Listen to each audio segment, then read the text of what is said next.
Okay, we are now live. Hello, everybody, and welcome to Abstract Reality, the channel that I run with my girlfriend Megan.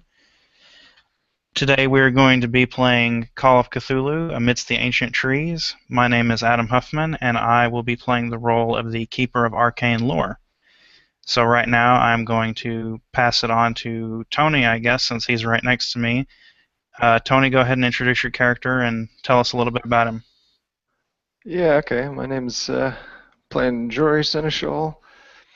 Lover of the outdoors, known around town, grew up, born and raised here in Bennington, Vermont, and I always trying to get outdoors as much as I can. Love exploring.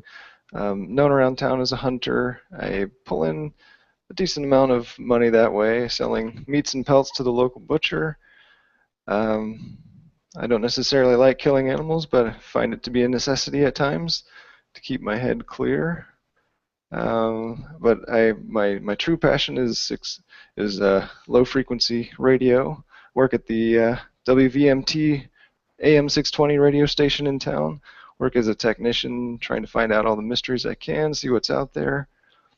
Um, yeah, do you want me to explain why, kind of my tie-in, why we're going after this Lucas Strong guy, or should we save Uh, that?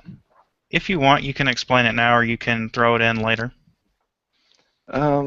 Yeah, so I'm in pretty dire straits, in need of money. I bagged particularly rare and fearsome-looking Canadian lynx one afternoon out exploring a ridgeline. Spooked me something fierce, but brought it in, got a pretty penny for it from the butcher. But the next day I was walking to the radio station and got attacked by 3 to 4 masked men. At knife point, demanded me to give them $2,000, saying all sorts of things about treading on their territory, and I don't know what they wanted, but went to one of them shady lender people, got myself the money, gave it to them, but now I'm in debt to this lender, and she's threatening some pretty terrible things, so I just need to do whatever it takes at this point to get that money and be done with this whole affair. And I heard Mr. Lucas Strong in town is offering a reward. Maybe I can get on board with that. All right, and who are you going to pass it to next? To my left is Megan. Well, howdy, y'all. My name's Prudence Hatfield, but you can call me Prudy. I just moved here to Bennington about 6 months back, maybe seven, and well, everyone's been so nice. It makes it seem like home. I really do enjoy the place. If you want to come and see me, I run a little speakeasy joint in the basement of my new house. It's called Wild Oats after the old owners. Um, just don't tell nobody. You know, it's not legal to be serving liquor and alcohol and all that. But I will tell you something. Me and my cousin Jamie, we make some mean moonshine. So, um, Prudy is about, I think, in her mid 30s. Uh, she is just a really nice person. You know, she's kind of gossipy, but she has a bit of a mean streak to her. She can kick your butt in a fight, and for that reason, you know, everyone who comes in and tries to cause trouble, they know they can't really mess with her. Um, but she recently has been kind of feeling morally conflicted because with what happened to Lucas Strong's daughter being kidnapped, she actually thinks that she knows the people that took her, and you know, she would like to try to find them because she had a run-in with them whenever she first moved to town, and they're really mean, and she, you know, would just kind of like to teach them a lesson and help in this situation. So that's why she is involved.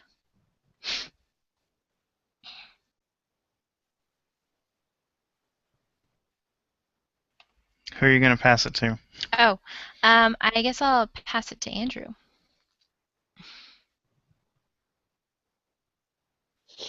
Not much to say about Benny Donovan, just your local librarian. Recently, the love of his life, Belladonna, was kidnapped from him, so he's slowly dealing with that to himself. Other than that, I moved here a few years ago from Seattle, and that's it for Benny.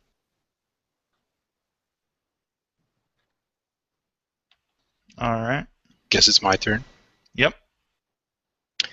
Well, Josh McKennan's born and raised here. He's a 16-year-old kid. Thinks he's all grown up. Nature has been generous in terms of both intellect and appearance. It's very pleasing to the eye. Can't do much of anything, but he thinks himself a pretty badass mechanic, and he likes cars. So the reason he's involved is manifold, usually for his own reasons. It's a female, first of all, so, and an adventure. What's not to like? Also, his brother got laid off by the master of the house, so if he can pay him back in any way, that'd be awesome too.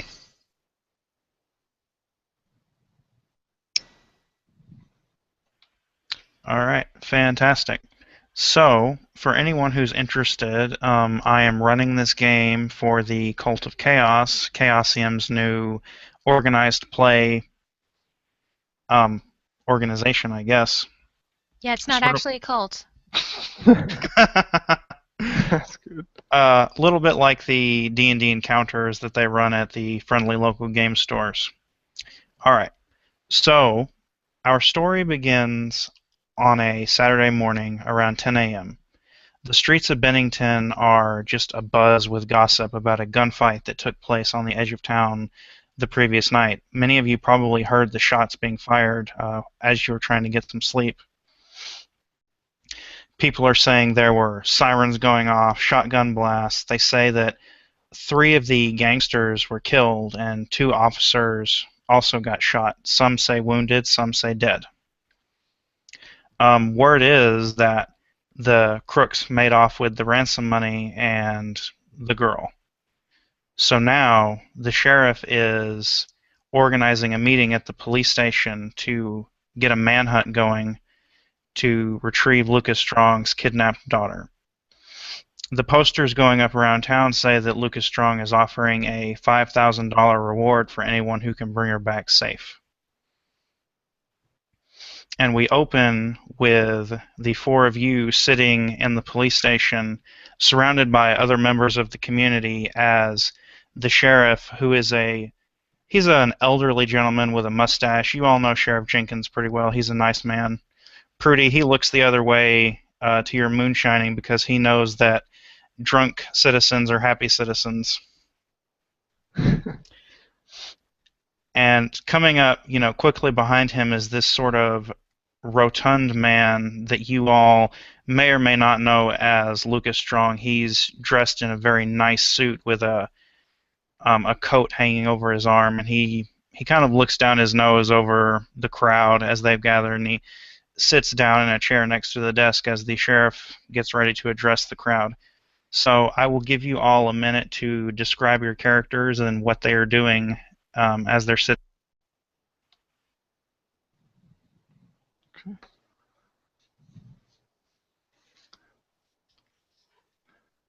I think George probably sitting in the back and trying to be as inconspicuous as possible, but listening intently.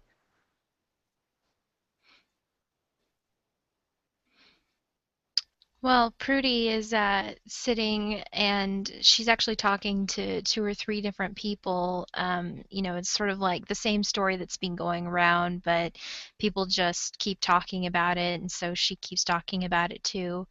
And she's there really to find out how she can help because she just feels so terrible, and she wishes that she had done something to maybe put these bastards in their place before any of this ever got out of hand.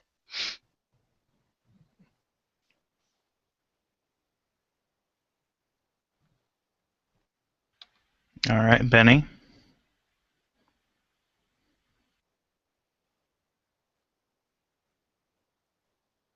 Betty would be kind of pacing back and forth, a complete wreck, very, very worried for his beloved. Um, just basically a wreck right now, kind of pacing back and forth, not trying to talk to anybody.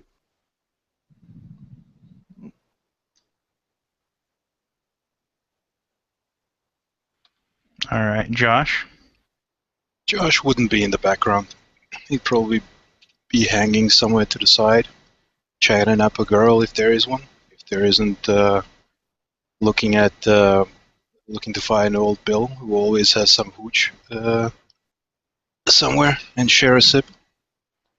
And generally, chesting up and trying to take all the sunlight in here.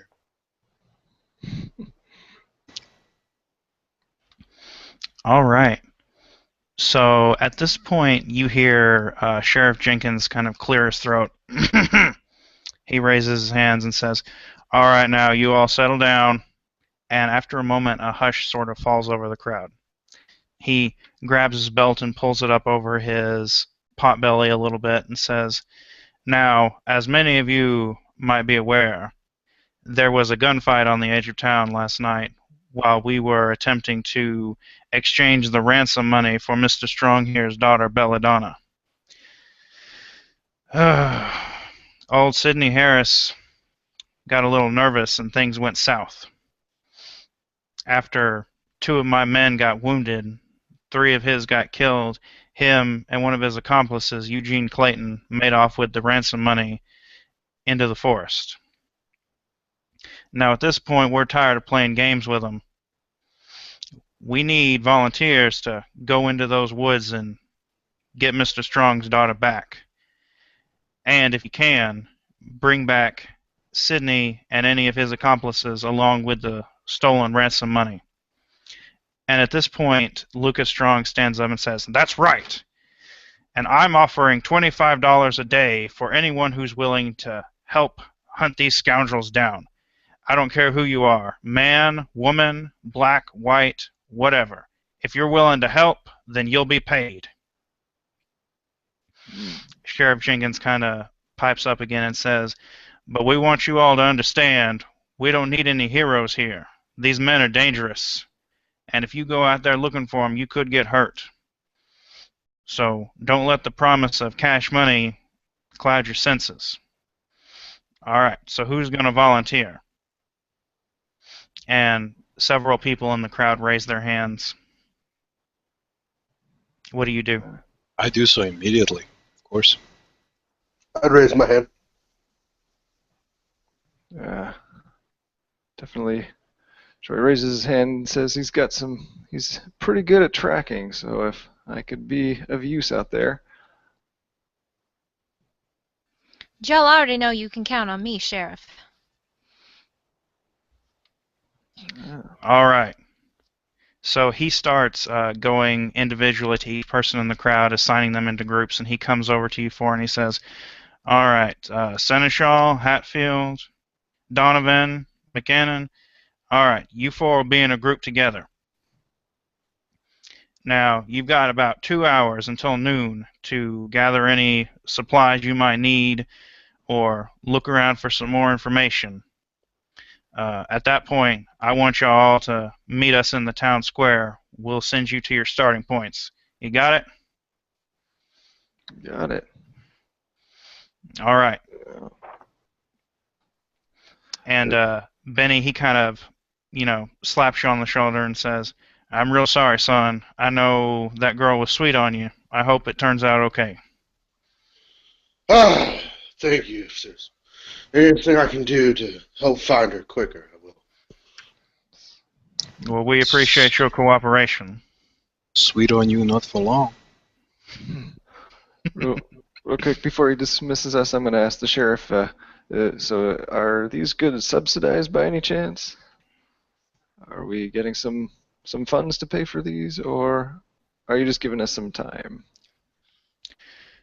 We can provide you with a couple of days' rations and some camping gear.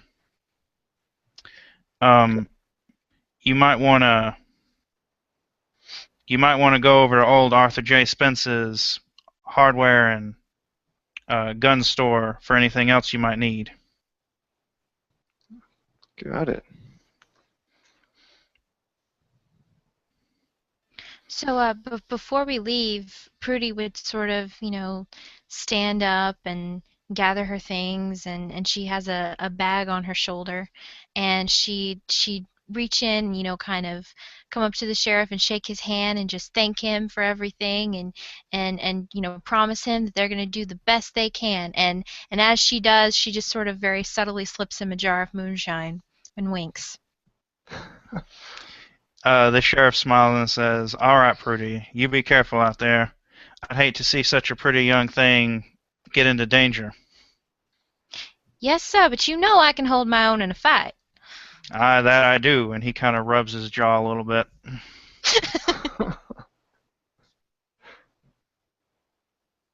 Wow. Got any All right. more of those jars? How do you keep those things hidden anyway? So I will tell you all that as far as equipment goes, you can have anything that you believe your character would reasonably own. It's not a big deal. But if you want to buy like guns or something like that, you'll have to go to the local gun and hardware store.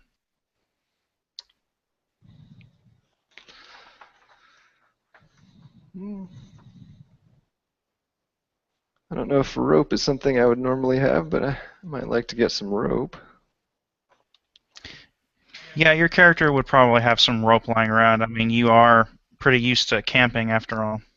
Yeah, sounds Uh-oh. good. Andrew dropped out. Oh no. Alright. So I don't know what this would be classified as in like the rules of firearms, but she has an 1873 Winchester that she keeps behind the bar that, she only uses it when she absolutely has to. And for the most part, she just has to show it, and people are, you know, satisfied or, obey, basically. But she's going to take it with her, even though she's not skilled in using it, just in case it might come in handy. Alright, I am going to admit my ignorance when it comes to firearms. Is that a type of shotgun? Well, the 1873 Winchester is known as the gun that won the West, if that helps at all. It's a rifle. It's A a rifle? yeah. Yeah. Okay. I'll pop over to the equipment section and get you some stats for that. Okay. Alright, Andrew, I don't know if you heard, but I said that you guys can basically have any equipment that you feel your character would reasonably own.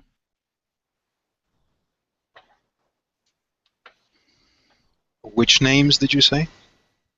I said Andrew. I'm talking to Donovan. Or, yeah. Sorry, mute. Yep, all right.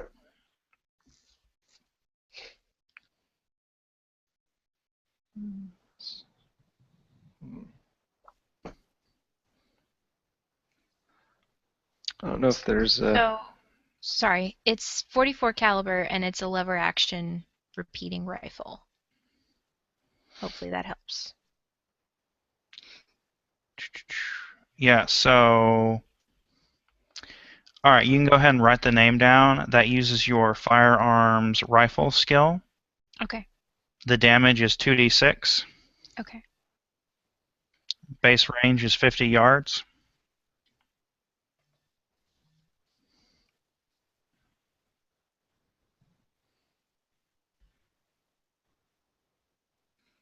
And then the whole attacks ammo. It's 1 use per round, and there are 6 bullets in the magazine. And it malfunctions on a 98 or higher.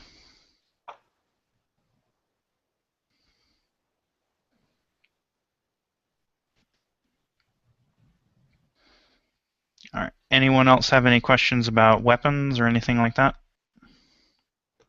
Kind of. What's up? So Josh will take a trip past the garage where he works. He'll say hi to Billy and say, I'm taking a car out for a spin. And pick up the car that he usually uses to pick up girls. Toss in a first aid kit. Toss in some basic tools. He'll pick up a map. I'm guessing we have a gas station attached to this this little store, Mm-hmm. so there would be a map. I'll pick up a map of the area. Okay. Josh is smart. He doesn't know how to use it though, but whatever, he'll figure it out. Totally. I'll grab my Louis Will Slugger as well, and a ball. Actually, I'll take a couple of baseball balls. All right. Is that a baseball bat? Yeah. All right. Give me just 1 second. Oh, And he come on. carries brass knuckles on him.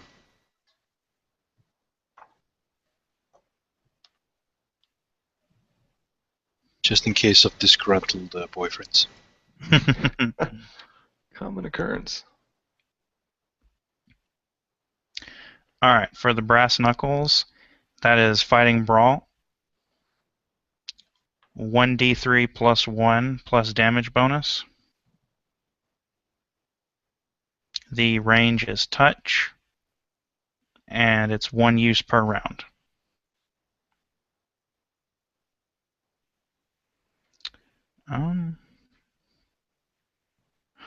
Oh, there it is. And for the baseball bat, it's fighting brawl, 1d8 plus damage bonus, touch, and 1 use per round.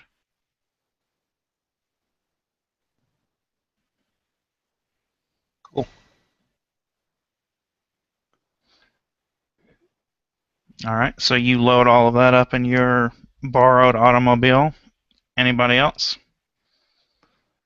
Are there crossbows or bow and arrows, something that might be a little bit quieter than a rifle? I believe there are crossbows. Let me go back to that page. Okay. Or a hunting bow. Right. Oh, come on.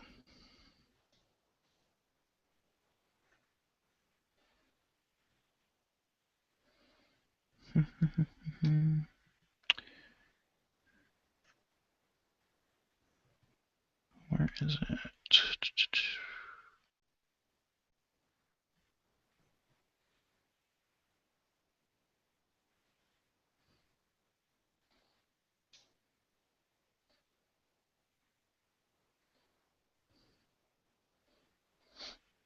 Oh, all right.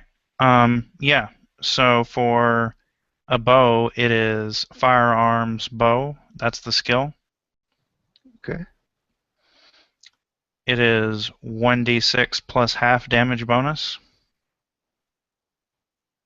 Okay. Base range is 30 yards. You get 1 use per round. And obviously, it can only have 1 arrow shot at a time. Okay. And it malfunctions on a 97 or higher. Nice. Okay.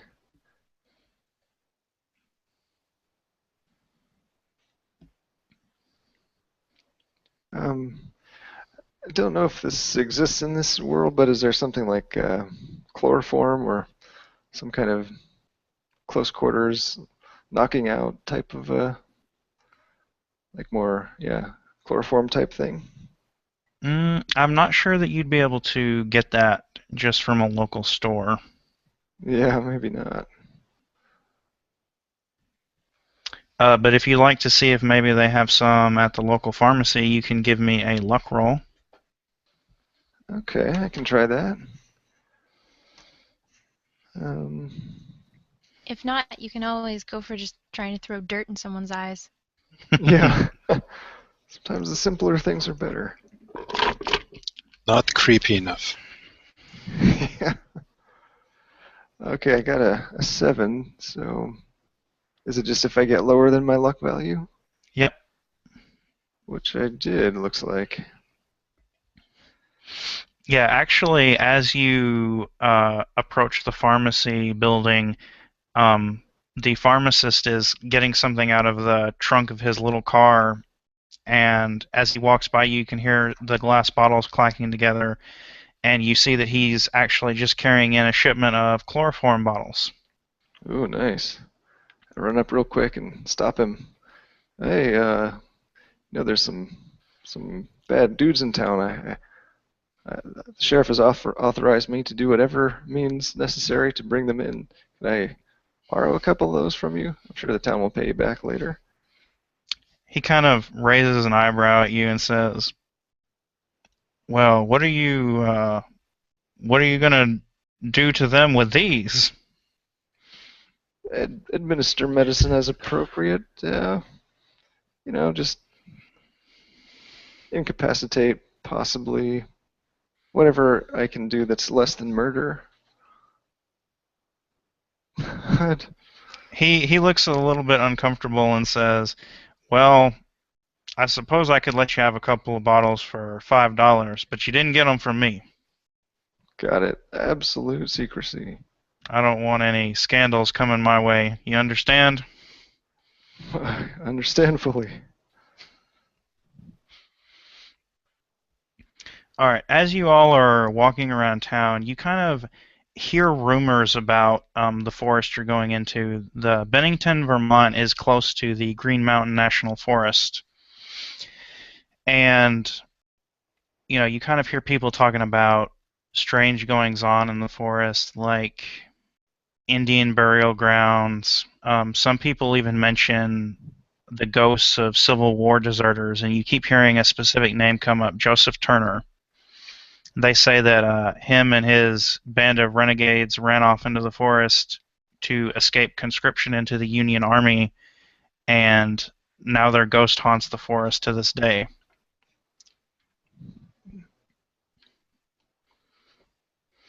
And Jory, you would actually know that the particular forest that you guys are going to have to go into, hunters don't like to go there very much, and if they do, they tend to stay around the edges. They don't go very deep in because there's not much game in the center of the forest, which is kind of strange.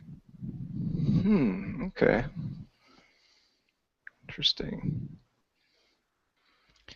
All right, so would anyone like to gather some information or purchase anything else? Yeah. I'd like to go to the library to gather some more information on them. What about you, Josh? If I can find a better navigational map of some sorts for the foresty area, now that I hear that we're going full on nature, that would be great. Also, I'll pick up a hatchet and a Bowie knife. All right, let me go ahead and get the equipment sorted.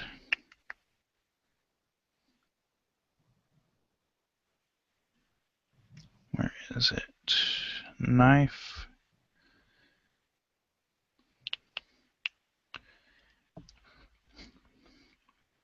All right, so the knife is going to be Fighting Brawl. It does 1d4 plus 2 plus damage bonus. Touch. It's 1 use per round, and it's going to cost $2 from the local hardware store. And then let me find the hatchet.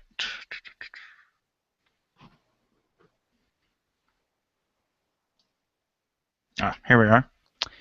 All right, the hatchet is Fighting Axe. It is 1d6 plus 1 plus damage bonus. Range is touch. It's 1 use per round, and it costs $3. And I should mention that On your character sheet, you should have a spending level, which is something like $10. As long as the stuff you purchase is not more than that, then you don't even need to record it. The game Oh, just okay. assumes that you can drop that money at any time you need to. Got it. All right. The hatchet and knife are both impaling weapons, and so are guns.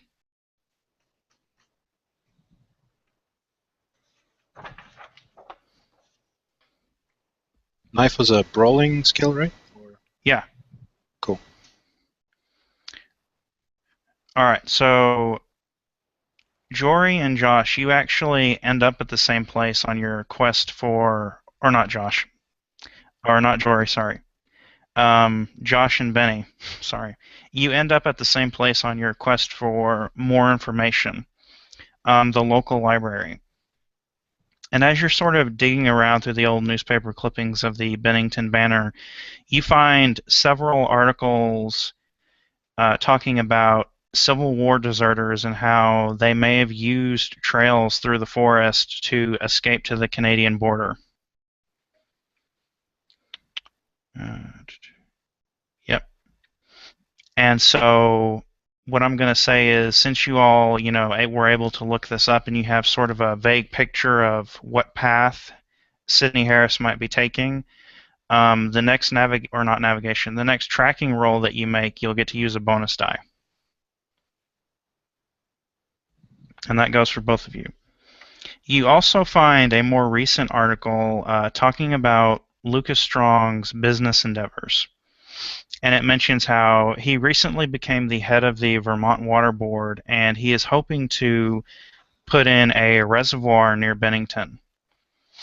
But due to some strange mineral deposits that were found in the forest, he has hired a survey team to go out and look for, precious minerals in the area to make sure it's safe for the water.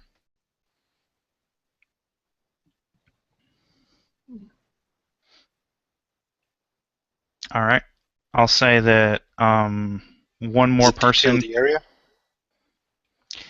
It mentions it's in the area sort of north of a small logging community called Somerset. It's maybe 20 miles to the northeast of where you guys are now. Do we have any details as to where she disappeared exactly? Oh, they kidnapped her from... This isn't in the newspaper, but you guys just know from local rumors that Belladonna was kidnapped while she was in town and taken into the forest. No one's exactly sure where, but there are several old abandoned hunting cabins in the forest that might be used as a hideout.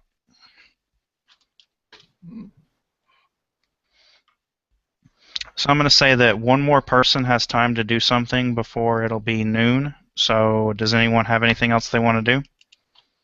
Yeah, I would actually like to use my connections around town, just sort of from people who come into Wild Oats all the time, and see if anyone knows more about Sidney Harris and his guys. Like, if they know kind of what their angle might be, if it's just money or if there's something deeper here, motive as to why they'd kidnap Strong's daughter.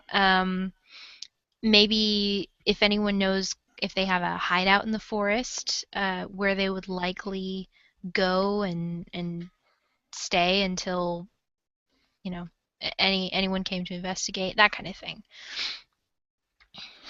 Yeah, so you ask around a little bit, asking some of the folks who were at Wild Oats pretty early in the day, and what you learn is that Sidney Harris and his group of guys they're really small time. They're not very ambitious as far as criminals go. But almost as soon as they had kidnapped Belladonna, they demanded a $10,000 ransom. So they're probably just in it for the money at this point. They don't necessarily have an end game. No one really knows where in the forest they might go. Like I said, people tend to avoid the place. But you also hear that she disappeared shortly after the news of the reservoir and the geological survey team started to circulate. So the news might have something to do with the kidnapping.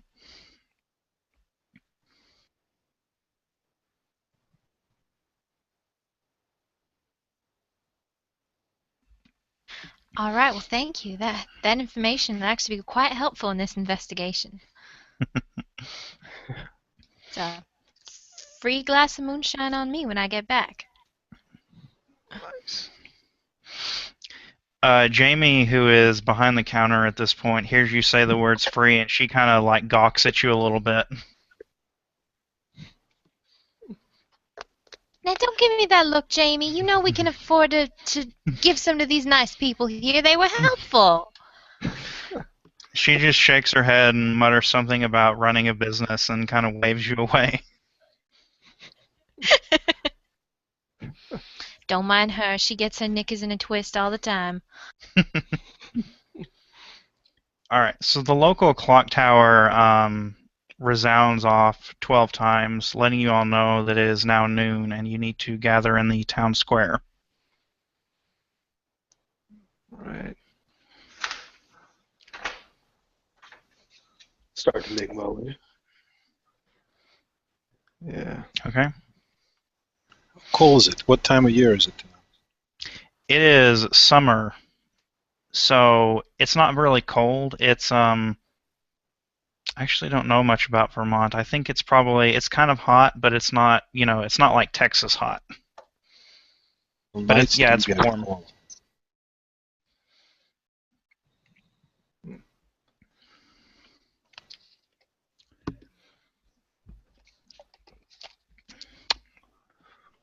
All right, so as y'all arrive, you see everyone who volunteered at the town meeting is there. They've all gathered into their groups. They've got some rudimentary camping gear. Some of them have rifles or handguns. And so, the sheriff has 2 deputies. It's not a very large town, and they are going around to people, giving them directions. Excuse me. Sheriff Jenkins comes over to you 4 and he says, "All right, now I'm gonna take you lot to the site of the shootout. We want you to take a northeasterly route up just past the rim of what's going to be this new here reservoir." All right. Any questions before we head off?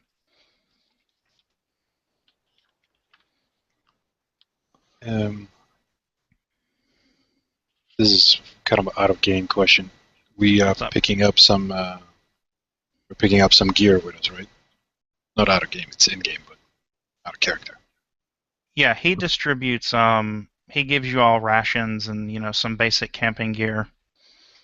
What about like lanterns or something Mhm. like that?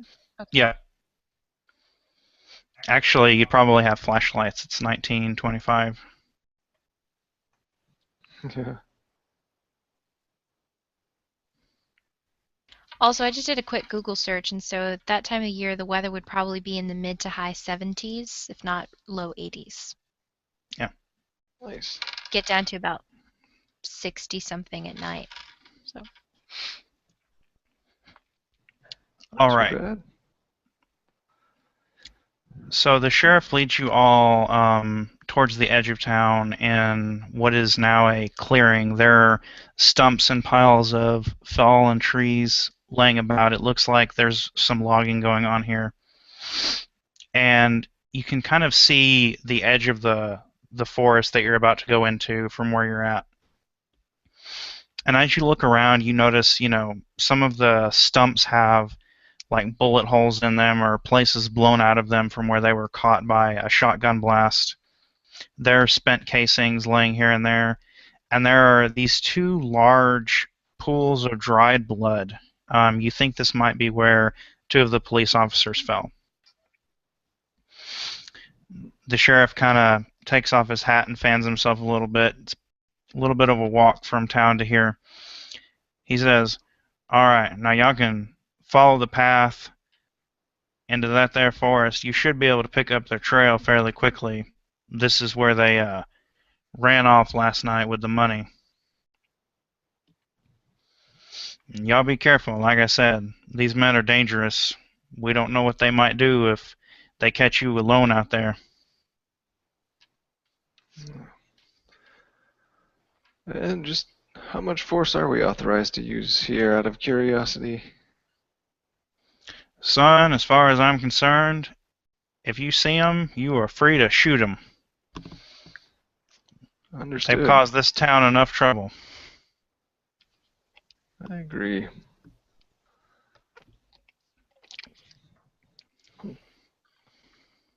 Saints alive! You see all that blood? Wow, it's quite a pile there. Sheriff kind of looks down at one of the piles and he says, "Yeah, poor Randall. I don't think that kid will ever walk again." Wow. Such a shame. Do you know, Sheriff, if any of the gang of these miscreants were shot in the process, or is this all friendly blood here? We got 3 of them pretty clean. Bodies are interned at the morgue at this point. Okay. I know of at least one more with Sydney, old Clayton. But I'm not sure if there's anyone else in the forest who's gone with them.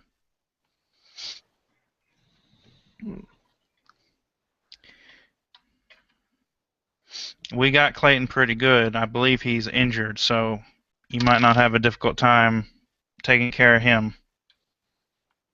Okay.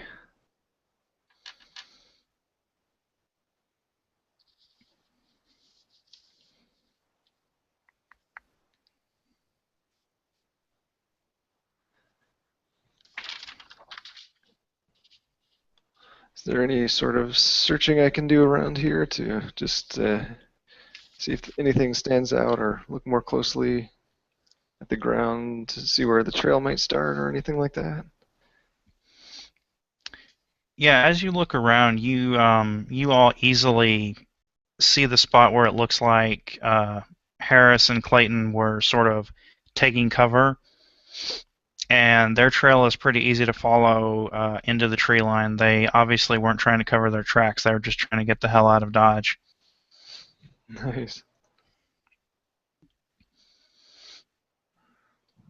All right, so at this point, the sheriff looks at you all and he says, "All right, I'm pretty sure that with a jury with y'all, you'll be okay as far as wildlife's concerned. Y'all just be careful." And he starts to walk back towards town. Okay. All right, so what are y'all gonna do?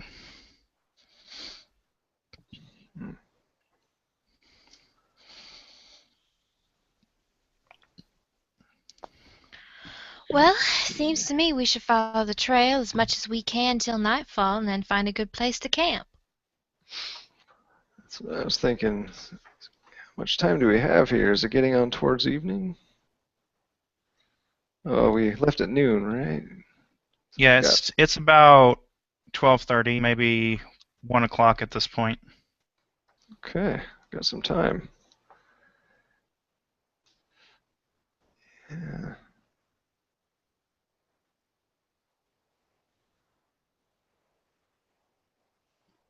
Yeah, I say just try to see where the trail picks up, and I'm not sure if I have to roll to do any kind of tracking at this point or not. Yeah, at this point, not really. Okay. All right, so what is the marching order as y'all go off into this forest? I think I'd be going in first, just because trying to find Belladonna as quickly as possible, or any sign of her. Okay. Not too much care for myself at this point. Yeah. Maybe I'd be going in second or close to the front, maybe weaving in and out a little bit, just trying to see any place where tracks might have deviated, and yep, weaving in and out.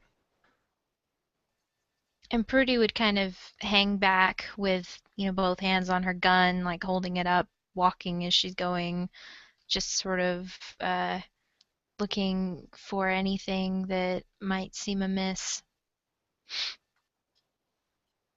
Boy, that's a menacing-looking thing. I'd love to go up front, but there's a girl here, so I have to hang back and chat. So yeah, my description's in the group chat.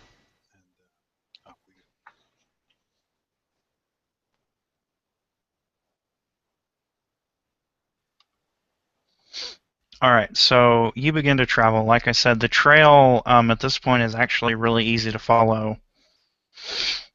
Um, the woods are sort of thick. People haven't really domesticated this area of Vermont. But with Jory leading you along, you're easily able to find your way.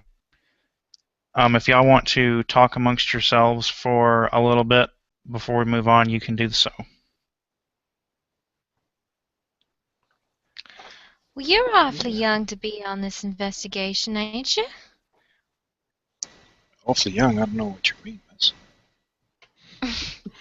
I'm just the right age. Us young'uns, we're the most vigorous ones. You should know that. I guess that's the truth. I can certainly appreciate you. I'm sure you'd help us out a lot. My aching bones, this is going to be a rough journey for me, I can tell. And he's a mechanic, too. Yes, I should be fixing this hill in no time. I like your humor. By the way, the huntsman, I tried to relay any information that we might have got at the library to him if possible at all, because my tracking is, I'm assuming that I'm smart enough to know that his tracking is likely better than mine. All right, absolutely, you can do that. So you get another die roll next time you do your tracking thing. Okay, great. So, get all the information I can from you about what you might know.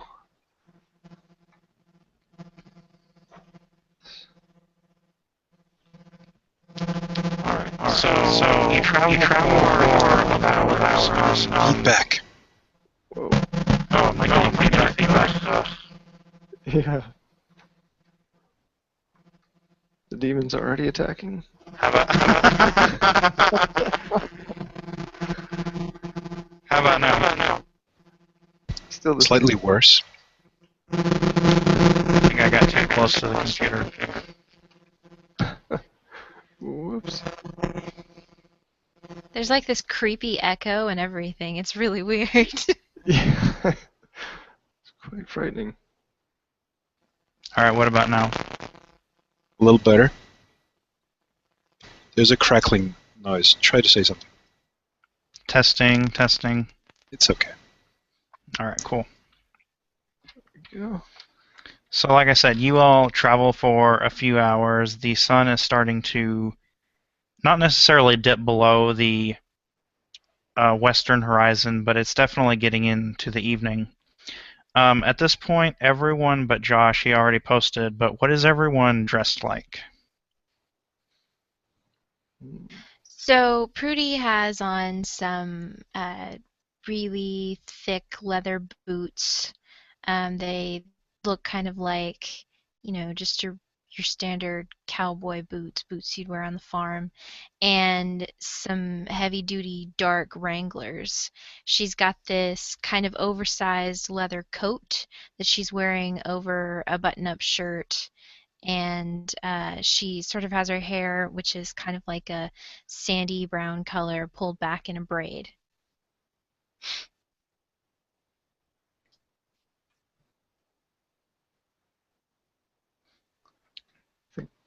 Being accustomed to being in the outdoors, Jory's wearing some pretty thick, maybe canvas pants. Pretty dirty, but seems to be utilitarian.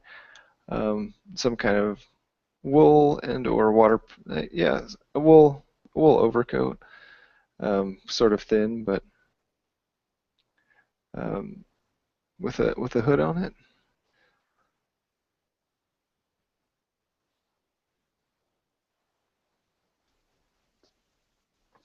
Benny would have a kind of leather, kind of fedora, and a long black trench coat on. Nice. All right. So at this point, I would like everyone to give me a listen roll. And the way that skill rolls work in this game is you want to roll equal to or below the skill value with 2d10s. Okay.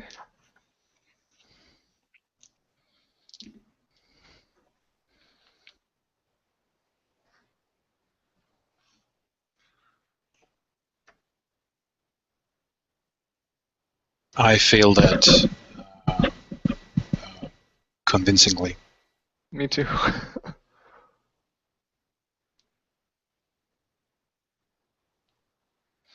Did anyone succeed? Yeah, I succeeded. My listen's actually really high. I rolled a 12. Wow. So let me see if that's... Yeah, that's actually under the fifth value because my listen is a 70. All right, so that is an extreme success. What about Benny? I failed. I did not listen very good at all. All right, Prudy, as y'all are walking along through the forest, sort of keeping an eye out, you hear the sound of a branch breaking up ahead. And Prudy, please give me a spot hidden roll. Everyone else, please give me a hard spot hidden roll. That means you need to roll below half of your skill value, or equal to. Shh! Did y'all hear that? I'm gonna No. go check it out.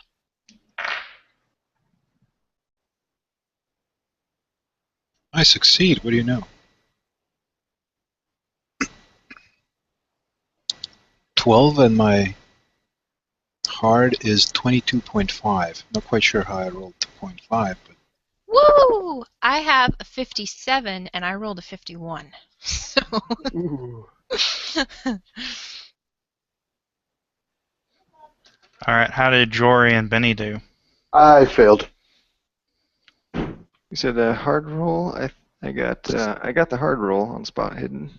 Okay. Everyone who passed the spot hidden roll, up ahead, sort of in the trees, you see two figures. One is kind of tall, and the other is a little bit shorter. It looks like it might be a child. They're both standing and holding rifles. What do you do? cover. Yeah. Immediately back up and try to get behind a tree. Ahoy there! So we don't want to alert them to our presence? I just did. Mm-hmm.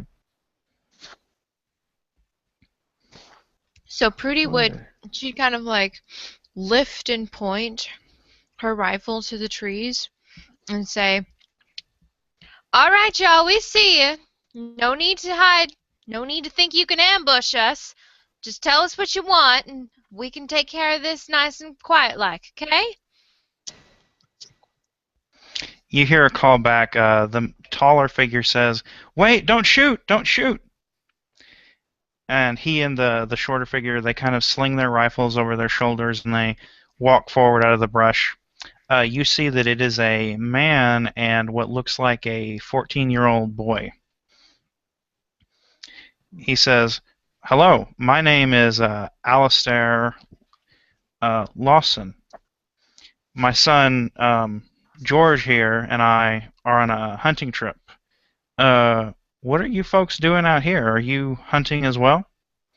Kinda. Well, howdy, Alistair. My name's Prudy, and this here's Josh and Jory and Benny. We're actually we're looking for somebody who was kidnapped and taken into these here woods. Oh, God. Didn't you hear No, about it? Benny, no, don't cry. Oh my goodness, kidnapped. Gosh, we haven't seen anybody in a couple of days. What did they look like? Do you know?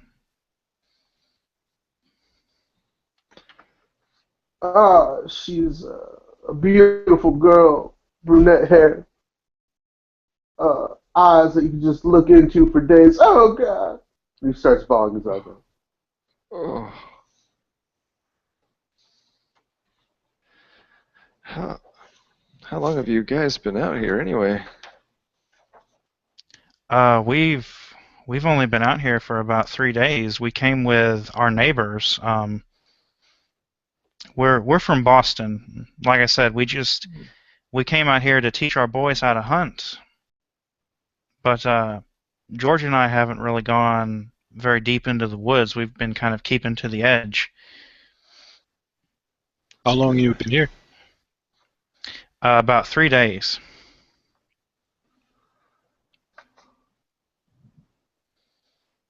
This thing happened when? The kidnapping happened, yeah, about 3 or 4 days ago. And the shootout and everything happened last night. You didn't hear any shots fired out here? Like last night?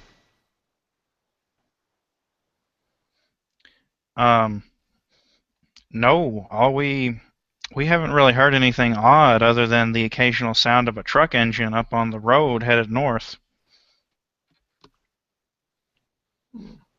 Well, if you ever see the men that took him, you'll never forget. Sidney Harris, he's one of the ugliest men you ever laid your eyes on. About 7 feet tall, blond, big ugly handlebar mustache, and a scar that goes across his chin. One of his eyes is almost blind, and he looks like, I don't know, something out of some awful movie. Golly, if I was him, I'd be worried about you.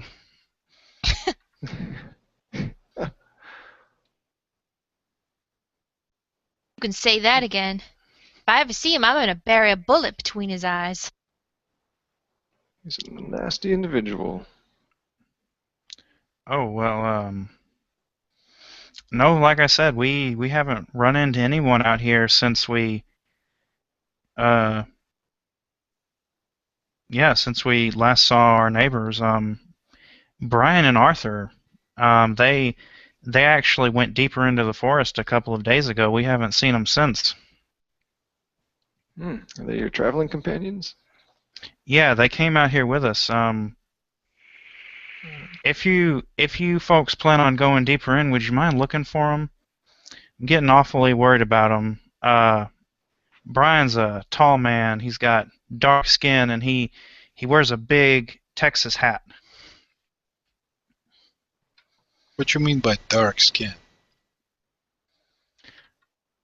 He's a Negro. Let's see. And just out of curiosity, have you had much success with the hunting while you've been out here? Not much. We've seen a couple of deer around the edge. We've been keeping, close to the edge because we're not really interested in what might be deeper in. He kind of looks to his son, who's not really paying attention to the conversation. He kind of leans in closer and says, and also, George was getting pretty scared at night. I think he was having some bad dreams. I can certainly relate. Yeah. Did you get advice? You must have had some advice from some locals then, not to go deeper in, or is this just your own intuition keeping you out here? There's not much game in there, so even if you did go in, I don't think you'd find much. We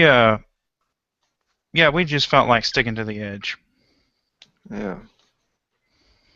Well, these woods have gotten even a little more dangerous since you entered, so just be careful out there. You too. I'm sorry I can't be of more assistance. Say, sure Jory, hope- what kind of critters you found out here? Around the edges out here in this particular area, mostly smaller chipmunks and a few bobcats, things like that. Rabbit. And rabbits. Yeah, nothing. But yeah, about a mile further in, there's really not much. Sometimes I like to go there if I just want to stay clear of the critters, But you don't think bears will be a problem? I haven't Not while actually. I'm around. Yeah, I I haven't seen admire too your many. bravery, Josh, but a grizzly's nothing to fool with. No, sir. No, I haven't brought one down myself yet.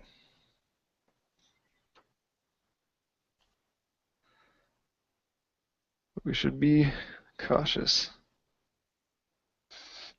Well, like I said, if y'all go deeper in, please keep an eye out for Brian and his son. We're getting really worried about him. But if y'all don't need us for anything else, I guess we'll let y'all be on your way. I sure hope you find those guys. That's an awful situation. You didn't run into anything weird other than your buddies disappeared? He kind of looks down to the ground and says, "No, no, not nothing weird. No." You sure? I look at the kid. Scared at night or what? George Lawson kind of looks up at you. His eyes meet yours only for a second, but then he sort of looks down and he just says, "My father and I, we were having bad dreams." Well, I'm no dream counselor, so Can't help you there.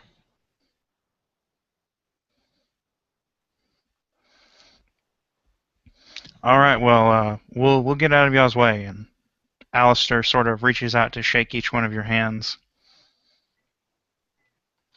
Sure thing, sugar. We'll keep our eyes peeled for your friends. You take care of yourself now. Well, thank you, miss. And between you and me, the secret to avoiding those nasty dreams is a good glass of moonshine. Mm. He kind of blushes a little bit and says, "Oh, I don't know what you're talking about, miss. I don't touch the stuff."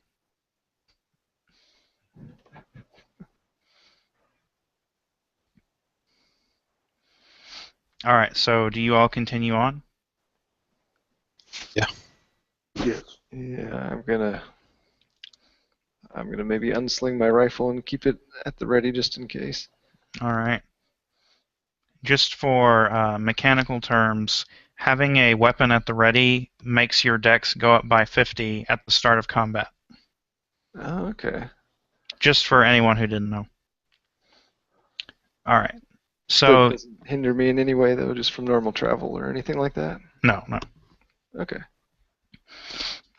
All right. So you all continue traveling on, following the trail of broken twigs and damaged shrubbery as you move through the forest.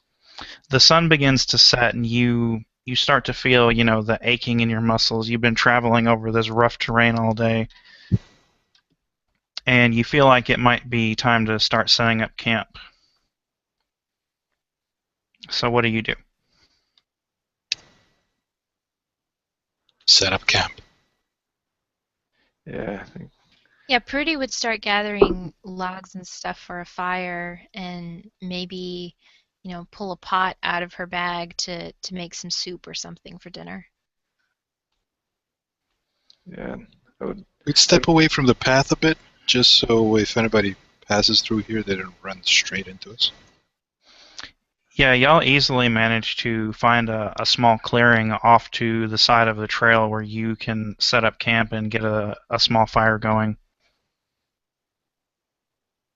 Sounds good. Make All sure right. to. So you each set up your little tent that was either provided to you by the sheriff or, the one that you already had, and Prudy gets a small fire going and starts to cook some of the rations that you've been given. So what are y'all gonna do? I'm gonna help out, of course. Yeah. Mm, Oh, go for a local little wander around, see if I can find any small game to maybe offset the dinner with a little bit of fresh meat. Oh my, ain't you a chivalrous young man? I do appreciate the help. All right, Jory, give me I do appreciate the food, man. a track roll. Okay. Okay, let's see. Oh, failed. All right, at this time, I'm going to point out that if ever you fail a skill roll, you have the option to push the roll. But in order to do so, you have to justify how you're doing it. So, for example, you just failed a tracking roll, and to justify pushing it, you could say something like, I'm going to spend extra time looking around. I'm going to, devote all of my attention to trying to find signs of wildlife. I see. The trade-off of pushing a roll is that if you fail the pushed roll, then I have the ability to make your character's life more difficult. Uh-huh. Nice. So you don't have to, but if you would like to, that is an option. Okay, I think in this case I was kind of using it more as a device to just do a little bit more exploring and get a feel for things, maybe get off on his own for a little bit while the camp is being prepared. So I'm not too, I don't need to get an animal or anything. All right. Yeah, you start looking around on the edges of the camp a little bit, and you're examining the shrubbery, seeing if there are any leaves that have been chewed on or any animal tracks, but you really don't find anything. All right. Benny, what are you doing?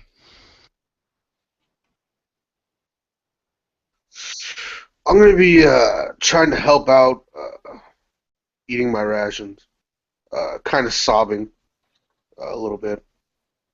Still kind of a wreck.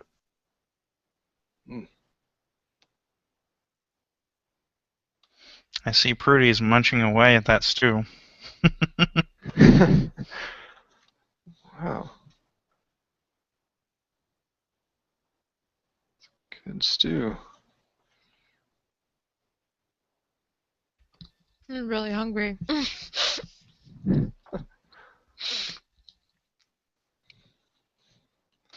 All right, as the sun kind of sets, you realize just how dark the forest is at night. Like the small circle of illumination provided by your campfire is really the only light you have out here.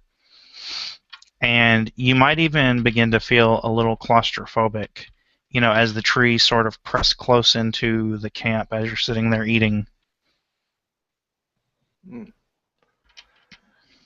Now, would I be able to notice any difference since I would probably be out in this general area on a regular basis? Would this be a different feeling possibly than I'm used to while being out here? No, you are used to this feeling in this particular forest. Okay. Yeah. Well, sure is different around here when the sun goes down. I thought we'd be able to see the stars, but can't hardly see 'em through all those trees. It is very dark in here, like a tomb.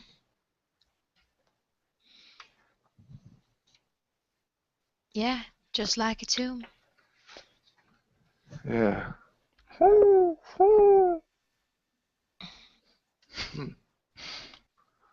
What was that? Oh, don't be scared. Probably nothing but a little hoot owl. Well, I hope he stays away from us. You never know what they're going to do to you while you're sleeping. I don't care if they are small. Owls? Owls. Owls, chipmunks, a whole lot of them. Stay away for as far as I'm concerned. Well, my goodness. I thought all they wanted was mice. Yeah. So at this point, Prudy would probably go over to Benny and kind of sit next to him and put her arm on his shoulder, kind of comfortingly, and just say, don't be sad now. It's all right. We're going to find her. I promise you. I promise you, we ain't leaving this forest until we find your girl. Oh God, times like this, Belladonna used to comfort me. It's so dark out here. Oh God, I hope she's okay.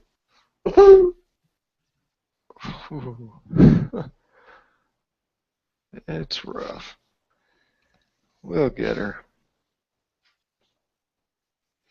I'm sure she'll be just fine. Trust me.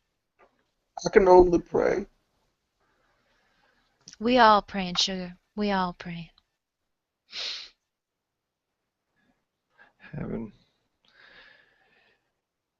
I have a good feeling that the people that kidnapped her are interested in one thing and one thing only, and that's money. And in order to get that money, they need to keep her well and safe. I can only assume that they'll continue to do That's a so. good point. What was that? His suffering is so deep that we can't understand him. Well, I guess that's a good point. They would have to keep her alive. Yeah. Not just alive. They probably won't have a chance to harm a single hair on her head. Otherwise, well, she's not in the same condition that they left with her in. Right. Ransom's There's no the good. value.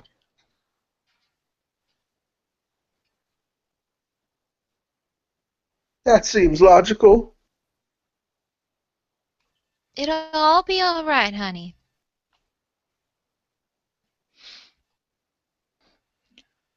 All right, so as y'all get ready to bed down for the night, is anyone going to keep watch? Yeah, I probably eat too much to sleep right away anyway, Nice. so I'll take the first one. Yeah. Then you can wake me up whenever you're feeling sleepy, and I can take over. All right, Or Josh, sorry. 15 minutes later.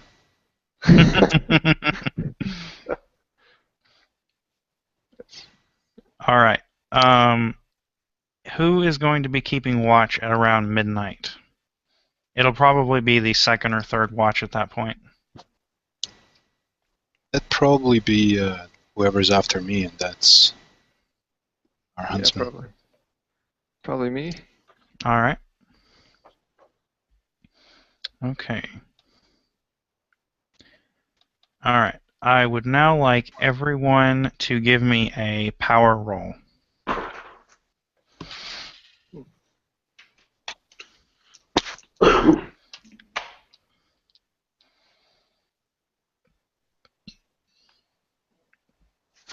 And tell me who succeeds and who fails.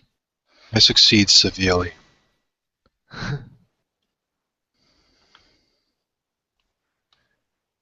I fail severely. I fail. I have a 55 and I rolled a 56.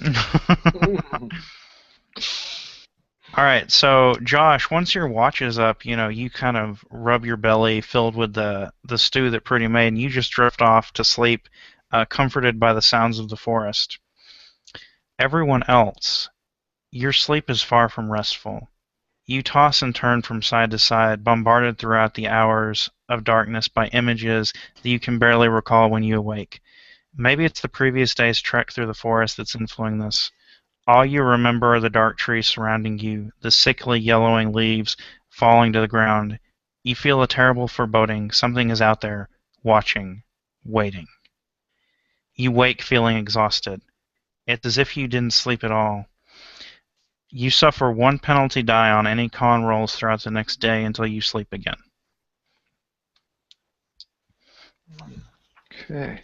All right, and Jory, since you are going to be up around midnight, please give me a listen roll. Okay. See what I can hear.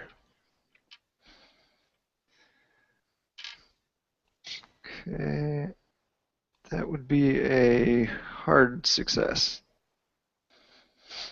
Very nice. So around midnight, you kind of hear the roar of a truck engine.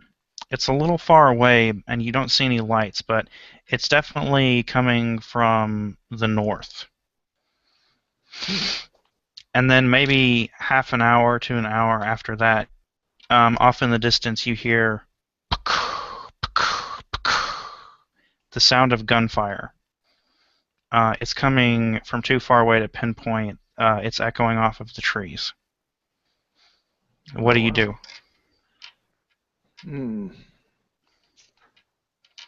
I will maintain vigilance and just continue listening as closely as I can. Meanwhile, becoming more and more afraid, but I will not yet see any reason to wake anybody up. So, All right, fair enough. Since the party is sleeping, we are going to go ahead and take a 2-minute restroom break. all right. Sounds good. I will see you guys back here in a few. Okay. All right.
All right, I have returned.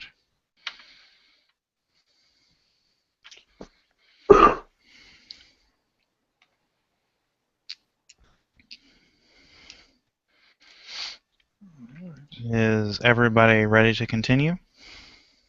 I am ready. Yes. Yep. All right. So dawn breaks. Why don't you all describe to me how your character feels as they wake up? I do not do it because I'm still sleeping. Look over envious. Get up and just completely bleary-eyed, really just rough, feel unrested, and still quite shaken and nervous from the night.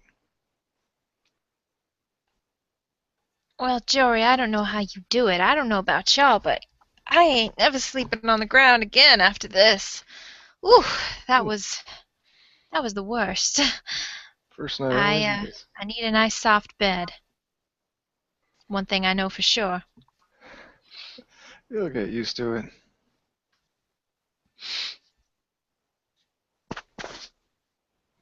And Then he would wake up, a cold sweat, frightened from the night before, bringing up fears what could be happening to Belladonna, kind of waking up in just that definite fright. yeah. Kind of trying to keep to himself a little bit.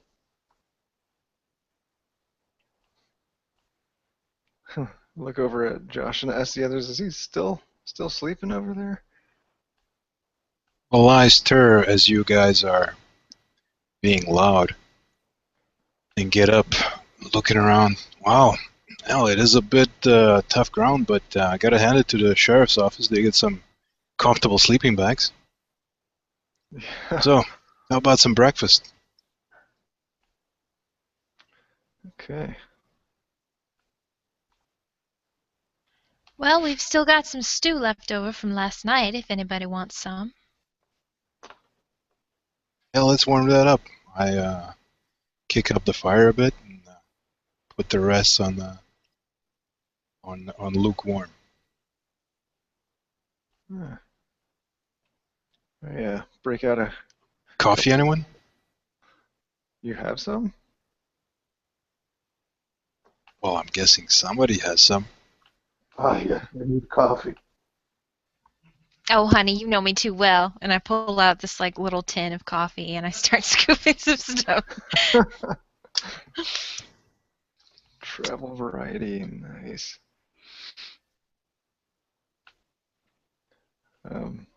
And while we're eating, or at some point while breakfast is being made, I tell everyone what I heard last night. Some kind of gunshots. There's certainly something going on out there. I couldn't quite tell where it was coming from, but it was somewhere up north, I think. Sounded like a big vehicle out there too, which I don't know if that makes sense or not. Josh, you got some maps, right? Maybe we can take a look and see if there's any roads out that way. Yeah, sure. I've got a couple of them. I spread out the maps. Spill some coffee on them. Yeah, can we see any roads out in that direction? No, there are no real major roads marked on the map, but you do know that if there is a geological survey team out here, they might be using some like old forest trails to get back and forth between the dig sites. That's right. It could be somehow related to that. Yeah. I forgot about those guys. Yeah, they're out there somewhere too.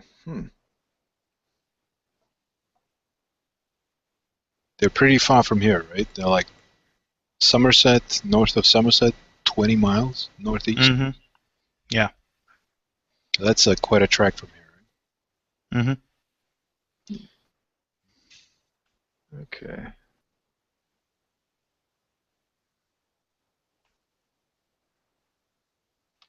All right, so when everyone is done eating and socializing, you all can pick up the trail that you left yesterday.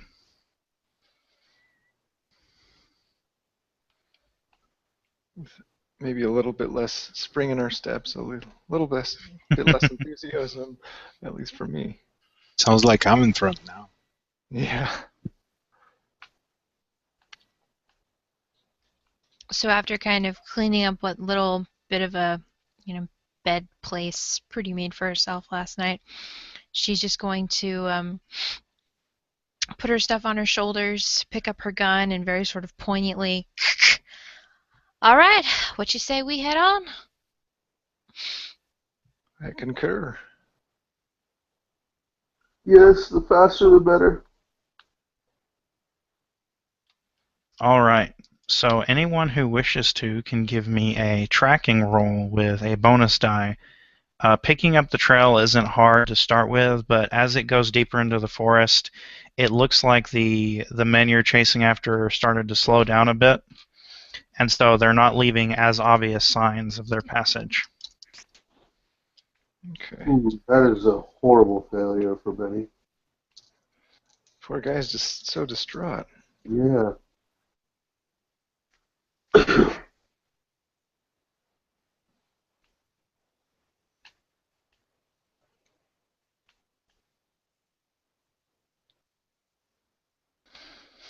And does everyone know about pushing rolls?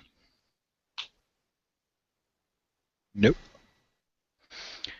Yeah, I think you were gone at the time. Okay, so if you fail a skill roll, you have the option to try and push it, which means you get to roll again. But in order to do so, you have to somehow justify, like, what is your character doing to put in extra effort to this task? And the trade-off of that is if you fail the push roll, then I get to make your character's life more difficult.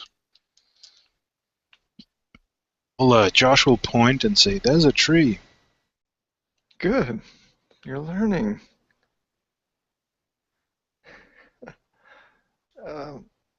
I forgot. Should we be marking the skills that we've used thus far as well? Yes, I'm sorry, I forgot to mention that. If you use a skill and you succeed at the roll, this only counts on skills without bonus die, by the way, then put a little check mark in the box next to that skill, and you'll get the chance to improve it later. Okay, cool. So the only one I That can counts any kind of success, or Only a success without a bonus die.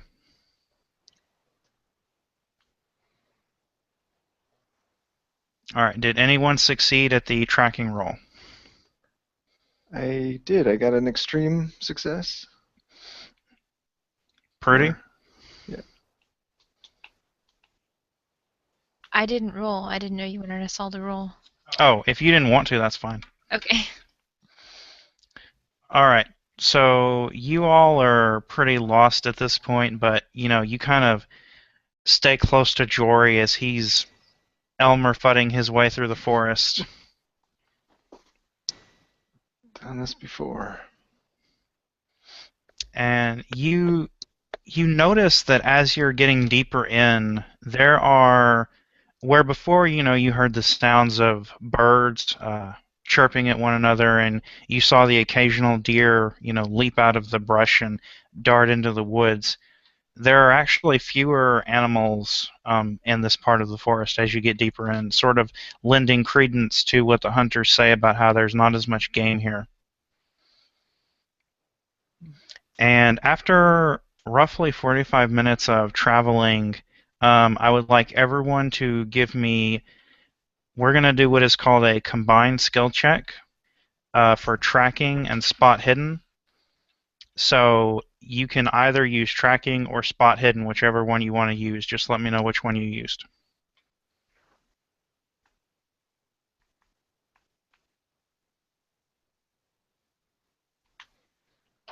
Okay, and just spot hidden. I got a 74. I got another fail. Spot hidden. Oh, poor Benny. He's so distraught and disoriented that he can't do anything. Yes, oh God, my poor belladonna. So I used spot hidden, and I got a 29. All right, is that a success? Yeah, sorry, that's a success. I used All spot right. hidden, got a simple success. Okay. Jory? I also use spot hidden, and if I hit the exact number of the hard version, does it count? That is a hard success, yes. Okay, got a hard success. All right, so oops, there goes my D10. I'll get it in a minute. All of you, except for Donovan, except for Benny, notice as you're walking along, you start to see little spatters of blood on the trail. And you look around some more, and you also see that they're on the leaves too, and it's kind of leading off in a direction orthogonal or perpendicular to the path that you're currently on. Hmm. Does it cross the path, or did it diverge from the path? It looks like it crossed over it briefly, but it's easy. It's kind of easy to tell which direction whatever left this was moving in. Oh my stars, is that blood? Look at that. I see it too, yeah. Should we follow it? One of them was Guess shot. so, yeah. Right?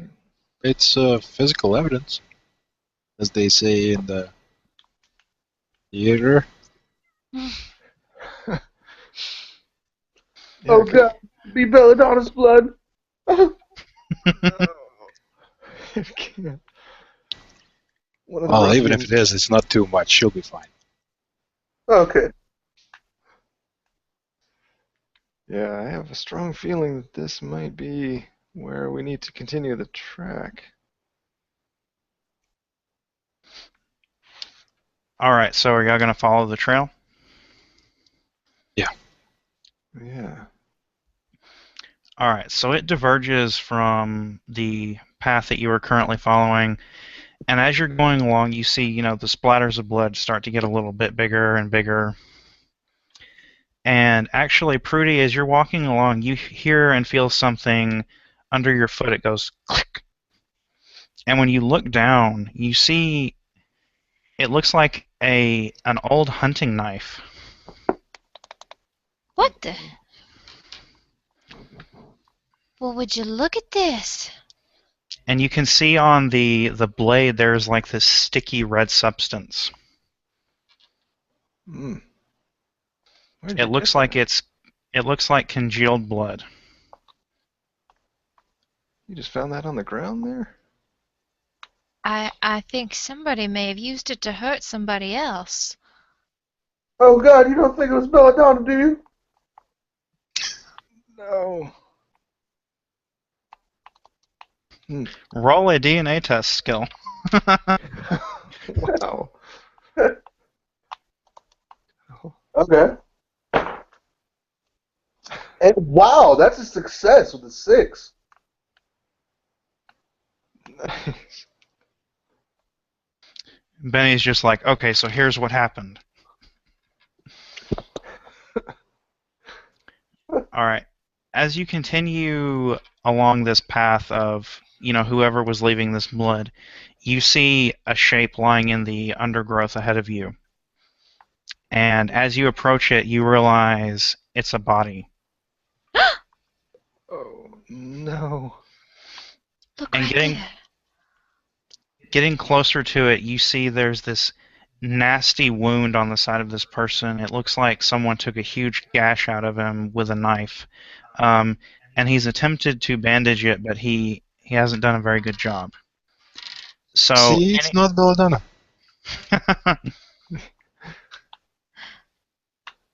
everyone who is not Jory, please give me a sanity roll. Can I be Jory for a very short?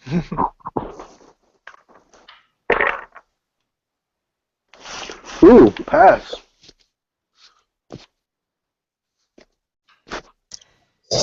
Look at that.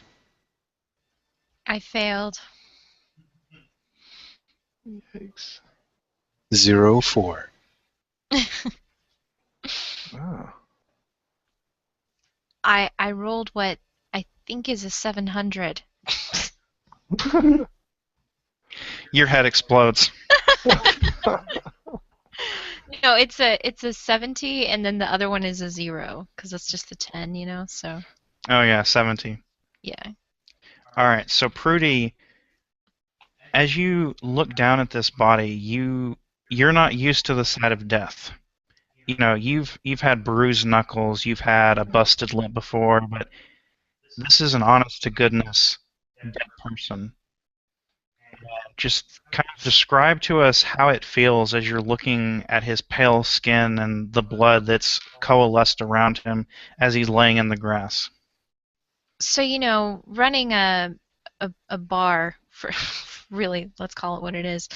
Um, and people coming in there all the time, shady types getting into fights. You know, she has seen her fair share of knocked out cold people and, you know, busted up people and even broken bones.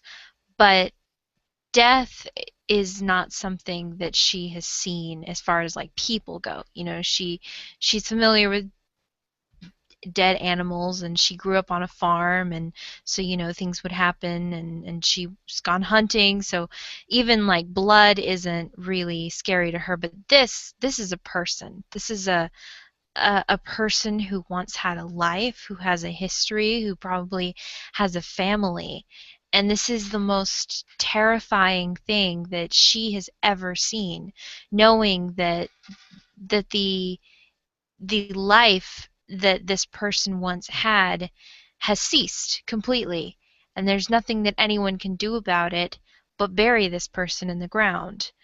And so she just sort of like trembles and falls to her knees, and she's not so much crying as she is just in a completely sort of panicky, shaken state of shock. Excellent. You lose 3 sanity points. Yikes. All right. The rest of you manage to hold it together. How do you react to seeing this body? Um, I look at it, and I if it's a male, I say, "Oh, thank God, it's not belladonna." Yeah. I am not touched by it at all until reactions start. That brings me down from some state of aloofness to acute awareness of holy shit, this is real, and we're out here in the middle of the forest. There's a dead person here, and it's only by a knife. Start happening when gun starts bleeding, and reaction unnerves me, and more just to sort of stop it than anything else. I'll crouch forward next to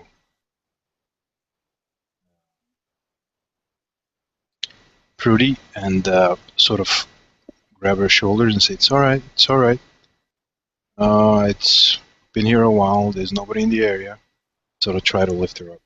He's dead. I just, yeah, he's dead. Right. Ain't nothing we can do for him. We're here to do something for ourselves and for the lost girl, so we should keep together for that. He's still warm, Josh. He's dead. I just can't believe he's dead. Out of character, is he warm? Yes. Coagulated blood, and he's warm. Well, maybe not like he just died, but he hasn't been here for several days. Okay. Well, then I'm even more worried. Right, we should be worrying about somebody very, very close to here. Maybe stay silent a bit. Yeah. For those tracks, whoever did this must be around here. By the way, is this one of the hunters, or I try to look through his possessions to see whether he belonged to the group? Yeah, as you examine the body, he is a sort of tall young man with, you know, this bright red hair. His features are very pale now, the blood having drained out of his body. He's wearing overalls, and they're they've got flecks of paint all along them, almost as if he's been doing some painting out here. But you don't recognize him from town. And he definitely does not match the description of Brian Hall that the hunters gave you. No big hat on. Is it red hair like dyed hair or just that natural color? Yeah, just a natural coppery color. Okay. Couldn't have been more than 20. Hmm. Do you think this might be George? George. Who is George? Megan, are you talking about the kid that you met before? Yeah. No, No, well, it he said the neighbors, it was like his neighbor and his son, right? his son's name was the neighbor's son's name was Arthur. Oh, Arthur, sorry. I thought it was George. No, George was the name of the kid you met before. Oh, okay. I thought it sounded familiar. Okay. I apologize. Who? Hmm.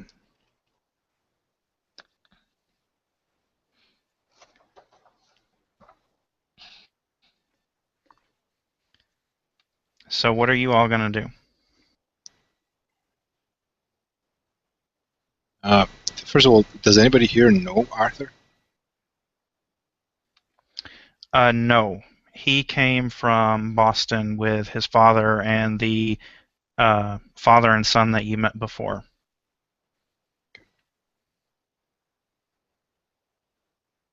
So you know how people have a practice of writing their names on the things that they own? I think that Prudy would have gathered herself enough to kind of check the tags on his clothes and see if there's a name written on the tags. Yeah, as you're kind of going through his clothing, you actually find a couple of paintbrushes stuffed into the front pockets of his overalls. You kind of have to turn him over, and his wound lets out this disgusting squishy noise. Whoa. And if you remove the paintbrushes, you notice that, in this, like, poor handwriting is the name Stephen.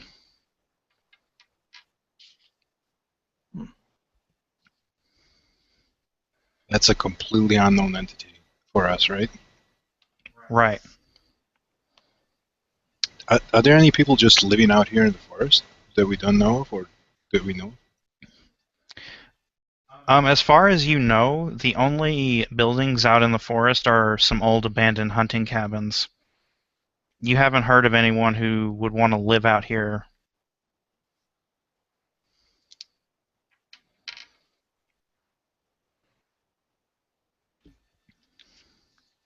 Poor Stephen. God rest his soul. Prudy kind of like puts her hand over his head and closes her eyes and just says a quick prayer for him before standing up and joining the rest of the group to see kind of like what they want to do next. Such a tragedy. Hmm.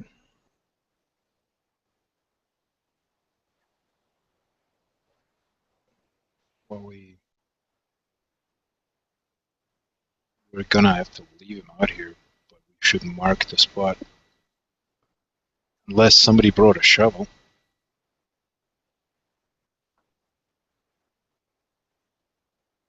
Sorry, sugar, As I got long as coffee, I this got moonshine, I got needles, but I ain't got no shovel. all I know is the longer that we take dealing with this body, the more chances Belladonna will make it out of wherever she is. All right, okay. Right. Is that an ear? Could be.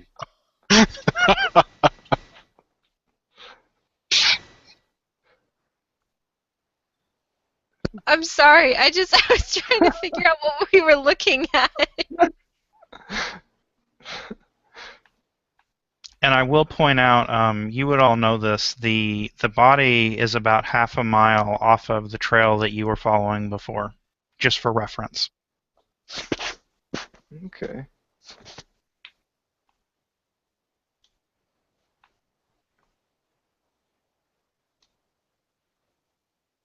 Well, if we leave him out here for a while longer, the animal's gonna get him.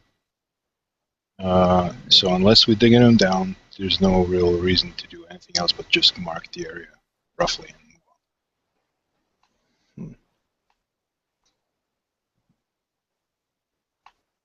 Yeah, I don't know if we've got the tools to do much else. Is there by any chance like a body of water nearby that we could, I don't know, at least dump his body in? That way animals don't get him. There are animals in the water. Well, yeah, but I mean, like, I don't think that, something get like it. a wolf would drag his body out of a river or something like that. Are you talking about like a still body of water or a river? I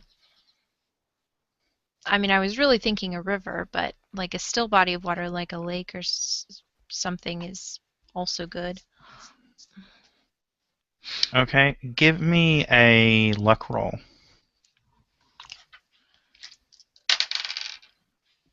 Oh.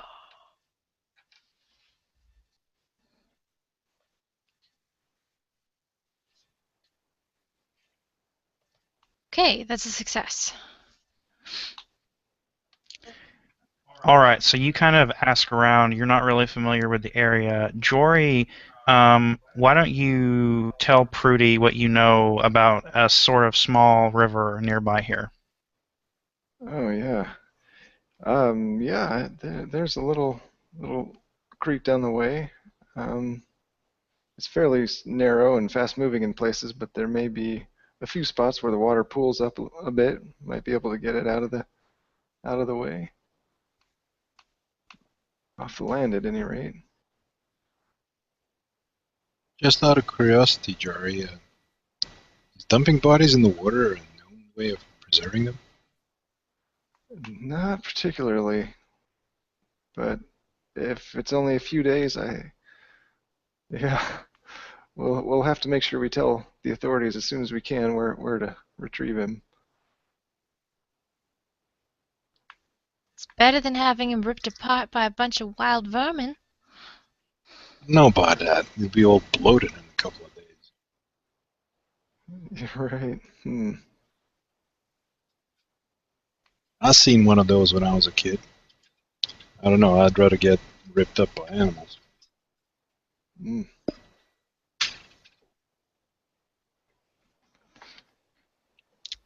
Benny, what are you doing as they're talking about what to do with this body? I'd kind of be pacing back and forth in front of this body, looking at it, but kind of you would see me eager to just go. I wouldn't care really if we dump it in the body or if it gets eaten by wolves. I'm more concerned about getting to Belladonna as quickly as possible and finding some information. So I'd be impatient of the least, Look, not caring as much as I should of this dead body. there's a really good chance that there's some kind of shed in the area, because he's obviously been painting something. And I'm thinking that there must be a shovel. Find one, get back here, and build him a nice little grave. But for now, we should probably just not carry him around. I will say that Jory, if you feel like your character would have like one of those, small foldable camping shovels, you can have that. Yeah, that might be something he would have. Yeah, that's not a bad idea too. If we find a cabin, unless it's really far away, we could maybe even put him in there temporarily. You have a shovel, we can just take care of it. Shouldn't take much longer than an hour and a half to build a shallow grave. Yeah, we can do that. We find some soft dirt not too far up from the bank of the river or something. Alright, I drop my backpack, roll up my sleeves, drop the belt, and start digging. Nice. All right, so yeah, like you said, it takes about an hour, hour and a half to dig a shallow grave, and y'all gently place the body of this man in there and cover him up. Prudy, do you put any sort of marker or, decorations around the grave to just show that someone is buried here? Yeah, while they were digging the grave, Prudy actually was looking for some sticks, and she kind of like braided, sort of twisted some sticks into a cross, and she fastened the ends of them that are all twisted around with some twine, and so she kind of like puts this like twisted stick cross into the ground in front of the grave. All right, fantastic. Does anybody else want to do something?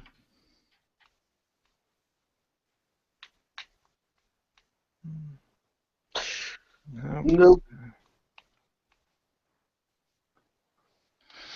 All right, so it's been about an hour, 2 hours since you found the corpse.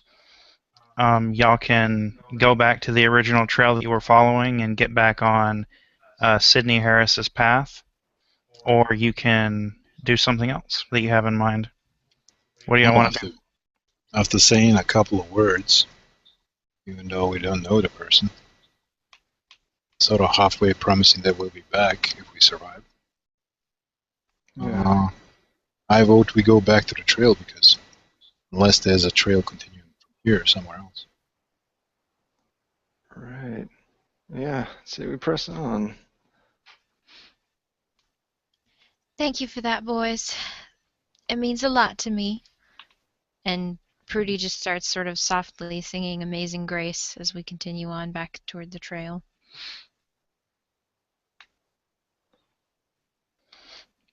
All right, so y'all easily managed to find your way back to the trail.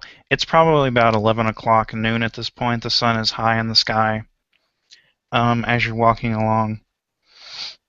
After about another hour or so of traveling, you come to what looks like tire tracks dug through the dirt and the mud of the forest. It looks like there's a small truck trail going through here. And anyone who would like to can give me a navigation roll to try and figure out where these are headed.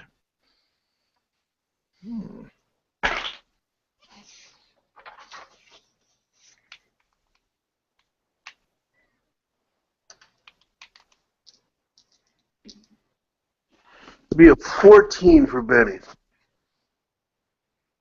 So Very nice. success, yeah. His head's cleared a little bit. I sure can't make a heads or tails out of these non-animal tracks. Did anybody else succeed?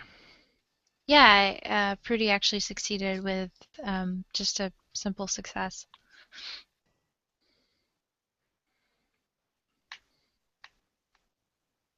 Yeah, I had a simple disaster, so. Oh, you almost fumbled. Continue. All right. So everyone who succeeded can tell that it looks like these tracks are headed north towards the small community of Somerset, where the reservoir is about to be placed. And as you're sort of all bent down looking at them, you hear the... I know my truck sound is terrible, but you hear a truck sort of driving towards you. And as it gets a little bit closer, you hear it go, honk, honk. What do you do? Yikes. Okay. Drop down immediately off into the brush if I can, if there's anything to hide behind nearby. Mm-hmm. Yeah, I'm gonna guess. Follow that lead. Yeah, Prudy would just go, "Oh, time to go," and dive behind a tree. Yikes. Let's try to see if it comes any closer and spy on it. All right, so as the truck is approaching, I should point out that it doesn't seem like it's going fast enough to try and run you down. But as it drives by, the man in the cab sort of leans out of the window, and you can briefly see that he's kind of balding and he has a mustache. And he kind of shakes his fist at you all as he drives by, and he says, "Hey, get out of the way!" And he just continues driving on. Mm. And you notice that the bed of his truck is covered by, a sort of tarp. Mm. Oh, so why didn't we drive out here? Good question. Maybe these are not well-established roads.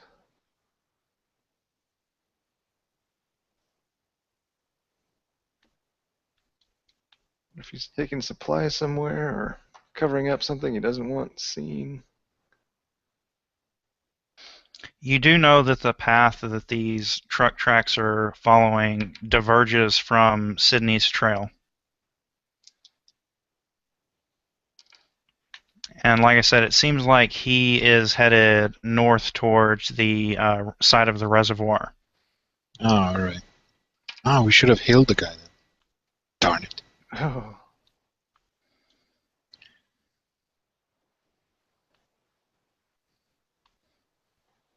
Hmm. So what would y'all like to do?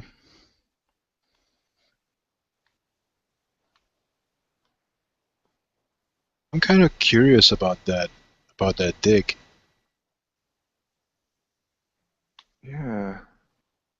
20 miles? That should take, say, 4 or 5 miles an hour. It's not terrible.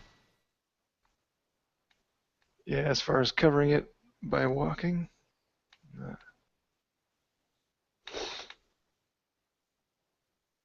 How are we close to Somerset?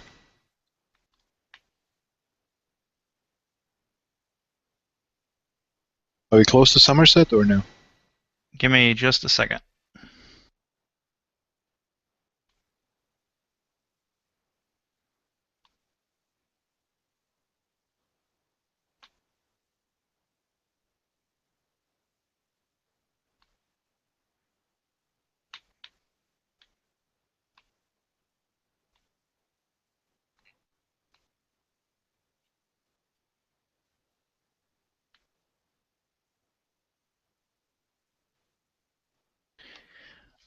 Looking at the maps that you have with you, you can tell that you're still a ways off from Somerset and the side of the reservoir. It would probably take you a lot of extra time to diverge and go that way.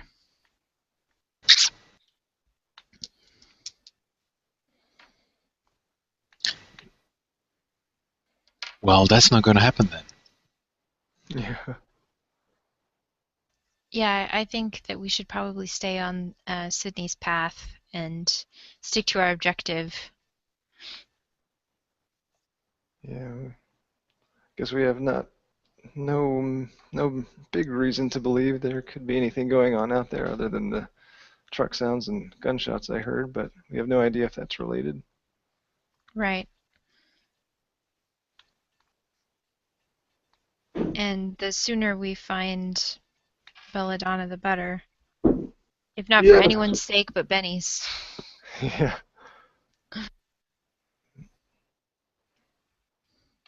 It's the one known that we do have at the moment.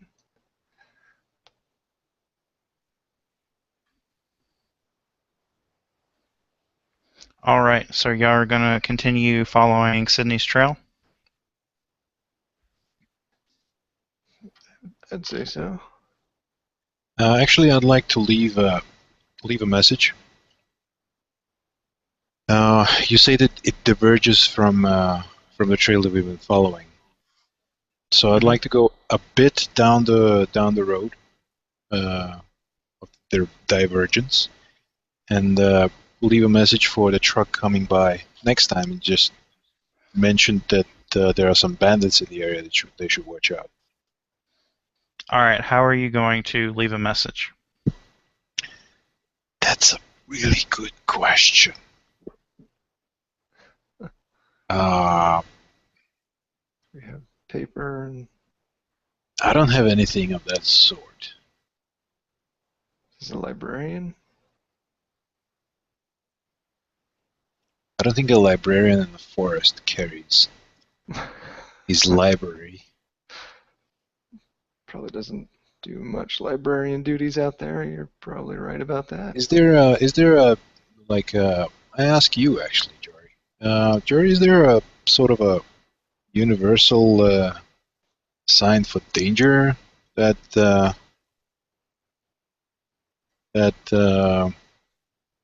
is known out here in the area since the pioneers, maybe?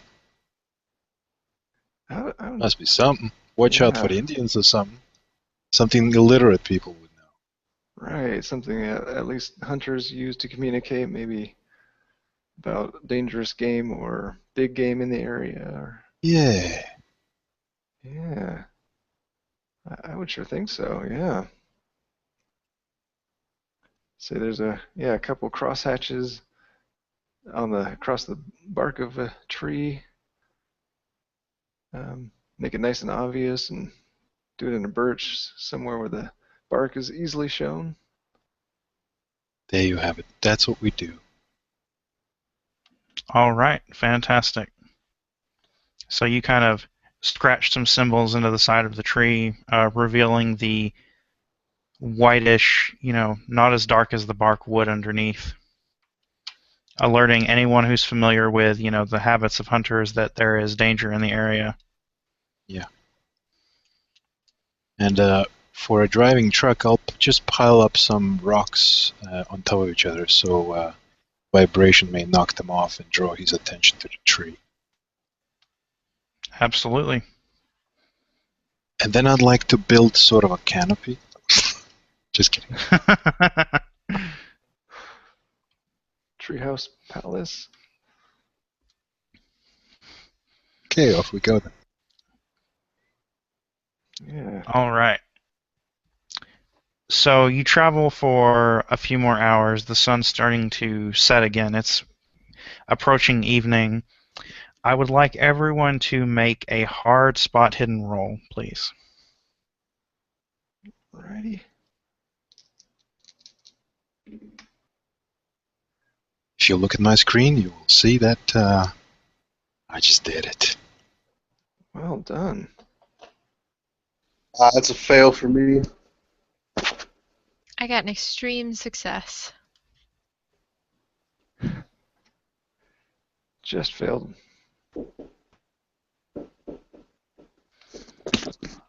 All right. So Josh and Prudy, as y'all are walking along, you're kind of looking ahead. You notice there's sort of a steep slope leading up to a small hill. And at the top of the hill, you see the glint off of a rifle scope. And I now need a group luck roll. And the way group luck rolls work is the person with the lowest luck makes the roll. Mhm. So Mine's- who would that be? According to my notes, that is Benny.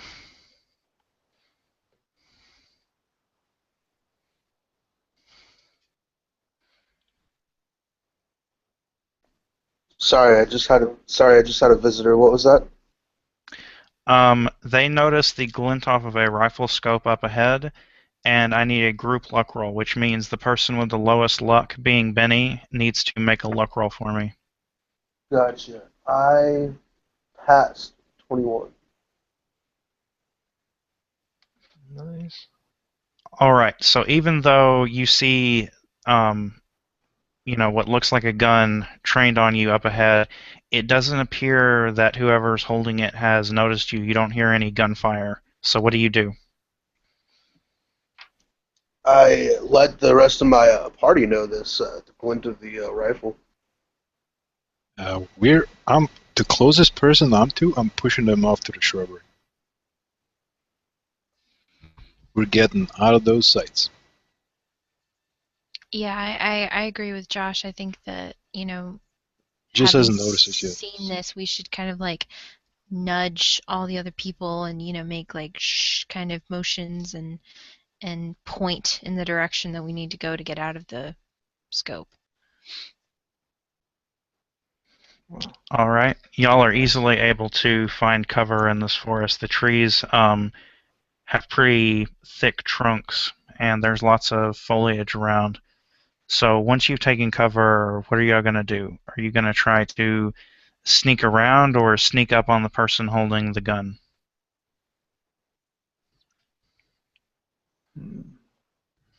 Would like to get an angle on him. Obviously, not obviously, but he's probably looking in the direction. We'd like to approach from the side or behind. that's a good idea. Yeah, at least to get a little closer and make sure we're out of his front view. All right. Anyone who would like to approach up around the side to get an angle on this guy can give me a stealth roll.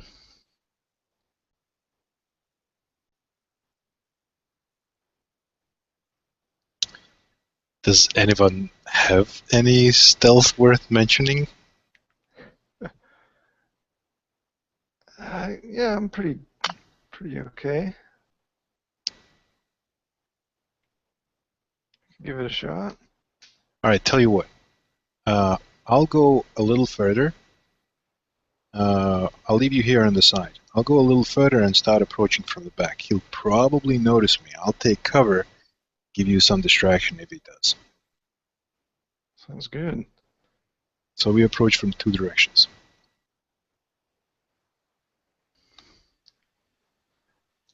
Okay. Josh, are you going to make it obvious that you're approaching? Definitely gonna try not to, and I'm going tree to Okay. tree. But I'm gonna make it obvious that I'm approaching because I sort of am just about as stealthy as that truck as earlier. All right. How'd you do on your stealth roll, Jory? I got a regular success. Fantastic. Is everyone else just gonna hang back except for Jory and Josh? Yeah, I tried to that's what I'm stealth, going but to do. failed horribly. You failed? Yes. All right. So we are gonna go in dex order. Sorry, give me just a second. 62. Oh my goodness. And who had a readied weapon? Or a readied firearm, I should say. Yeah. I guess you'd say Prudy did because, I mean, she's just been walking with this gun and it's not like, lifted up or aimed or anything, but it's certainly like the safety's off and all of that. All right. So that would make yours an 85. Jory, did you have your gun ready? Yeah, being kind of freaked out from the night before and the day before, having heard the shots, and I would be on edge. Jory. Prudy. Josh, did you have a firearm? No. All right. So, Benny. My always first action is just hide behind the tree, fully. All right.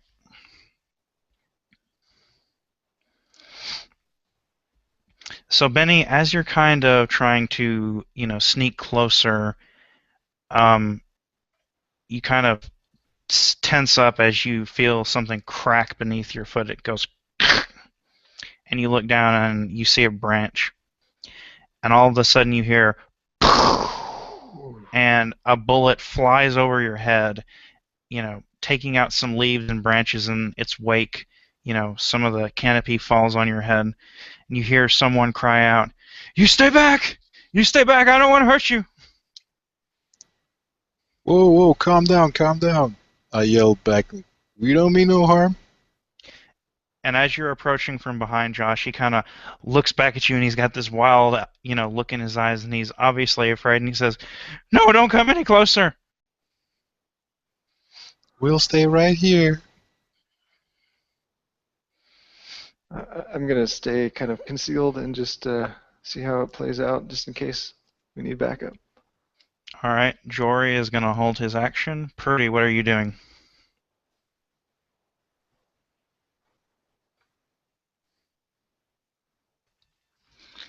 So Pretty has her gun at the ready, but she's not actually firing it. Clearly seeing that this person is not incredibly hostile, but more afraid than anything else, she would kind of turn to Jory and just be like, is that man okay? You think there's something wrong with him? So, Seems fine to me. Oh, sorry. yeah, I'm assuming, yeah. As long as I'm not talking too loudly to give away my position, I would just say, yeah, he seems like he might just be scared, as far as I can tell. I'm just holding off for now. What do you think he's scared of? We might need to ask him that. Hi there, my name's Josh, and we're just out here looking for some friends of ours. You must be You scared. stay What's back. your name? Josh, he's got the rifle trained on you, and he Okay, I'm says, standing back. I don't want any trouble. I don't want to hurt anybody. Just stay away from me. I'll get out of here." That's all right, friend. What's your name? Uh, I'm not gonna tell you. I don't.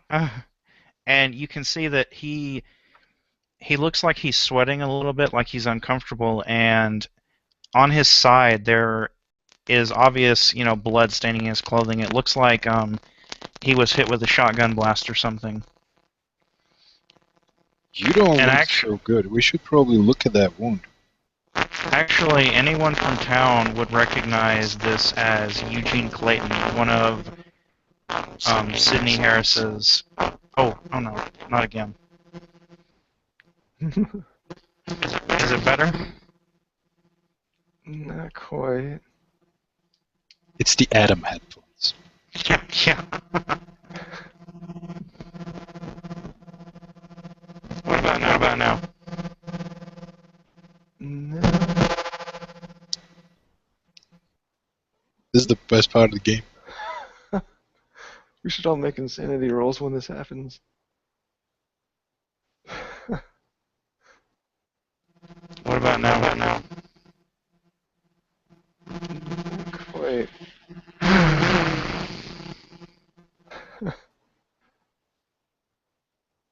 Maybe try moving the cord or something. I honestly think that's what did it in the first place. Is it resting on something or something? Yeah. It's just hanging on the floor.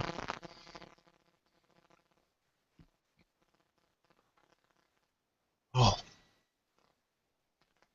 Testing. better. All right. Eugene, is that you? How do you know who I am? It's Josh here, man. I fixed your car last year. Kinda. Sorry about that tire. I swear I didn't know it was an old one, alright? All right, Benny, it is your turn.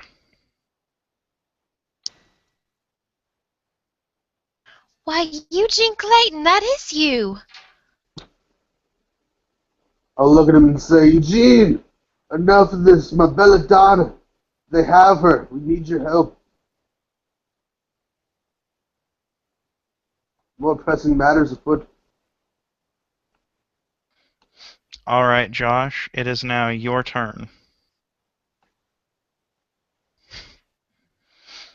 And since we are in initiative order, you can approach him and attempt to disarm him or attack him or whatever you want to do.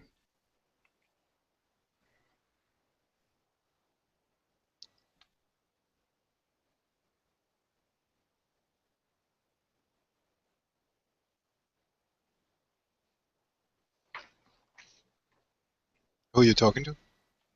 You. Sorry. Me? I'm supposed... But she's got a rifle train on me. Right, but since we're in initiative order, it is your turn. You have time to take a significant action. So you Can I could... make it to him? Yeah, you could rush him if you want him. If you wanted.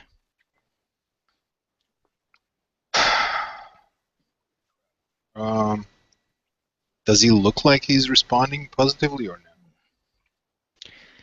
He looks like he is freaked out a little bit, and he's obviously injured. So he may not be in the best mental state at this point.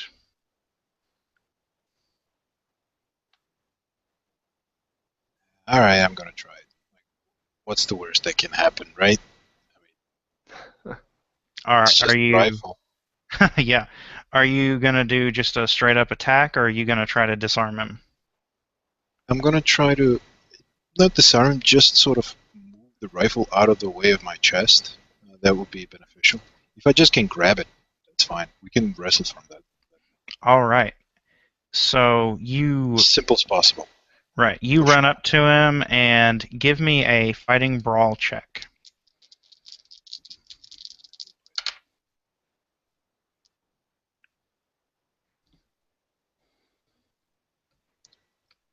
Let's forget about the fighting brawl check.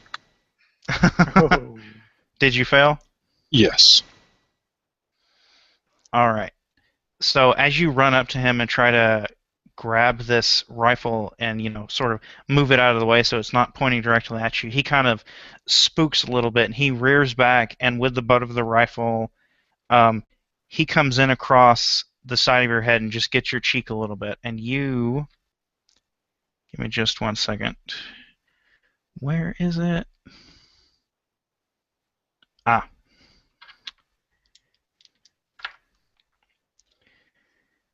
You take 2 points of damage as he kind of just lightly grazes your cheek with the butt of this rifle, kind of freaked out a little bit.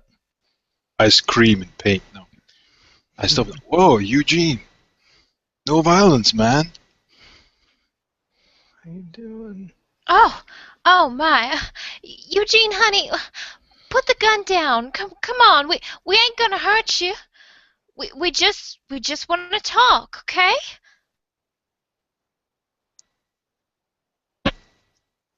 Don't know about not hurting you, but put the gun down, man. It's okay. Can I roll like a persuade to see if I can, sort of sweet talk him into... I was just about to say, are you going to try to charm him? Yeah, I would like to. Okay. Yeah, give me a charm roll.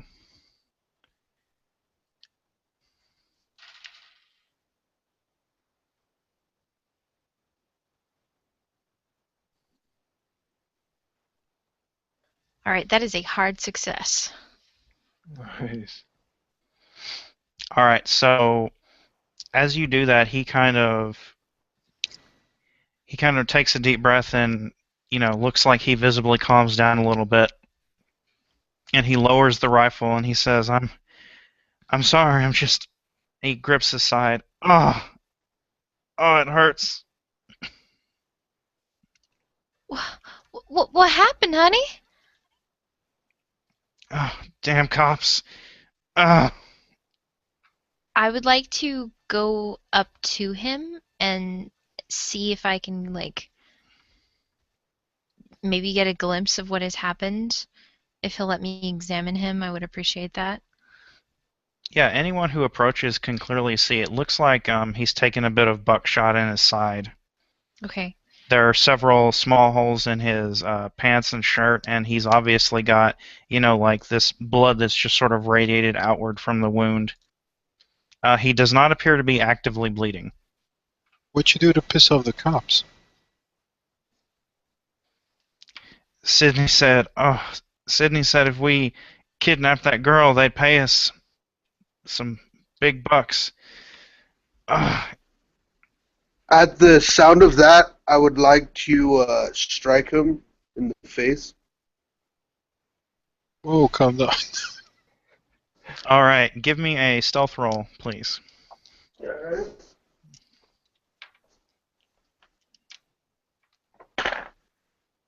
It's going to be a 20. Is that a success? Sorry, yeah, success. All right. You automatically succeed because he did not see the attack coming, so roll your damage. What Should would be. damage be for like kick to the face? It's going to be a 1d3 plus your damage bonus. So that will be 4 points of damage. So you just haul back and punch him? Yeah, right as soon as I hear that he had something to do with Belladonna's kidnapping. Punch the face.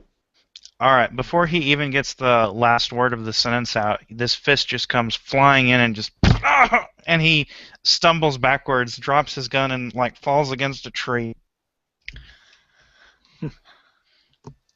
If no one else was stopping me, I'm going to jump on top of him and start punching him where he got shot. Yeah, I'm gonna stop.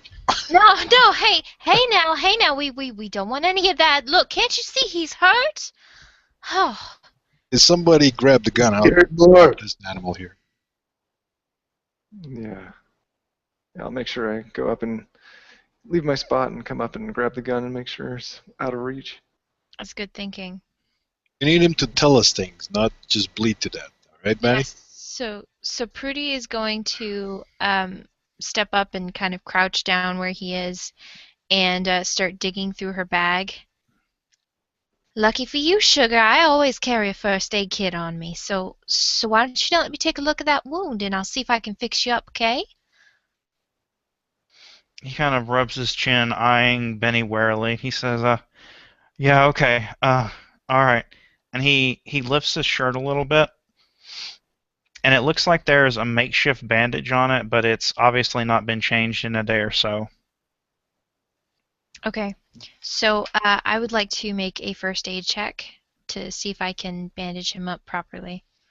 All right, do so.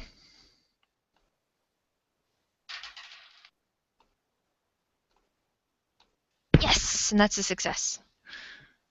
Alright. All right, so it takes a little while, but go ahead and describe what you do to this wound.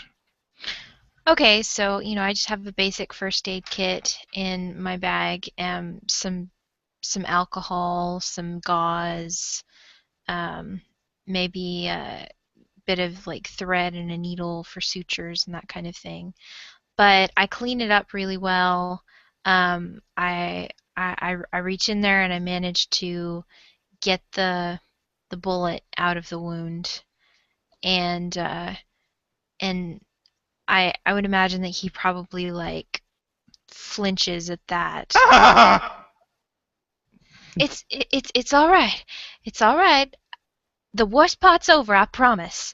And then she'll just kind of like clean it up some more, and then after she's sure it's sterilized, try to just sort of tape some gauze on. Well, maybe not tape. I don't know if they'd have tape at this point in time, but definitely wrap it up so that there's no way anything could get into it, and it would be totally closed off to allow to heal. All right. So once this is done, it's taken about 30, 45 minutes. He kind of relaxes against the tree, obviously not as uncomfortable as he was before, and he says, oh, thank you. Thank you, Prudy. I always knew you were one of the good ones. You're welcome, Sugar. Now, in exchange, you're going to tell us everything you know about where Sidney Harris is taking that poor girl. Mm-hmm. Absolutely. It was all Sidney's idea. It was his idea. He threatened my family. He told me he would kill them if I didn't help him. I can give you directions to his hideout. Perfect. Does anybody have a map? Sure do. All right. If you hand him a map, he actually gets some of the still wet blood from his shirt and like circles an area on the map. I have Well, a pen. I got a pencil right here, honey. He says, "Oh, okay. I'm sorry. I'm just a little delirious. Oh, the gunshot. Oh." All right. He takes the pen and or the pencil and he marks a space. It's roughly, like a bit of a half day's travel in the direction you're already heading. And he says, "That's where they were keeping her. They had Dobbs, Gardner, uh, and I think that's where Sydney's headed now. Listen, can y'all help me get back to town? I don't want to be out here anymore. I've been having weird dreams, and there's something out there. I saw someone last night. I took some shots at them, and I swear I got them, but they didn't stop. They just kept going." No. So, about what time is it? It's probably 4:35. It's approaching evening at this point. Okay. So, I would suggest that we probably encourage him to stay the night with us and then head back in the morning down the trail that we came.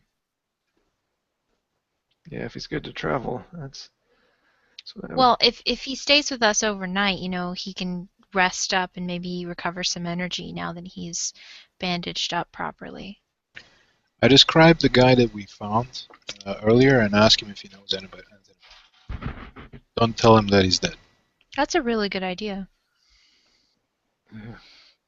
Yeah. That he doesn't sound familiar. I haven't seen him while we've been out here.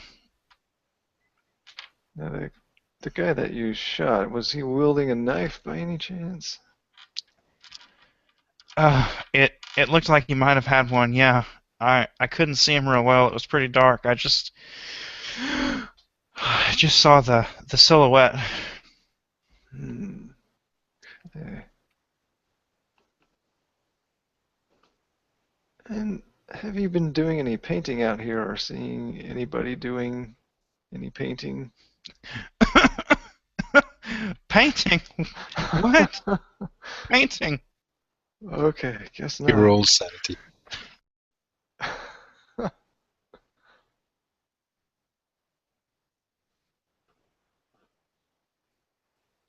So what are y'all gonna do? We can't just send him back. Can't take him with us.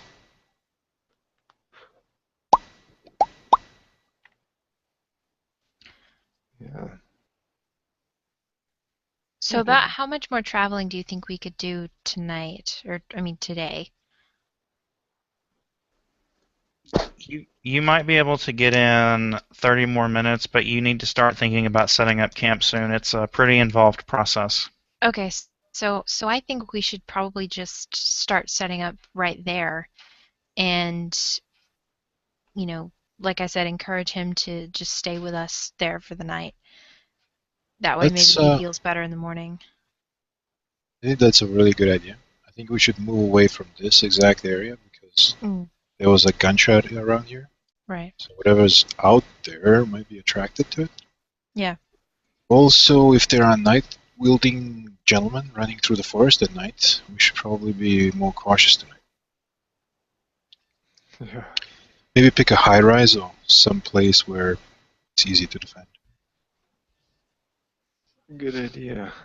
Yeah. Yeah, the hill slopes up a little bit from where you are, and you should be able to find, a little spot on the top and get a good vantage to the area around you.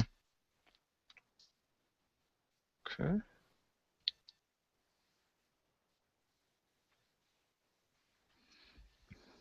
All right, so is it pretty much as before, people gathering wood, setting up tents, getting food ready? Yes. All right. One little Yeah. change, we'd like to have 2 people awake at around that time that Jory saw somebody. Okay. Yeah. So there are going to be 2 people on watch at midnight? Yeah. All right. Do y'all discuss anything or say anything to one another as you're getting the camp ready? I'd like to know what kind of a night everybody else had last night. It was awful. I can relate to this guy's experience of nightmares. I can't really place what it was that I saw in my dreams, but it wasn't pleasant. Of I course. don't remember any nightmares. I just couldn't sleep a wink. I tried, but it was like, I don't know, I was just laying there awake with my eyes closed all night. It was something awful. Yeah. This is not a pleasant place to stay the night, unfortunately. Maybe we should cook our water better or something. Yeah, could be something in the food or the water. Okay, well, set up camp. That's all I had. Yeah. So, Prudy would definitely be concerned about Eugene and keep looking over at him, making sure he was okay, not, passing out or anything like that. And when food is finished, she'd bring him a bowl and offer him, her rations for the day, just to make sure that he's okay. Yeah, he eats pretty heartily, and almost as soon as he's finished eating, he kind of just knocks out. Not necessarily like he's sick and he's passed out, but he seemed pretty exhausted. Yeah. So as he's eating, just scarfing down his food, she would say, "Yeah, I knew you was probably hungry. Looked like you hadn't eaten in days. You know what? This'll help you sleep well tonight." And she reaches in her coat pocket and pulls out a flask and hands it to him.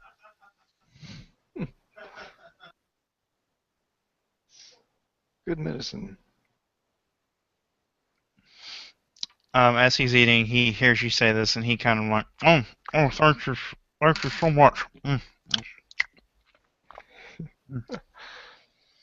And he takes the flask and he takes a couple of swigs of it.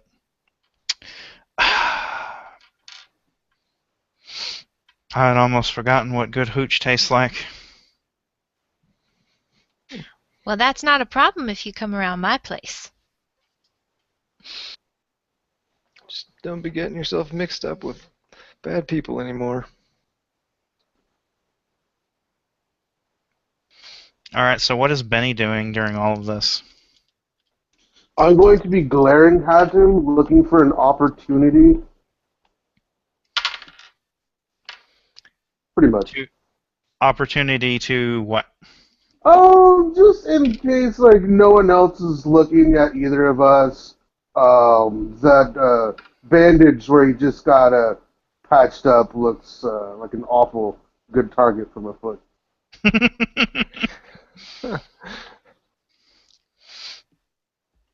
All right, make me a hard stealth roll. Yeah, right? Yeah! A 6! Extreme success. All right. So tell me what it looks like as you kind of, sneakily walk over and kick this guy in the side. Ah, yes. You would see me muttering to myself, this no good hooligan. God, forsaken person. Can't believe everyone's just being nice to me. Everything, oh, that's a nice looking bandage. Hope nothing bad would happen to it. It's kind of start shuffling over to him. And I go to a fake trip, and anybody that's looking at me could definitely see that this is not a trip that was on accident. And as I'm picking myself up, I go for a clean swing of my foot right towards his bandage, and you see my tip of my shoe dig into his side. He screams out in pain, "Ah!" What's your problem, man? Benny Donovan, you leave that poor man alone. I bet he didn't leave Belladonna alone. I swear, man, we haven't touched her. She's fine. She better be. And I'll kind of walk off.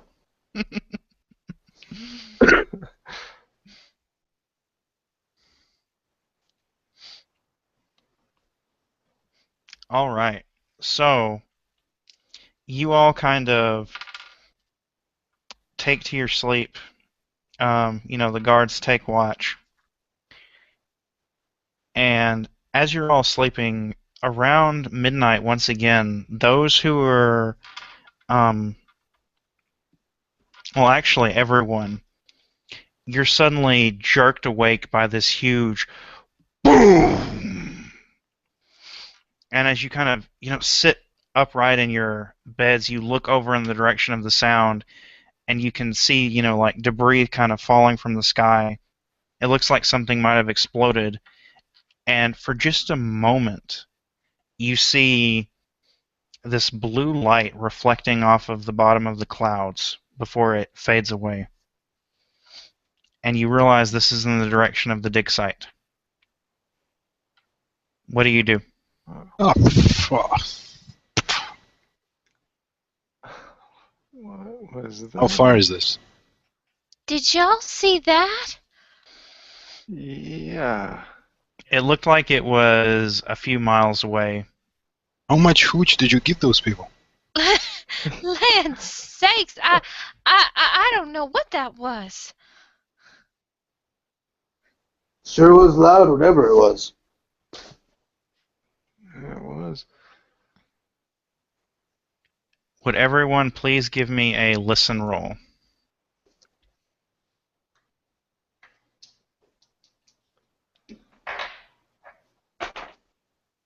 Oh, extreme success. 3. Whoa.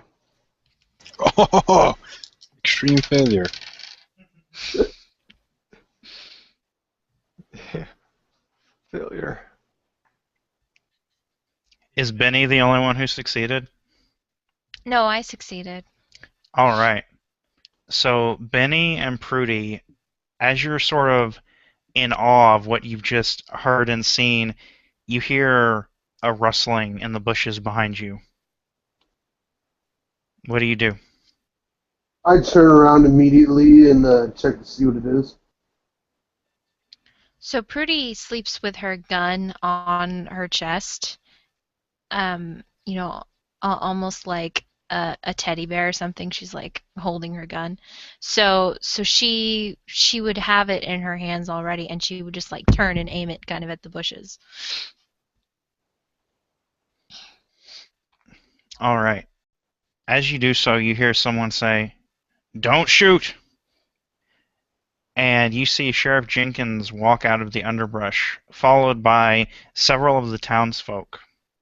It looks like this is another one of the posses that has gone in search of Belladonna. Why, Sheriff Jenkins! Oh, sure is a relief to see you. Fancy meeting you out here. Did you find Belladonna, Jenkins? No, we haven't run into her yet. We traveled for a couple of days and then started to circle around trying to. And at this point, he notices Eugene Clayton kind of. He looks like he's trying to like merge with a tree that he's leaning against. He's trying to not be noticed. And he kind of laughs a little bit and says, well, Mr. Clayton, fancy seeing you in one piece after that scattergun got you in the side. I guess these fine folks have been doing a better job than any of the other teams capturing one of those hooligans. Oh, not only that, we found a dead man yesterday. Say again. Yeah, that was something that was a prize. Back over that way, about a half day's walk, we marked the grave, digged a very shallow one, and we have ourselves a suspicion that he might have ran into Eugene here in the middle of the night, spooked him, and got himself shot. But we're not sure. We should look at the wounds. Well, no, because it looked like he had a knife wound, not a gunshot. Well, he had a knife on him. The sheriff kind of like strokes his mustache and says, what did this body look like? Describe Well, him. he was a young boy. Red hair, pale skin. Don't know what color his eyes were, they were closed. But he was painting something. He had all sorts of paint spots on his clothes and brushes in his pockets. And wearing overalls. His name was Stephen, we think. Oh, hell. I think it might have been one of them artists from Boston. I heard something about them coming out here to do some kind of assignment. I had hoped they didn't get mixed up in all of this. Wow. And he kind of starts stamping towards Eugene and says, Eugene, what did you do? And Eugene says, nothing, Sheriff. I didn't do anything, I swear. The sheriff starts to reach down to grab him by his shirt collar. What do? Yeah, he should probably be brought back to town, have his wounds looked at, and put in jail, I suppose. I'm looking at the sheriff. Jail? No, it wasn't my fault. It was Harris. He threatened my family. Well, until all that's sorted out, you sir aren't well. Should get some tended to. Exactly. And we've got some marks on the map that Eugene here was friendly enough to show us. So I reckon that ought to count for something in his defense. Where they should be, where they wanted to keep her. I produced the maps and showed them to the sheriff. The sheriff kind of looks down at it. He's sort of grinding his teeth. And he looks up at the other members of his posse who are they all look a little bit uncomfortable and, like they're very tired. And he says, well, now, this is interesting. I propose that you four go on and take care of Harris. Myself and my posse will escort Eugene here back to town and make sure he gets taken care of. He won't get out of our sight, I promise. Well, obviously, a 16-year-old boy, an old maiden, and a hunter should go and fetch the bandit. Right. Got it. Well, thank you, Sheriff. We do appreciate that. He was just asking us how we could help him get back to town, but this is obviously more important. You understand. I do indeed. You have all done fine work here. The town of Bennington is in your debt. And he kind of produces some handcuffs and goes over to Eugene and says, all right, boy, come on. We're taking you back home. And Clayton kind of, like, no, Sheriff, you gotta believe me. It was Harris. He says, I know, I heard you. Come on. And he'll handcuff him and start to, escort him off back the way you came. And the other members of the posse kind of follow, looking a little relieved. When they are outside of earshot, I go, wow. It's just me, or is our sheriff kind of yellow? Yellow? He just left us in charge of this. Yeah, I was wondering that too. Interesting. Well, when I get back into that town, I'll apply for deputy and take his job later. I'll vote for you. All right. So are y'all going to resume what you were doing before? Yeah, I think so. I mean, we have a good idea of where we're going now. So Is it still the middle of the night? Was this right after the big explosion? yeah, I mean, I would like to try to get some sleep. Yeah.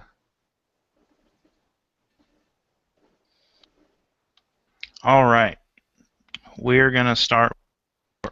We're gonna start with Jory. Jory, as you're getting some sleep after the events with the explosion and the posse, you manage to drift off, but then you wake up in a forest. It extends all around you. The path cuts and snakes its way between trees, carpeted freshly by fallen yellow leaves that have begun to dry and wither as if a sickness infests them. You're walking slowly down in silence. Nothing moves but you. There is no wind. There is no sound.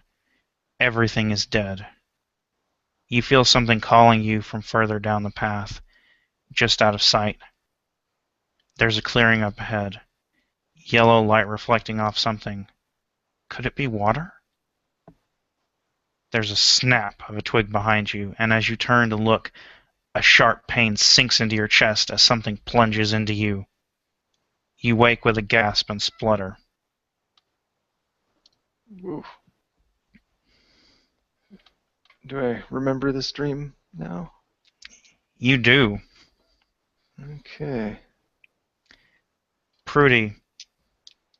Yellow leaves fall slowly from the thick roof of branches above. Blades of sunlight stab through the darkness. Ahead of you stands a dilapidated log cabin. The door swings slowly open, and a figure emerges. It advances slowly with purpose. You want to turn and run, but you can't take your eyes from it. Your muscles strain as your brain cries out for your limbs to work. You are powerless. The figure is wearing overalls. You hear it say, "Why? Why didn't you help me? Now I'm with him, in his service. You have to join us. You have to embrace your destiny, and bask in his eternal glory." As he steps closer, you realize it's the boy from before. His face is lifeless, pale, and unblinking. A dark green smear of corruption spreads down from one of his empty eye sockets. He grins and his skin cracks. You wake in terror. Make a sanity roll.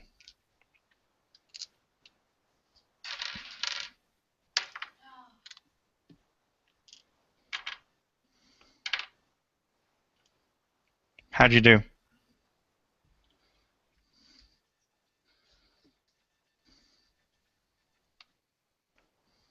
I don't know, because I don't want to say. How did you do? 99. All right.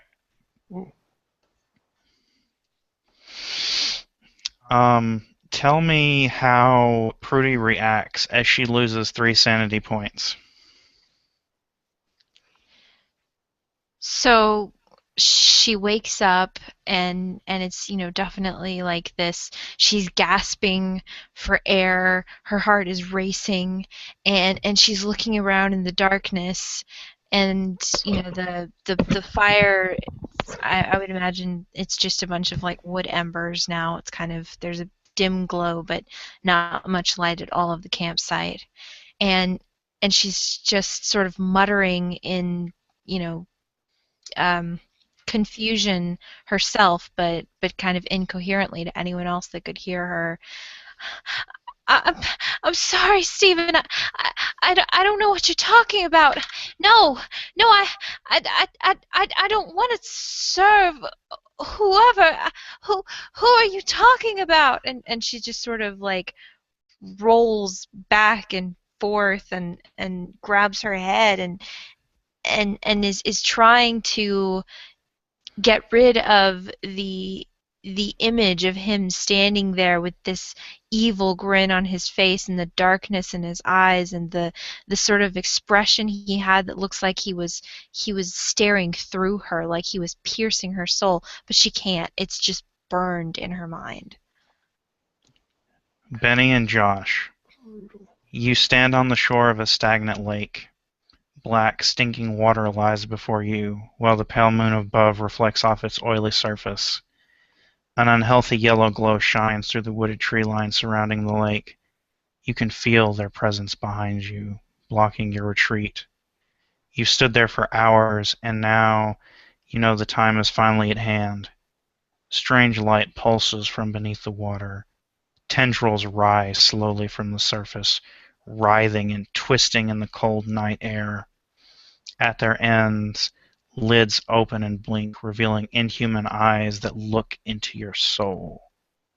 An array of metallic spikes begins to thrust upwards as something huge rises to greet the night. Like polished metal, it glistens in the moonlight. The spines writhe and flex. You feel a sickening stab as something plunges into your chest and you wake screaming. Make a sanity roll. All right. Ooh, 92. I failed. Horrible fail. Ooh. Make it. All right, Benny, you lose 7 sanity points. Woo. Jesus. Please make an intelligence roll.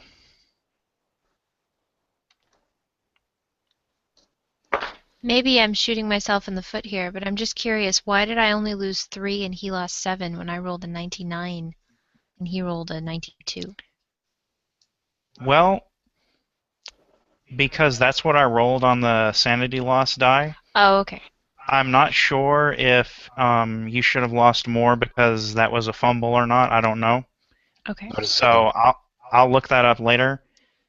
There's some chance that you shoot somebody in the foot since you roll around with your gun. Josh, you lose 3 points of sanity. All right, Benny, how did you do on that sanity roll? For this, or that was the intellect, right? For the int. I got a natural 0. So you 0, rolled 100. 0. Yeah, all zeros. Yep. All right. So as you wake up, tell me how Josh react, or not Josh, how Benny reacts as he sort of sits bolt upright and he remembers this dream, but then he kind of blocks it out. He sits up and says, "Oh God, monstrosities! I hope hasn't gotten to Belladonna. What could possibly have been that demon? Ah, God, it must have just been something a part of my imagination or something dark. My demons. It must have been nothing." And I kind of try to push it aside. All right, fantastic.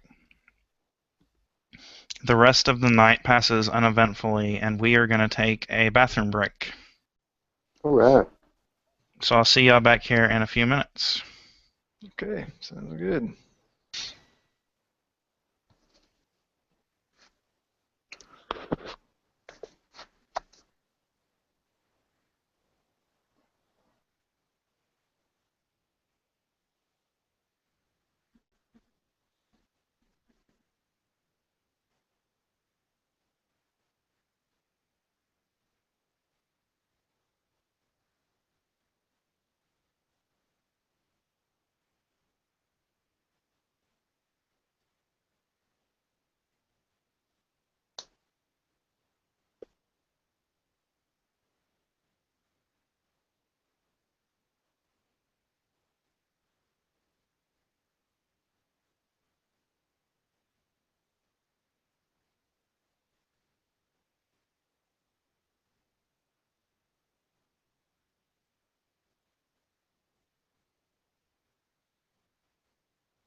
All right, I am back.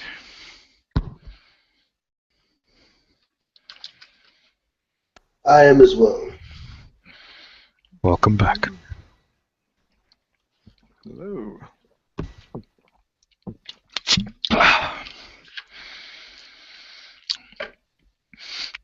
We have one viewer. I guess they didn't have anything better to do tonight.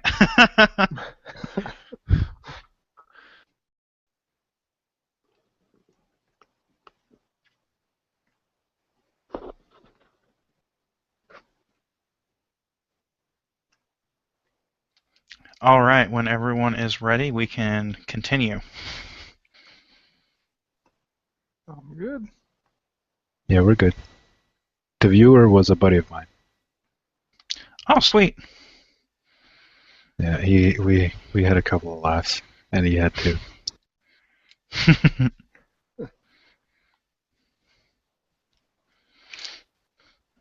Oh, all right. So it is the dawn of the third day. Tell me what you guys are doing as soon as you wake up. I pee. Nice. Build a small fire. I'm kind of freaked out because last night everybody was waking up screaming. Heard that too, yeah. So to sort of return things to normalcy, I brush my teeth and cook the coffee up. Nice.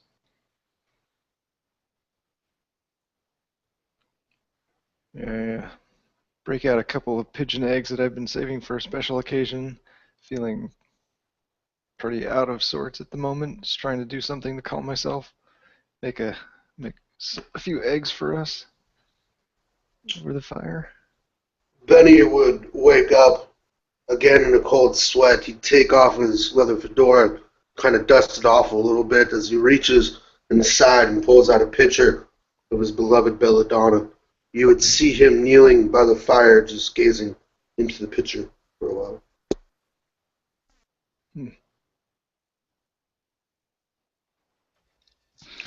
And Prudy would, sort of slowly get up, not having been asleep, but just sort of stiff from not moving, but being awake for so long. And she has this look on her face like she's seen a ghost.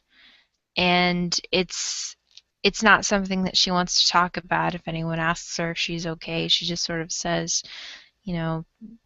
yeah, I'll be fine, and brushes it off. But every time she closes her eyes, she sees the look of that boy behind them, and it's something that is going to make carrying on with the day so much harder.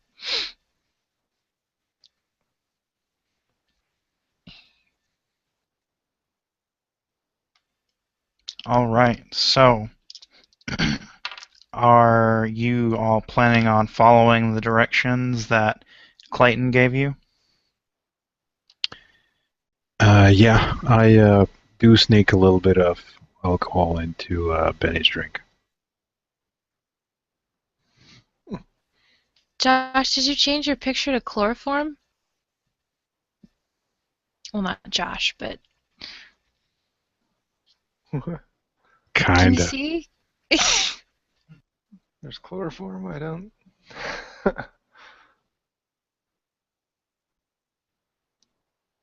It's the mood of the day.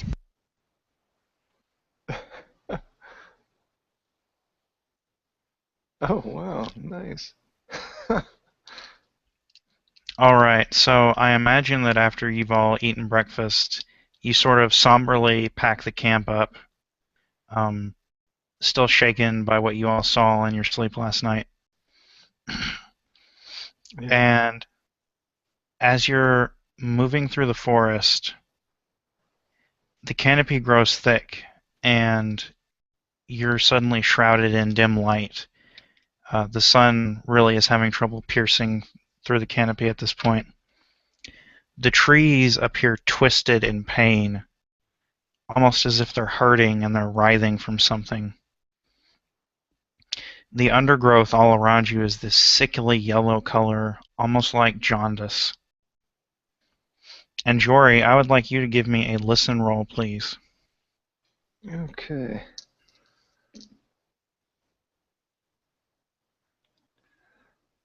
Six. It would be a simple success. All right. As you're moving through the forest, your gun at the ready, peering around, following the directions you were given, you suddenly realize you don't hear any animal sounds at all. There's just nothing. And this realization hits you very hard. You know, as a hunter, you're used to the sound of the forest and the sound of life all around you, but this is just dead. Please give me a sanity roll. Okay. That's not too good. And it has to be less than your current sanity? Yep. Okay, I got 72, which is way above my current sanity. All right. The hair on the back of your neck kind of stands up, and you get this tingling sensation in the front of your head, and you lose 1 sanity point. This does not feel right. Not to mention, it looks like my dream.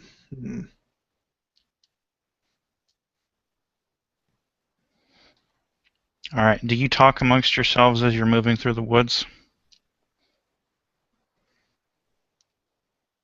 I don't think we do. I think we're all sort of shaken from our respective dreamlike experiences that it's actually the most quiet trek we've had of these days that we've been here. Yeah, I would think so, yeah.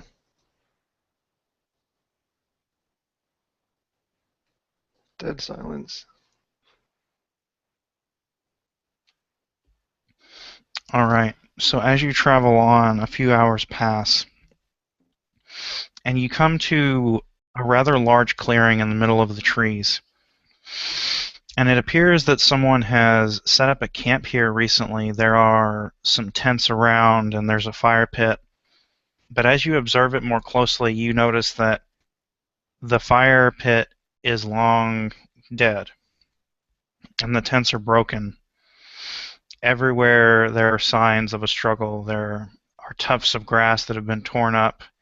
Some of the canvas on the tents looks like it's been slashed through. What do you do?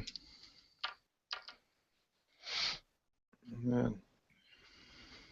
I think I would gingerly go forward and try to take a look in one of the tents. All right, you come to one of the larger tents, and as you peer inside, you kind of have to lift up the canvas because it's halfway collapsed. And you see that it looks like a makeshift mess hall, as if someone lived here at one point and used this as a common area and a place to eat. But it looks like it hasn't been used in a couple of days. Does it seem like there are place settings on the table that might indicate a number of people? Well, actually, just from looking at the various tents around, you can tell that it looks like there may have been. Sorry, I'm trying to math right now. Oh. It may have been 6 people here at one point. 2 of the larger tents look like they're set up for a man and a woman to sleep together, and then there are 2 individual tents off to the sides. Okay.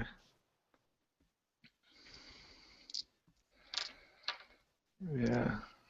I'm just gonna kind of keep poking around and investigating to see if anything looks out of place or.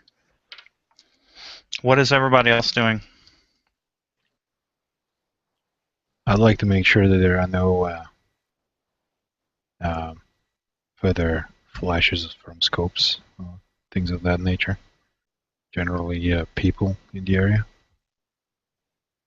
All right, give me a spot hidden roll.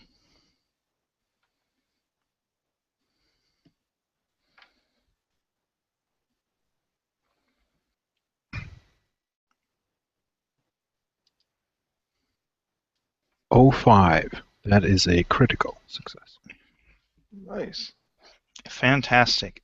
As you're sort of walking around the edge of this campsite, excuse me, looking into the tree line, trying to make sure there's no one getting a beat on you, you feel something kind of like hit your foot, and there's a psh, and you look down, and sort of half stuck in the brush, you see a rifle and what looks like a Texas hat laying next to drag marks that are going north. Oh. Prudy, what are you doing? So Prudy would be sort of looking around the campsite to see if there's anything to identify the people who were here. All right. As you're looking around, you come to another one of the large tents, and you see that actually this one has several easels that have been knocked over, and there are canvases laying in the floor. And as you start to look around and look through the paintings, you notice, there are several of them there. There's an owl sitting on a branch looking out into the night. There's a deer peering through the forest. There's one of the moon coming down. And that's when you see it. Your eyes fall on this cabin in darkness. And there's a figure standing in the door. And it's your dream all over again, your nightmare. Please make a sanity roll.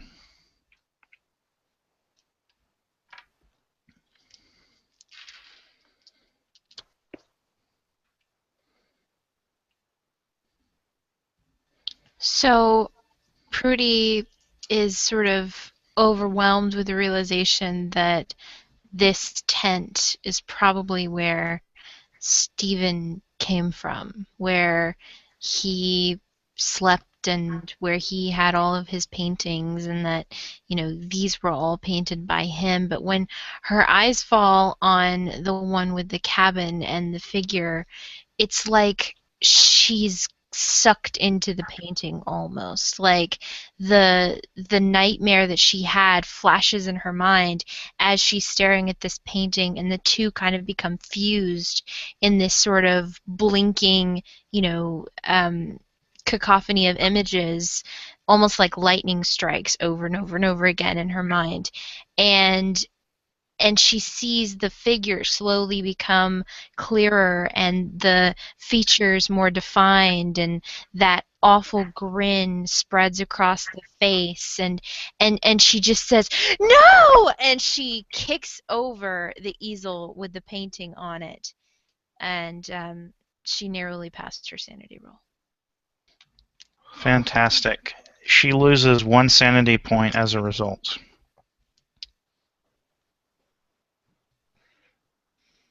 All right, Benny, what are you doing? I would like to be scouring around the campsite, looking for any signs of Belladonna at all at this point. I'm completely focused on trying to find any clues of her. Was that a All right. scream that we heard? What do you mean? From me.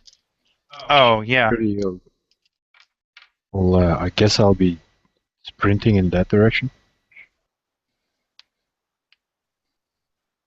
I guess everybody would at that point. Yeah. Yeah, who's going to rush to Prudy's side? That's, yeah, I would. Yeah. Probably nearby. All right. Yep. So we will start with Jory. Jory, as you run over to where Belladonna, my goodness, Prudy, your foot gets caught on something, and you look down, and suddenly you're staring at that same path through the forest again. Uh-oh. Seeing it in my mind's eye, seeing the vision play out in front of my mind. All right, and finally, Josh and Benny, when you get over there, you see next to where Prudy is standing, sort of like clutching her head, next to this toppled easel. On another one that stood up right next to her, you see a figure standing on the lake shore as something horrible and monstrous rises out of the black depths. And I need you both to make sanity rolls.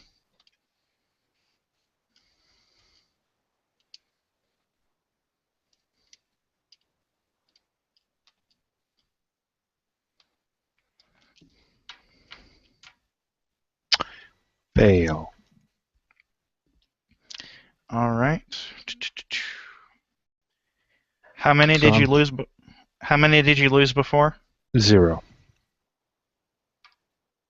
I passed the test last time. You said nothing, so I assumed it was 0. But if you'd like me to retroactively lose some points, I'll gladly do that.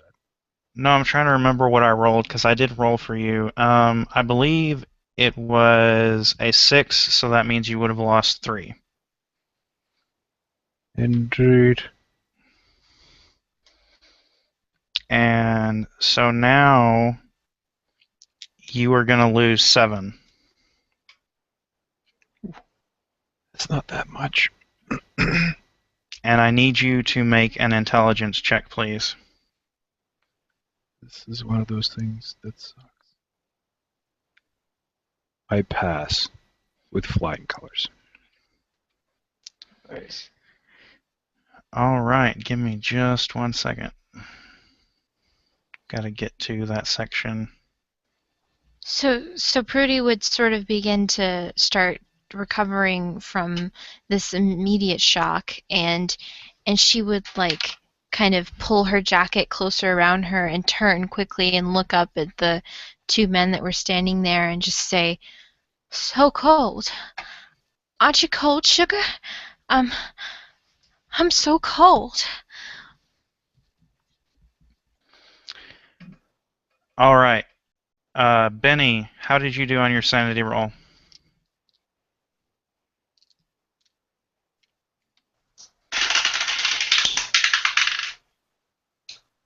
I passed. Okay. Oh my gosh. All right. You lose 3 points of sanity. All right, I'm down 10 now.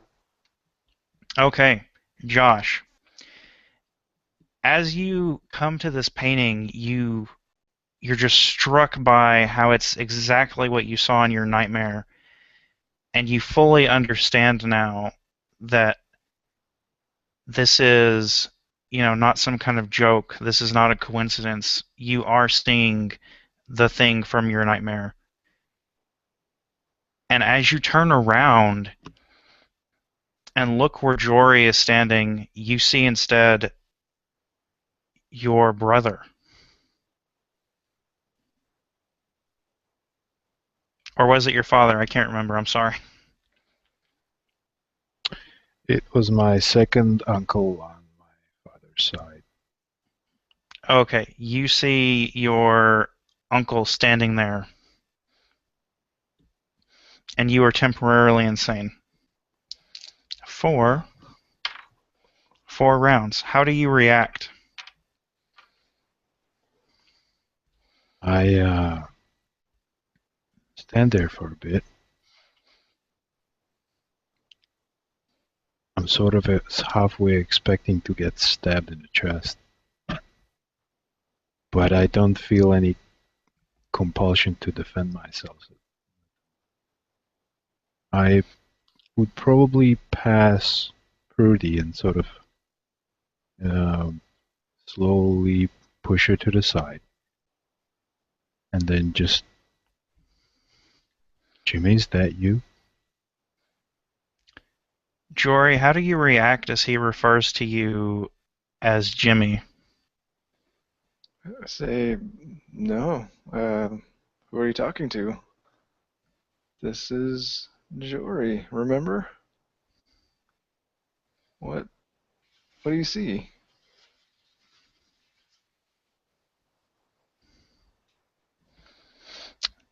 All right. Benny, what do you do?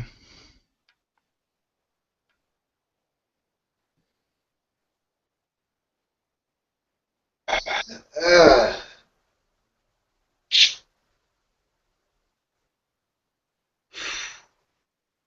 I'm gonna just, I guess, still try to like comfort Prudy, I guess, after the scream.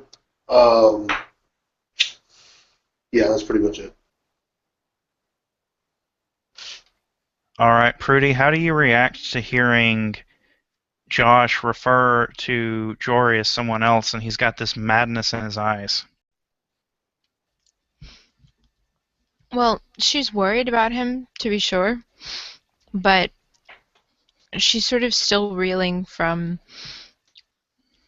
everything that she had just experienced, and so it's not really as much of a reaction to him as it is a passive sort of watching him in confusion, just feeling this overwhelming chill in the air. Right. All right, Josh, how do you feel about your Uncle Jimmy? Uh,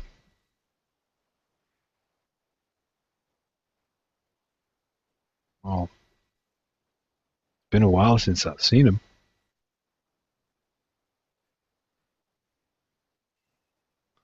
It's part of a distant family, I suppose.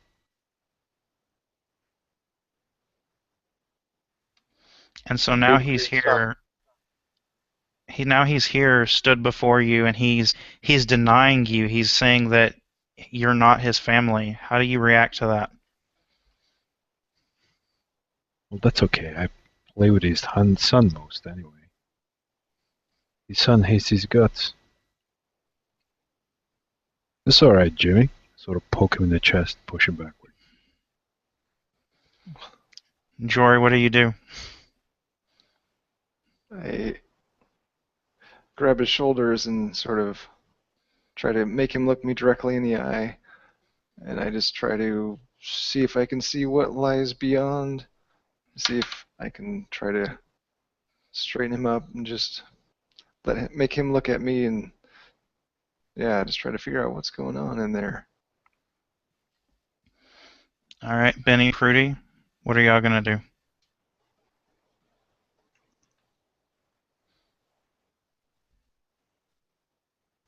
I would just look at the both of them and say, "What is this madness? Why aren't you his family anymore?" Kind of confused. Shh, shh. I don't know what's going on, but it's best we stay out of it. Good thinking. And I'll kind of take a step back.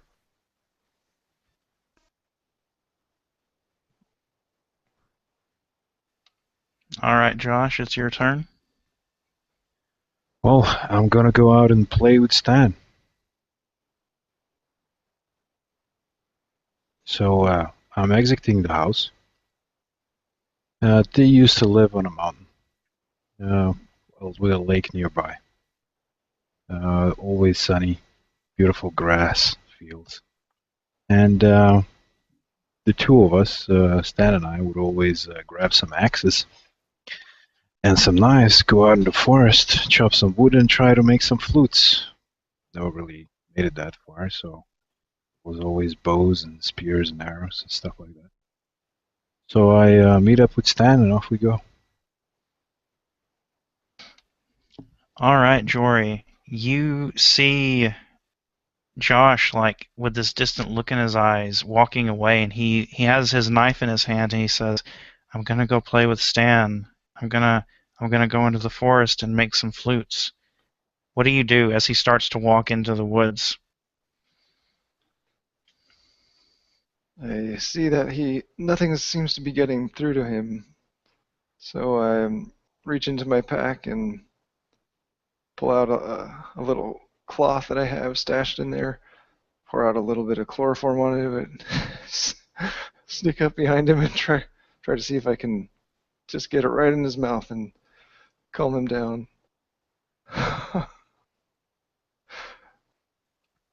Give me a stealth roll. Okay. Now, Sugar, what you doing? Don't hurt him. He's not thinking straight. He's beyond help at the moment. Josh, make a spot hidden or a listen roll.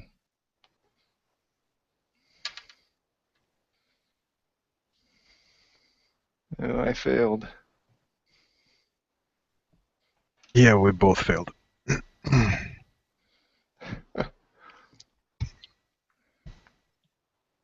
Oh well.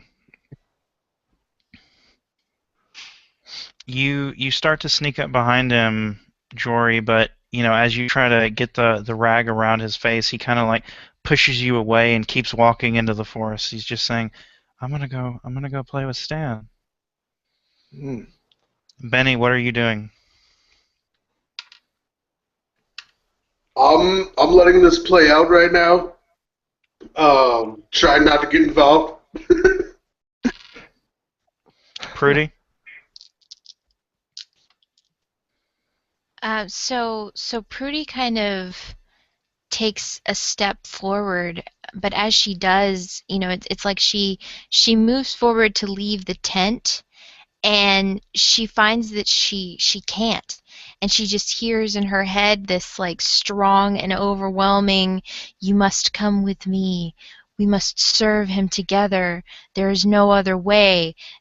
Just kind of the exact same thing that that Stephen or whoever she saw in her dream was telling her last night, and it's like this loud echoing all she can hear as she finds herself standing at the entrance of the tent. All right, Josh, you are still moving towards the forest. Yeah, I'm struggling to see.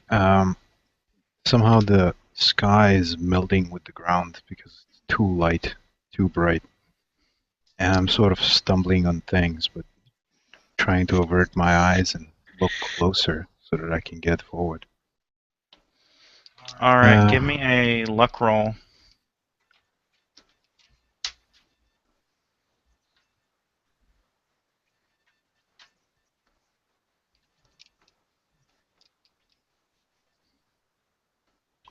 Just failed. So as you're stumbling and moving through the forest, you kind of trip over this branch and fall on your chest, and your knife falls out of your hand ahead of you. Jory, what are you gonna do? I try to seize on the opportunity and quickly move to the knife and grab it Okay. and try to stash it away and maybe at the same time tell Josh, "Oh, don't you remember? Was it Stan? Yes, Stan's sick. He's in bed right now. He can't go out and play. He's back this way, back in the house." All right, Josh, at this point, your head kind of clears, and you look up and you look around, and you realize you're not at the old house, and you're not with Stan, and your uncle's not here. Stan was a dork anyway.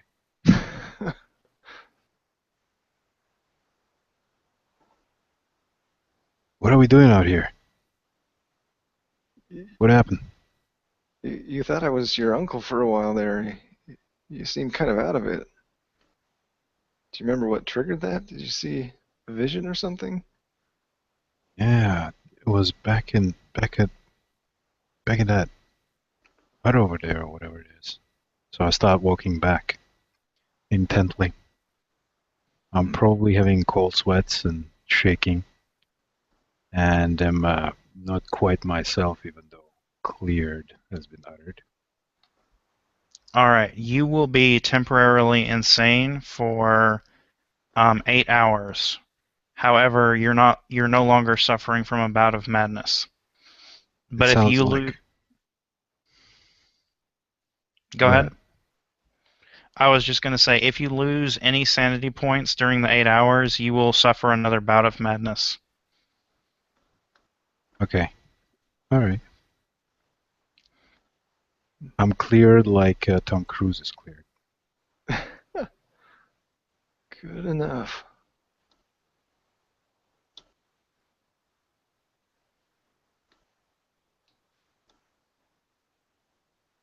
Well, I'll be looking at those paintings again, I suppose, trying to figure out, because I've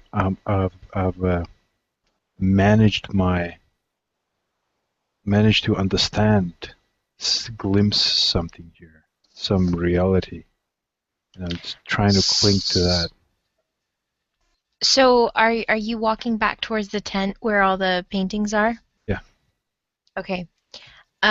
So as you walk up, you just hear these loud pow, pow, pow. And when you come up to the actual entrance, you see that Prudy is standing over the paintings, and she has blown quite a few bullet holes through several of them.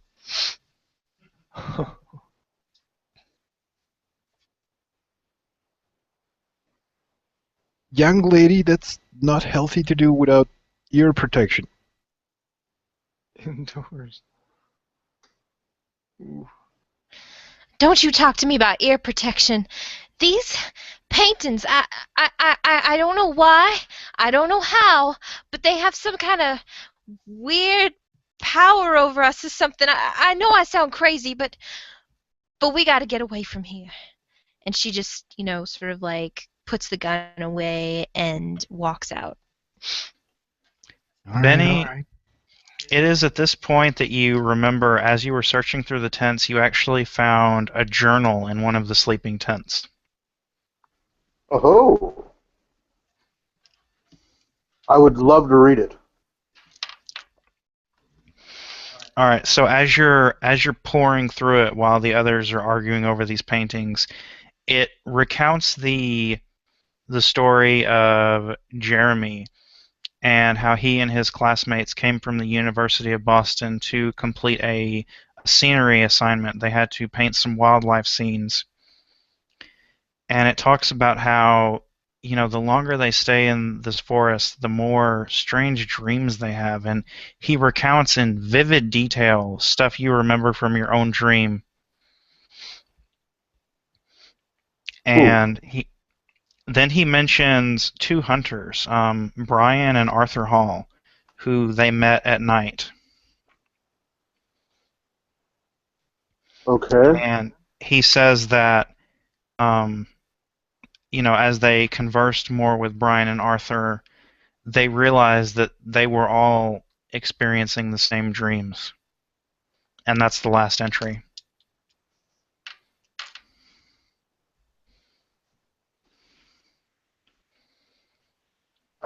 I would take this information and I guess I would keep it to myself at this point. I think everybody else is going through their own thing, if you will, right now. Still looking for clues, though, but kind of having an eerie feeling that this happened to them so long ago, and the same thing's been happening to me. Yeah. All right, so what is everybody else going to do? Oh, by the way, Jimmy, over there, I think I located the hunter, one of the hunters, or at least his hat and rifle. Let me show you. Oh, let's take a look. So I walk in that direction, and when we get there, pick up the rifle, and over there, see the drag marks? Oh yeah, looks pretty clear. Body was dragged. Whether Does the conscious. rifle have bullets in it? Yeah, it's loaded. It's got a full What? magazine. What kind of a rifle is it? It's just a simple bolt action. I believe it's a 30-06. It's a simple hunting rifle. Right. Yeah. This gun looks like mine. It clearly was likely hunting something out here. And then that's his hat too, right? And blood. Yeah. Well, maybe we can go a little ways this way and see if we see anything. I don't know if I feel like it. Yeah. I check my belt and pull out my knife. On the other hand, we could make us a couple of flutes. Let's go.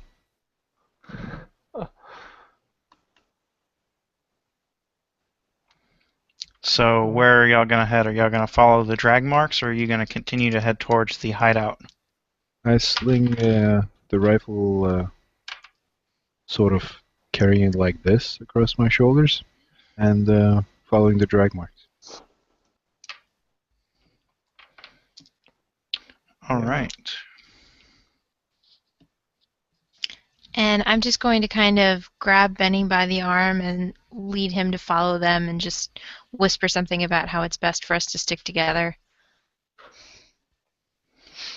I'll nod and follow. And kind of start to mutter about what I read in the journal about these kids that came from the university that had these same rules.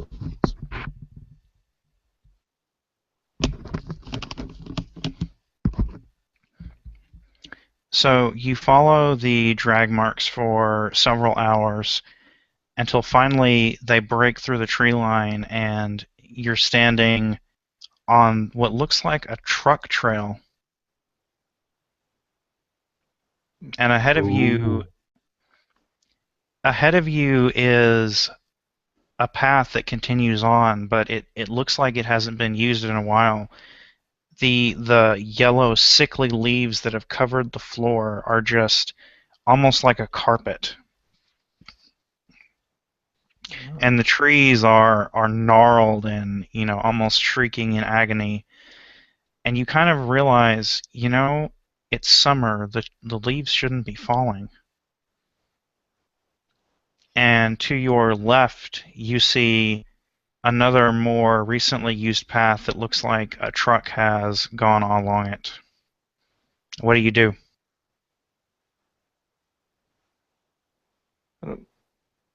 Could I look at that painting was kind of like my dream last night.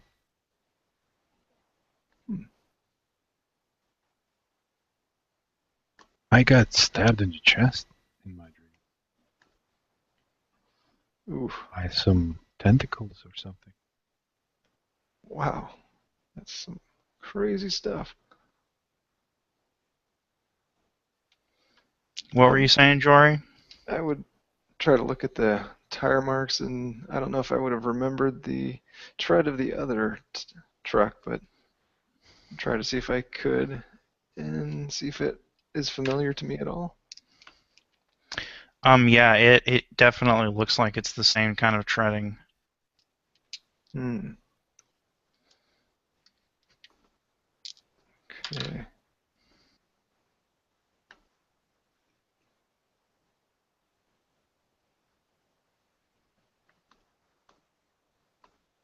And so this truck path kind of crosses perpendicularly to the trail that we were following. Sorry, I was muted. It looks like the drag marks come out of the tree line and then onto the truck path. Okay. But the direction they go after that, it's kind of hard to tell because it looks like the truck may have driven through here and erased any further tracks. I see. Or it was picked up by a truck. Because he had that covering on the back of his truck, right? Right. Could have hidden anything back there.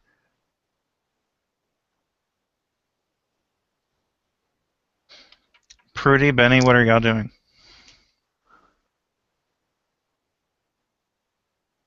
I'd be following them.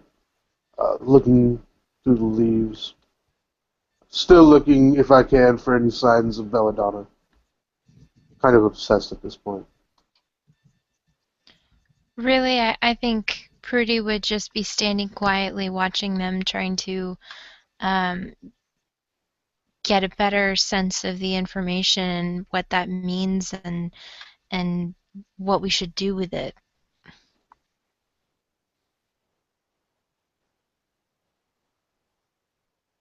So, I mean, this thing's real, right? I mean, the tentacle thing. I look at everybody in the group. I've never heard of such a thing.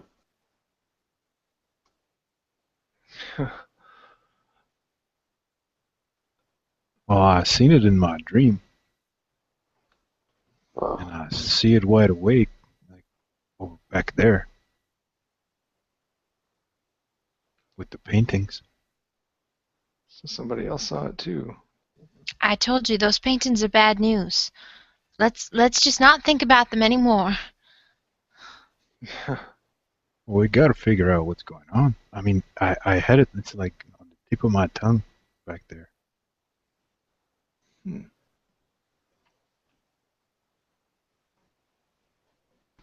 So the path before you looks like it continues on into another part of the forest. The path to your left looks like you... Oh god, not again.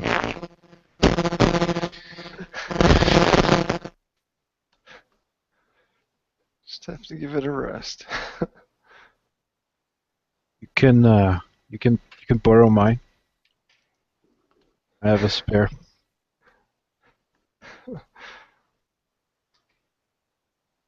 If only it worked that way. Alright, is that better? I'm temporarily insane.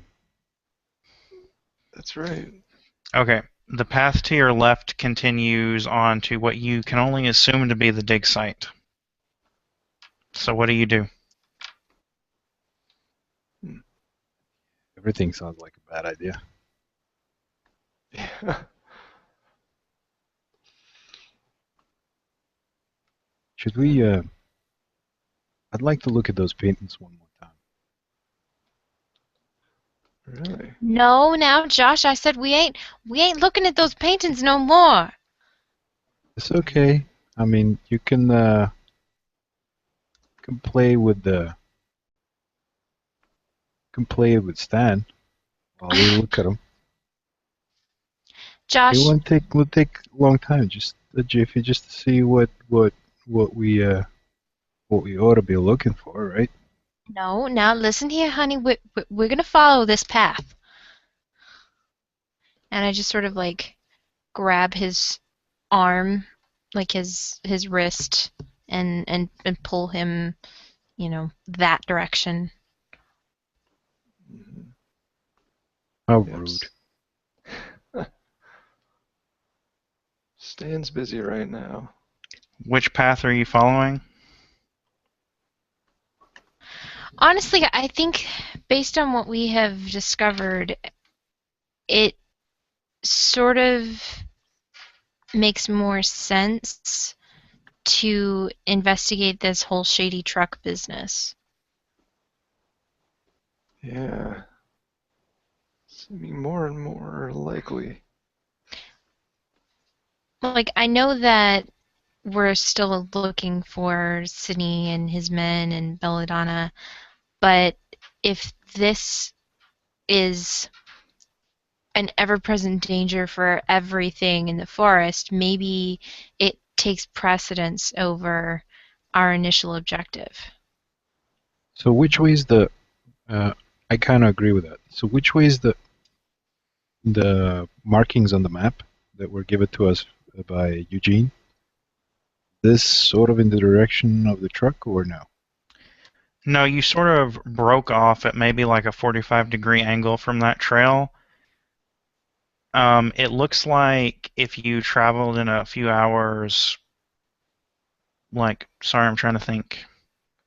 If you traveled for a few hours in the northwestern direction, you would be able to reach the hideout.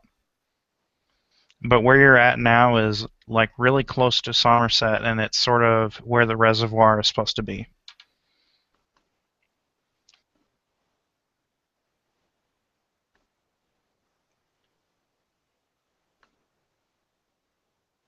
Well, we can check out the reservoir at least. It's really close. And then decide which way to go. Yeah. See if we can see where the truck may have gone. Yeah, I think if we follow the truck, we'll be going in that direction. Yeah. Okay. So we agree with Purdy, and we follow the truck. Yeah. All right. So as you walk down the trail, eventually you start to hear the sounds of activity, like tools banging and the roar of a truck engine. And as you get closer, you see one of those 5-bar like farm gates, with the 4 bars and then one going diagonally down. And there's a figure next to it, and as he sees you approaching, he kind of like waves at you. And when you get closer, you see several what look like makeshift huts.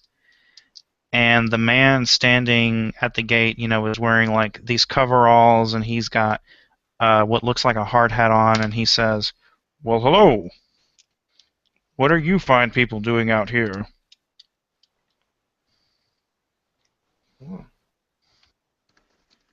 Oh.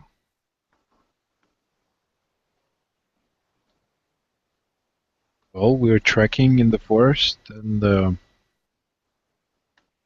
are you guys? Well, my name's Richard Gibson, and I am on the geological survey team headed by Carl White. We are working for Lucas Strong, doing some surveying in this area. Okay. Have you noticed anything? Well, I'm Josh. This is Nice to meet Purdy you, Josh. Purdy. and Benny and Jory. So we're out here tracking some criminals.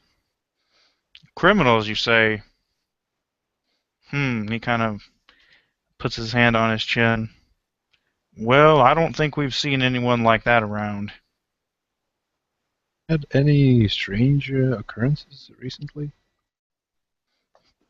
No, not that I'm aware. We've been mostly keeping to ourselves out here.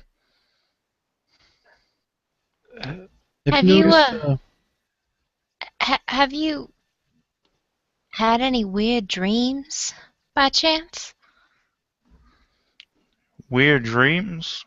Well, yeah, actually, I think last night I dreamt that it's funny. I had to give a presentation in front of my classroom and I was naked. I don't know what is weirder, that she asked him that or did he actually answer? Do you guys work with explosives out here at all? Well, yeah, we have to. Once you get down past a certain level in the earth, gets pretty solid. We have to blast through it with dynamite. Okay. That's why I'm guarding this gate. We can't let people just waltz in here. It's dangerous. He kind of taps on his helmet. Right. Doing a fine job of keeping the world safe. Now, What about the kids from Boston? Did you have any contact with them? What kids from Boston? So you're all alone out here?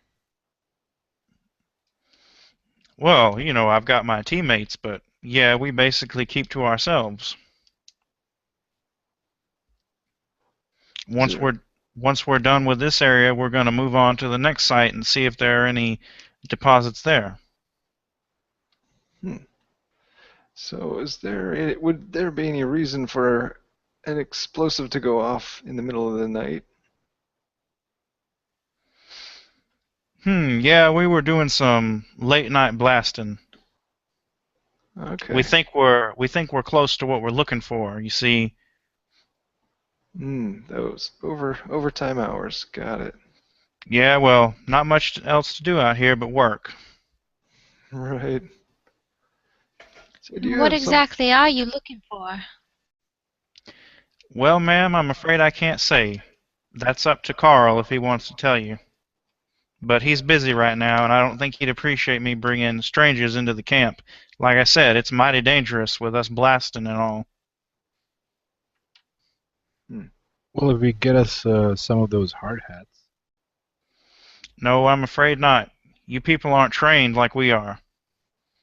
We know how to handle ourselves, and if one of us gets hurt, we're covered by liability contracts and all that business. I'm just doing my job. I hope you understand. Yeah.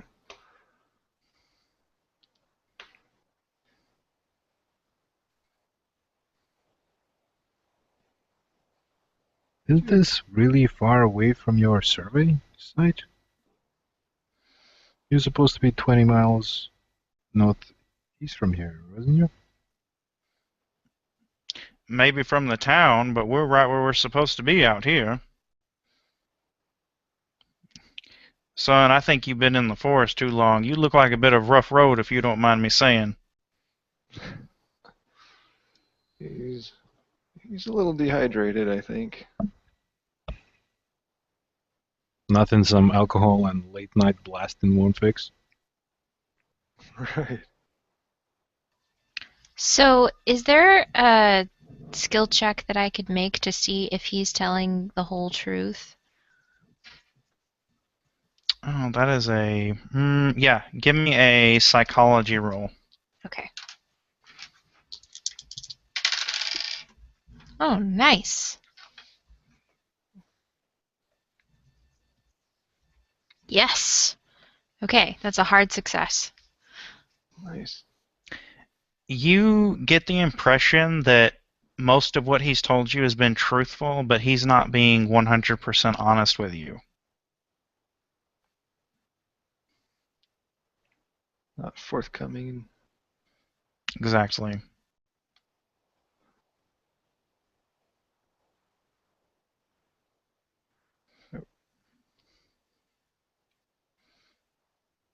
So what do you do? Well, Stan wants to see the sights, and I leveled the gun at his chest. Whoa. As soon as you do that, he kind of like puts up his hands like, "Whoa, whoa, whoa, son! What are you doing? Turn around, open that gate." Now hold on. Let's just think about this." Josh, honey, put the rifle down. We're not shooting nobody, you understand? I'm so sorry about that. He's a bit touched in the head. We've all had some We're working strange for the experiences in the sheriff. forest. And we're here on Sheriff's Authority. We have all the legalese and all the coverage and all the liabilities we need. Turn around, open that gate, boy. Now listen here. I don't know what you're doing out here for the sheriff, but I know that no matter what it is, he wouldn't approve of you shooting somebody. This is there hasn't been any shooting yet, and I approach him. As you do that, you kind of notice through the like gaps in the gate that someone else is approaching the gate as you're talking. And as he gets closer, you see that it's the same sort of bald-headed man with the mustache that you saw driving the truck before.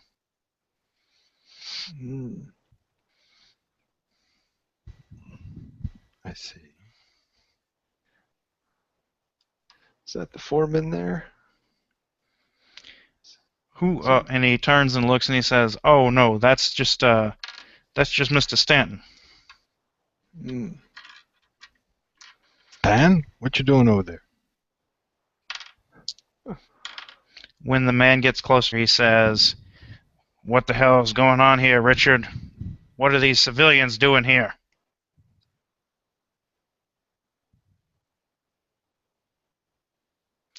And Richard says, I think they want to see the site, but Mr. White said I'm not supposed to let people in. It's dangerous." And Stanton says, "You're damn right it's dangerous. You all need to get the hell out of here if you know what's good for you. We're trying to work." He kind of puts his hand on his chin and says, "Wait a second. You're the bunch of idiots that were in the middle of the road before. What the hell do you think you're doing, interfering with our operations?" Well, I don't see that gate opening. Now look I here, sir. step We forward. are on a mission from the Sheriff of Bennington to try and recover the poor kidnapped daughter of Mr. Lucas Strong. As I understand, he's your I will boss. stop my belladonna. Yes, yes, your poor Belladonna. We will find her. I promise you, Benny. But our search has led us here because we found some strange things going on, and we just want to make sure that you know there's nothing out of the ordinary happening. Josh, give me an intimidate roll. Where's that? Intimidate. What? Oh, intimidate. Oh. Yeah. Let's have a 16-year-old kid intimidate. Okay. Oh, Forget about it. Would you like to push the roll?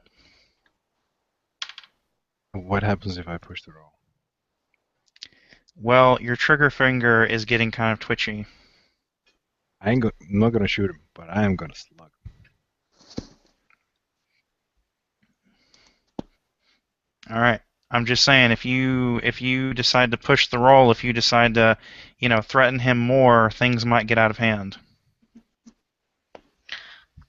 Okay, I would actually like to step in and just sort of see if I can charm these men into maybe just giving us some more information. If not letting us past into the site, just giving us some more information because there's some weird things that have been happening, and I definitely get the sense that they're not telling us everything, especially because those drag marks lead into the tire tracks, and we just want to make sure everything's copacetic. All right. So I will allow you to do that, but since your team has basically tried a social roll already, I'm going to say that changing tactics in this manner constitutes a pushed roll. Okay.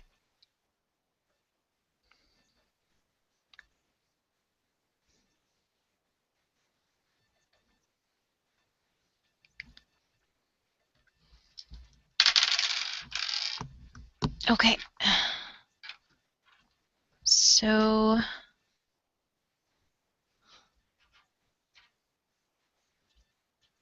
that's charm, right? Yep. Okay, so my charm is a 60 and I rolled a 44. nice.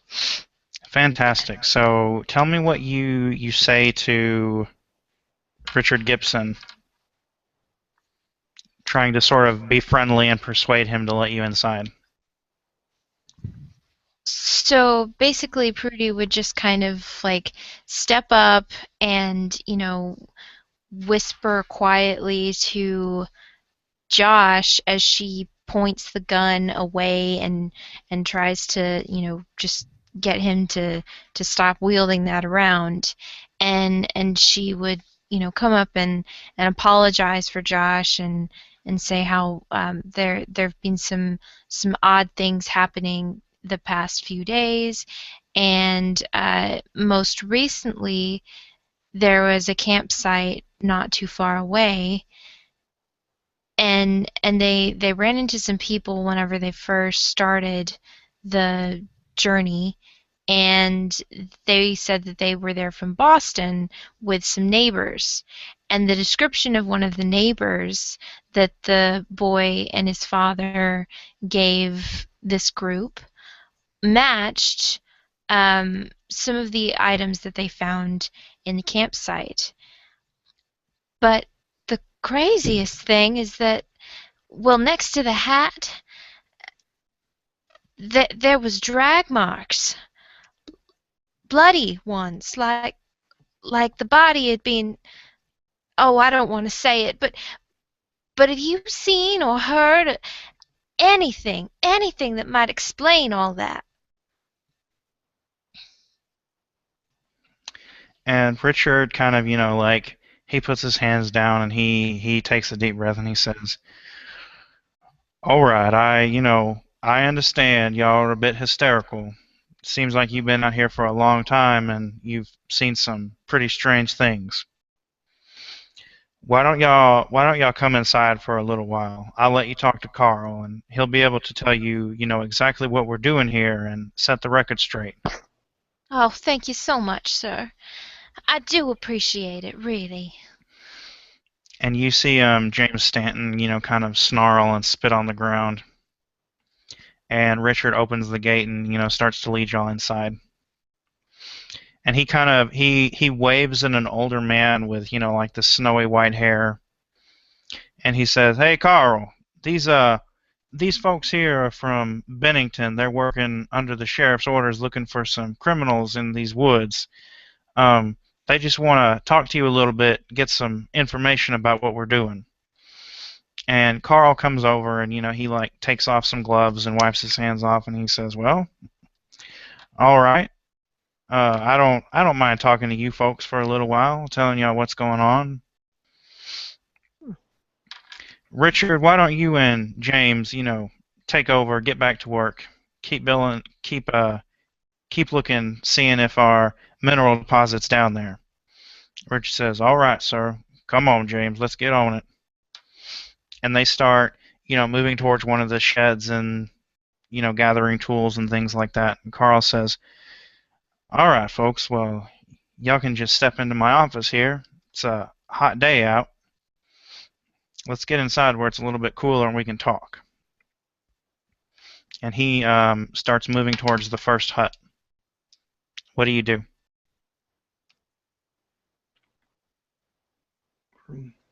As we're walking, I kind of keep an eye out to see if by any chance I can spot the truck with the tarp over it.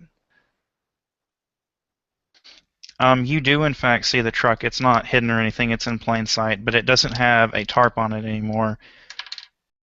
Okay. And the bed's down, and it looks like, excuse me, the tailgate's down, and it looks like, some cargo was removed from it. Okay. So I just kind of follow along. Everybody else gonna follow Carl?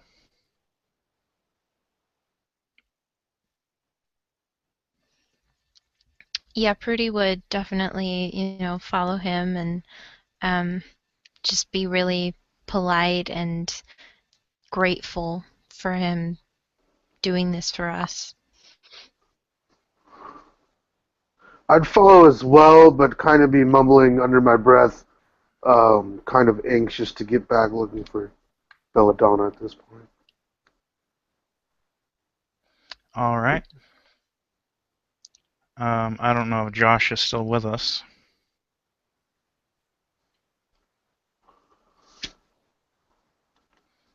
All right, we'll just keep going. So Carl leads you over to the first hut, and he puts his hand on the door, and he slowly pushes it open, and it kind of creaks a little bit. And inside, you see what it looks like a perfectly normal office for a foreman. There are a couple of tables with, various geological maps laid out, and there is a map of the area with several sites circled. It looks like he's indicating, places where they're looking for these mineral deposits. And once you all get inside, he says, "Okay. So we have been hired by Mr. Strong to survey the area to look for precious minerals. He believes that these minerals might be dangerous to the reservoir, and he wants us to clear the area so that no one gets hurt by its installation.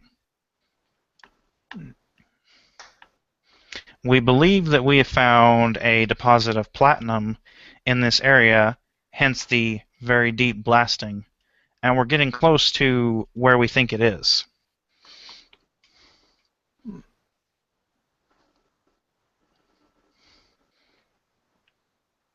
Now, did you folks have any other questions for me? Or about a tiny child emergency.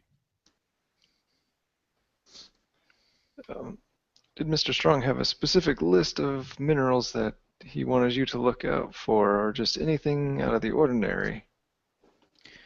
Really, just anything that might be toxic to humans if they consume it through water. Okay.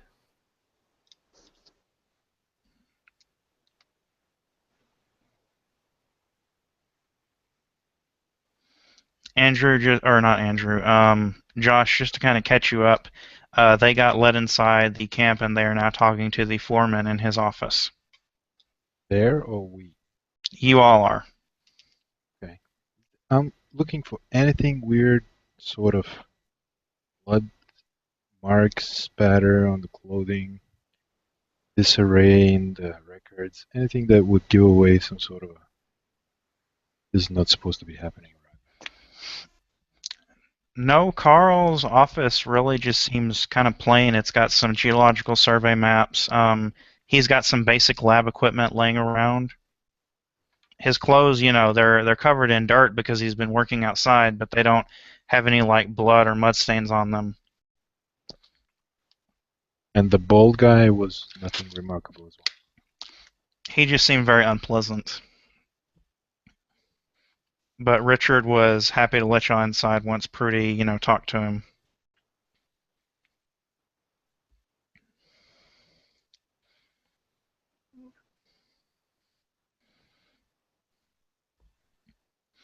I can tell you all are sort of uncomfortable, and I gotta say I don't totally understand why. So to set your mind at ease, how about I give you a small tour of the camp, show you what we're doing here, show you the samples we've collected. Will that help? Will that make things easier for you? I think that would ease some of our minds, yes. Yeah. Absolutely. Thank you so much, sir. We really appreciate it. Well, it's certainly no trouble. All right, now come on. And he leads you outside, and he takes you over to the next camp or the next hut. And he opens the door, and it creaks. And inside there's just a basic, sleeping area. There's enough beds for all of the men you've seen working here. A few foot lockers at the, ends of them. Nothing really out of the ordinary. He says, "Now this is where we all sleep. It's not really used for much else. Maybe, a common area from time to time. Did y'all want to look around?" Yeah, I would. Well, go right ahead. Thank you.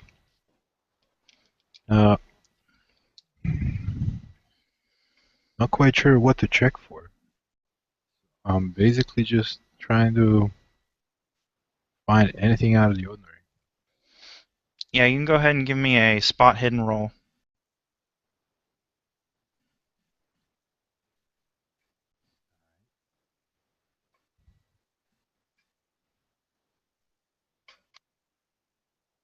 Fail. Oh no. Yeah, you're sort of looking through, the room, looking under the beds, going through the footlockers. There's really nothing strange here. It just appears, whatever meager possessions these men have brought with them are contained in here. Well. Carl says, "All right, are you satisfied with this one?" Yeah, it looks fine to me. Okay. Just All out right. of curiosity, are there by any chance books in any of the possessions?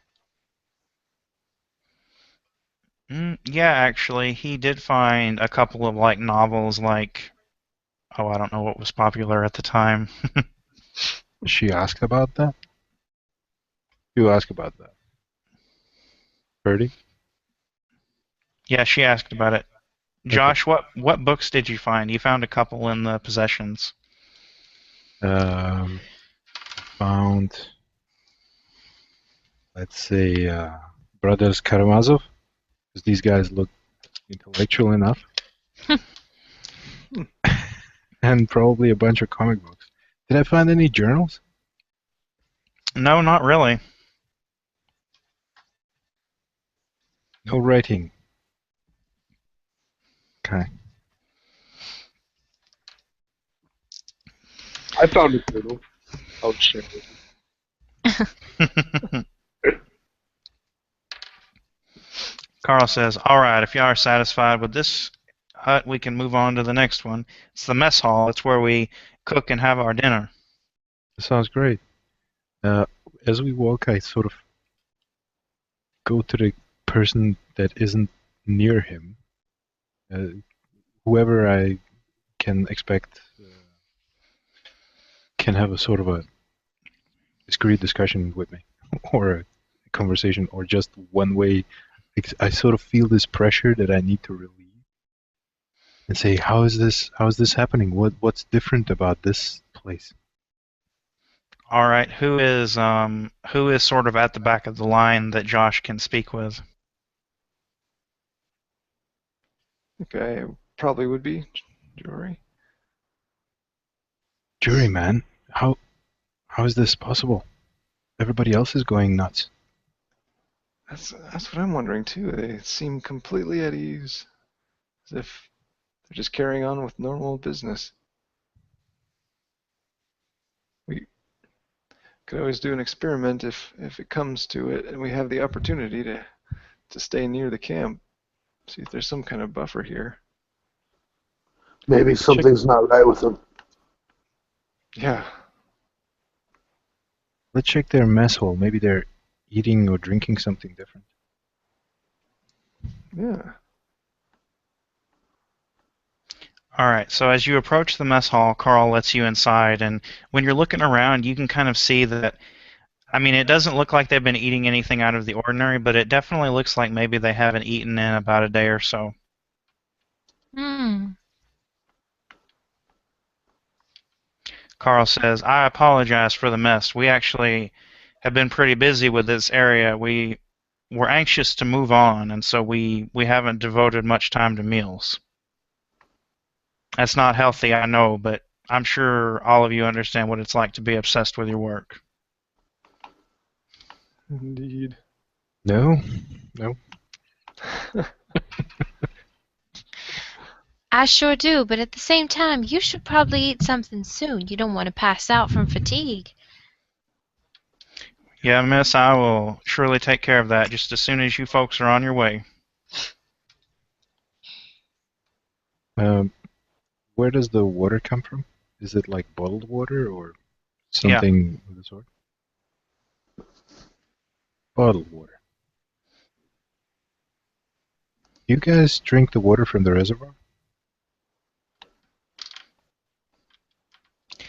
You mean the lake down yonder? And he kind of points towards basically not the direction you're moving now. From wherever the town's drinking. No, we brought, enough supply of water, and if ever we need anything, I send one of the boys into town with the truck.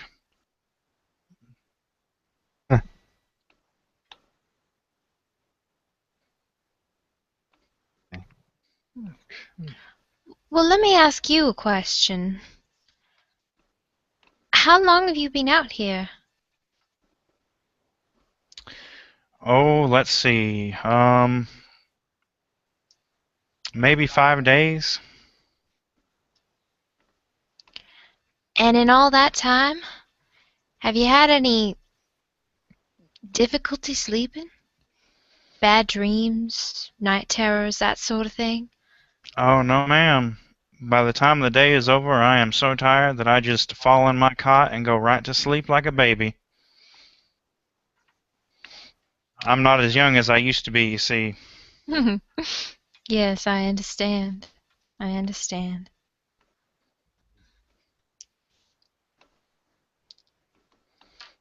Well, if you folks are satisfied with this area, I will take you over to the place where we keep all of our samples and do our experiments. Okay, let's see it. All right, come on. And he takes you over to the next hut, and it's kind of, the windows are boarded up a little bit, and the door just says storage. And he says, "We have to keep the sunlight out to, preserve the samples. Sometimes they don't react well to having the sun shining on them." And he opens the door and leads you inside, and it's kind of dark, but the sunlight's streaming into the wind, or streaming in through the door, and you can see that there are two doors leading off to the left and the right. And he takes you kind of over to the left one, and he says, "In here, I can show you the platinum deposit that we found. We think there's more of it down there." Okay, let's take a look. And he opens the door, and when he does, Belladonna looks up at you from the corner. What? And she lets out a scream as the door closes, and you are wreathed in darkness. Whoa. So we have been pushed inside this place? No. It's kind of... So imagine it like the building has 3 rooms. Yeah. And each room is separated by a door, and the middle is the entranceway. You have entered into the entranceway in the middle, and you're looking into the left room, if that makes any sense. And the door to the outside has been shut. Okay. So we're in complete darkness, and we just saw Belladonna's face. Yep. And she screamed. Yep. But the guy is in here with us, right? Yeah, but you cannot see him. I would say, my beloved, I'm here, finally. Give me just a second. All right. So Prudy would immediately turn around with a gun in her hand, trying to remember where the man was standing, and say, "Now hold on, what's the meaning of this?" Yeah. You hear a voice from the darkness, not in the same place as where you were before, and it says, "You should not have meddled in this business. I'm terribly sorry about this, but we're going to have to put you out of your misery." I take strong objection to that. All I'm right. not in any misery anymore. My belladonna. I finally have you. I'm just going to say that it really seems to me like you guys weren't just walking around with your guns out. Is that correct? I have mine on the shoulder. Okay. All right. So his dex is 55. Sorry, this is the hard part about this, is doing the dex order. Problem.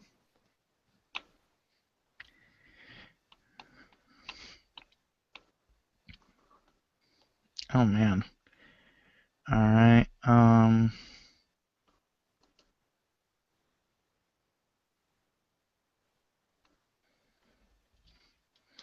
Okay. So then it's Jury, Benny, Prudy. Okay, so who among us has flashlights? I have a flashlight. I think everybody should. Servant, Yeah, I'm sure I would. servant, servant. Okay.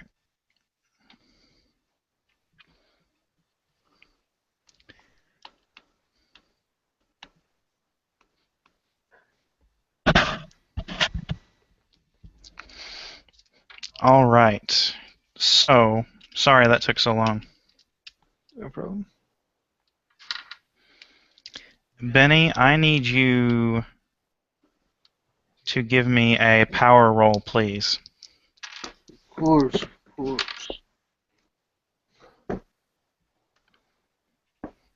Uh-oh.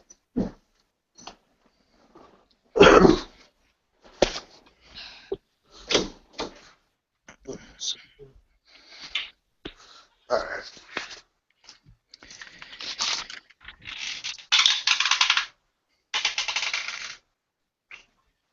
That will be a. Let's see. Where's power? Just a pass. So you passed? Yep. Okay. What is your power score? 50, and I rolled a 48. All right. You feel this presence enter your mind, and it says, "Sit down." And you are compelled to obey. I sit. Jory, it is your turn. Oh man. Wow. Well, this clearly seems threatening.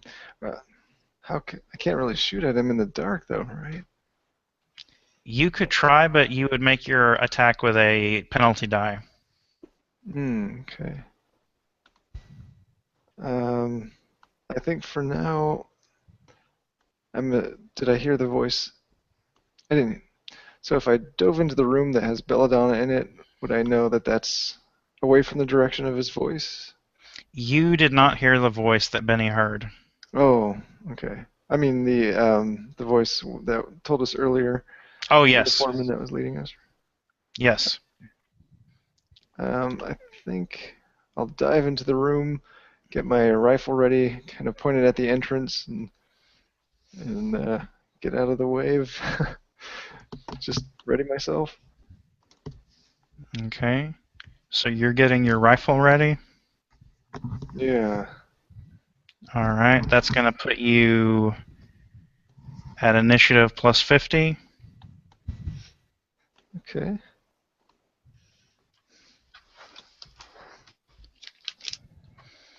All right. Benny, it would normally be your turn, but you have been compelled to sit. So, Prudy, it is your turn. Okay, so she's immediately going to go for her flashlight because being in the darkness with this man that just turned on everyone is well, not only is it terrifying, but it's something that, it's like it causes her reflexes to kick in where she just has to have light now to make sure that, everyone can see so that they can at least gain some sort of ground over whatever is going on. All right. As soon as you turn on your flashlight, you see these 3 walking corpses standing in front of you. Oh no. Whoa. What do they look like? Their flesh has withered and decayed, and it's like stretched tightly across their bones. Some parts of it are missing. They have these gaping holes in them. They're wearing these ratty-looking army uniforms. And I now need everyone to give me a sanity roll. By any chance, would they be uniforms of the South or the North? The North. Interesting. Oh, yes! Okay, I definitely succeeded. All right, you lose 1 sanity point as the hair on the back of your neck stands up. I fail. Benny succeeds. All right, everyone who succeeds loses 1 sanity point. Who failed? I Josh. failed. Josh and Jerry. Jory. All right. Jory, you lose 3 sanity points as you see these hideous monsters before you. Yikes. So, almost without thinking about it, whenever she sees the monsters, she automatically shoots. All right, your bullet bounces ineffectually off of the wooden cabin, sort of as your reaction to seeing them. Well, no, you didn't fail, so. Yeah. Wait, was it your turn? Well, it was my turn whenever you first announced that the corpses were there, because I turned a flashlight on, but... I think turning on the flashlight and then getting your weapon out would be an action. Well, my weapon was already out. From when? Well, I like I said, whenever, it felt like we'd just been turned on, I turned around and pointed my weapon into the darkness and was like, what's going on? So. Oh, see, we're going off of the initiative order from, like, as you entered. I see, okay. If that makes any sense. So you pulled your weapon out this round. Yeah, okay. That makes sense. Let me just look something up. Ah, come on. Nope.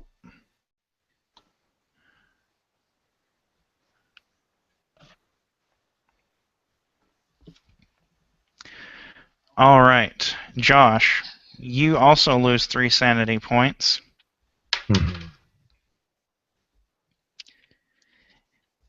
And looking between these horrible, decaying bodies that are standing in front of you, you see Stan looking up at you.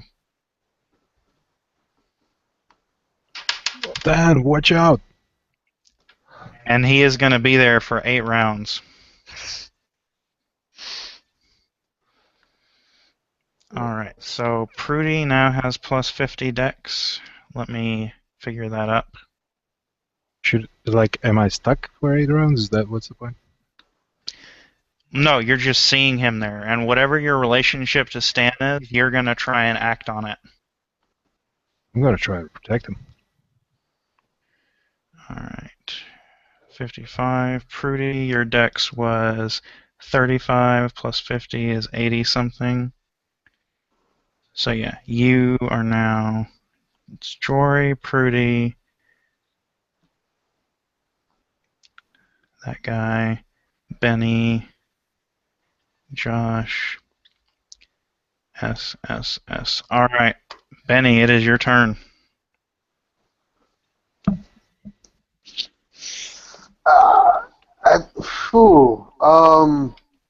Can I try to stand up?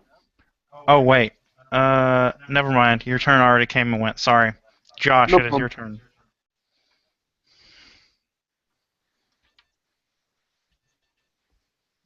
Okay, my turn. Well, I don't think I'll be cognizant enough to use the rifle as it's supposed to be used. But I'll definitely swing it. Alright, who are you going to swing it at? Does it happen to have a bayonet on it? No. That would be too much to ask of a hunting rifle. With the closest monster that's standing next to Stan. Alright. So, describe to me what it looks like as you take this rifle butt and swing at him. Well, I'd be moving to the side to sort of get some momentum on it. And I'll slip the rifle from my... I'm kind of used to this because I play baseball. This is a bat, I suppose. Bigger. I hold it over my right shoulder, and I just slip it to my left arm. And I'm now swinging it from this side as I step sideways. And I'm trying to have the butt of the rifle connect to the skull of the creature standing in front of me. Alright, he is going to come towards you with a knife and try to pierce your chest as you do this. Make a fighting brawl roll, please. Oh.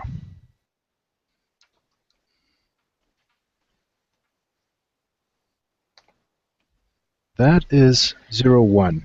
Oh, yeah. Okay. What is your damage bonus? Plus 1d4. Plus 1d4? Okay. So you do 10 points of damage. Wow. Yeah, that's amazing. Is there some damage on the rifle as well? The rifle is a d6, and so you do max damage with that, plus your max damage on your damage bonus. Okay. Does that make sense? Makes sense. All right. Nicely done. Okay, so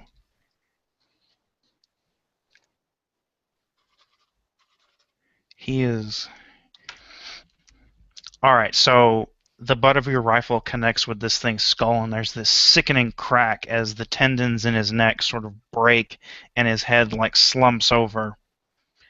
And he blinks at you and then pushes his head back into place with a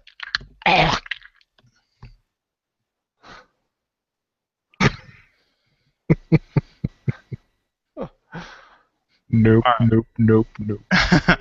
I am sorry to do this, but I will be right back. I have to use the restroom. No problem. Okay. Sorry to pause the combat.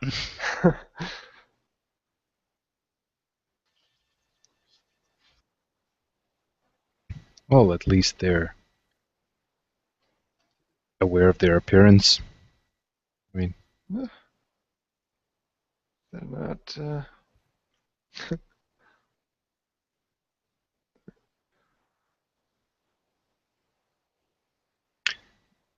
see if I can find some elevator music. I have to say I was honestly not expecting this to be where the action ended up. Like, Yeah.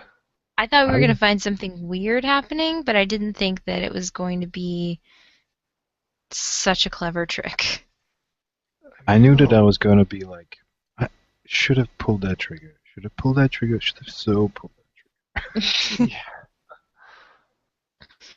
Man. Yep.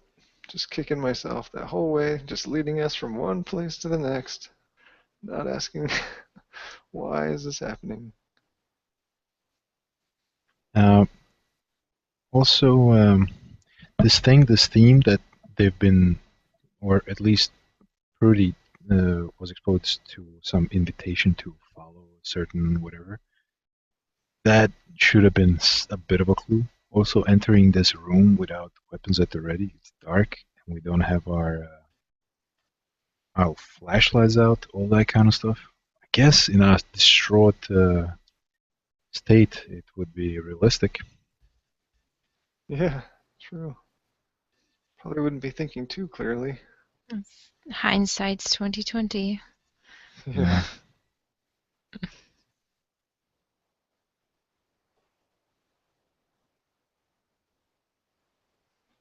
You didn't actually get a shot off Prudy, right? You tried to, but Yeah, I barely. didn't actually get anything. I just sort of fired into the darkness. Oh, okay. Is that to describe that you had missed? Yeah. I don't Oh, even okay. think that happened, because what he said right after is, "Oh no, you didn't fail the roll." Oh, So- right. So the thing is, you just got your flashlight out and your gun out. That's basically what happened. Yeah, that makes sense. Okay. Although I totally had an expectation of you walking gun ready since you sleep with it. Right. Yeah. You know, things that need to be stated. hmm But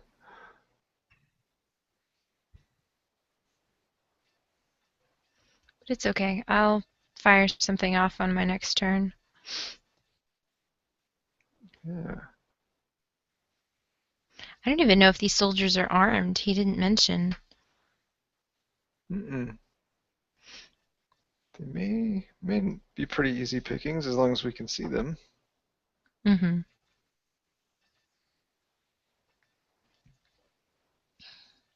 Yeah, the one swinging at me had a knife.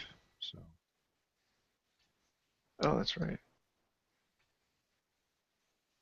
I'm gonna guess that goes for weaponized infantry. Yeah.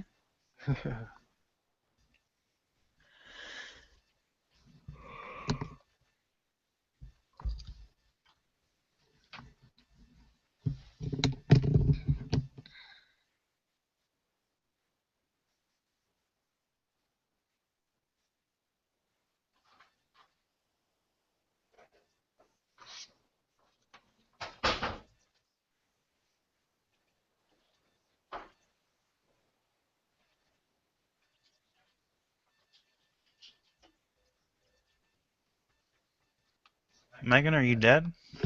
No, I'm fine. I just have a massive headache. Bummer. We're almost done. Yeah, no, I figured. We were saying after you left that we did not expect this to be the place that everything ended up. Well done. Lambs to the Yeah, slaughter. yeah, definitely.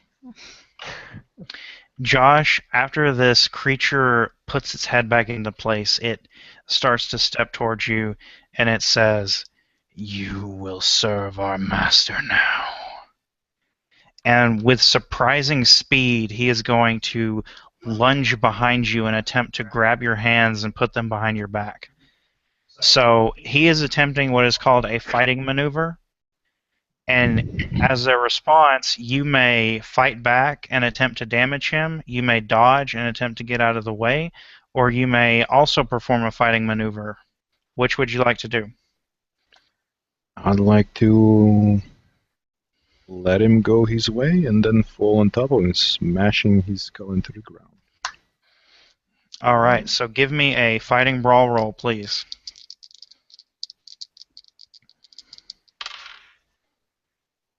Okay.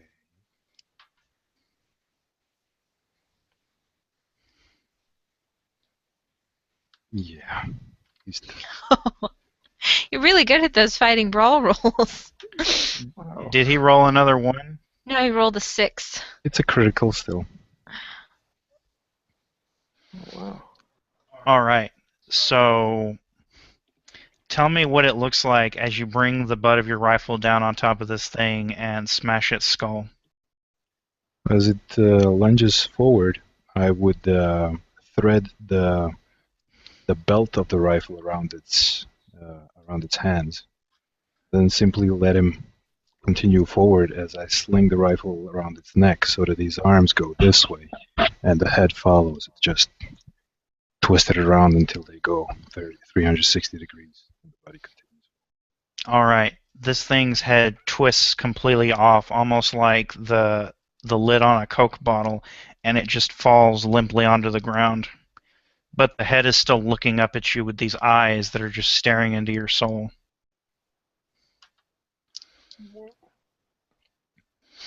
All right, the other one is going to step towards Prudy, and it says, "You cannot escape from us. We are the chosen ones." And it is going to attempt the same maneuver. It's going to try and grab your hands and bind you.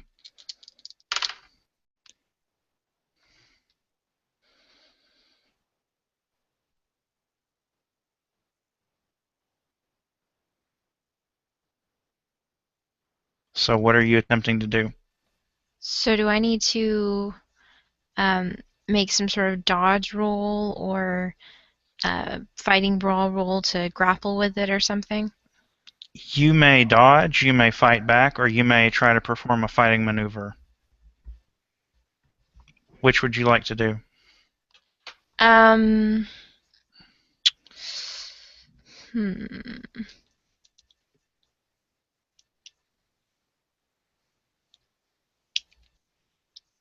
Honestly, I think that in this situation, Prudy would dodge. Oh, make a dodge roll. Okay. Yes! 3%. Nice. Very good. So you lunge out of the way of this thing as it comes at you, and it, sort of almost Scooby-Doo like just tries to grab Yeah. you, but you're not there anymore. That was close. And now it is Mr. Carl's turn, and he is going to come up behind you, Prudy, and try to grab you again. What are you going to do? Well, considering that I do have my gun at the ready, I would like to sort of like spin around on my heels and try to blow his head off. I actually do not believe you can use firearms when you're fighting back. Oh, okay. All right. Well, then I'll dodge again. All right, you have to do so with a penalty die. What is that? I roll twice and take the lowest. I mean the highest. Yeah. Okay.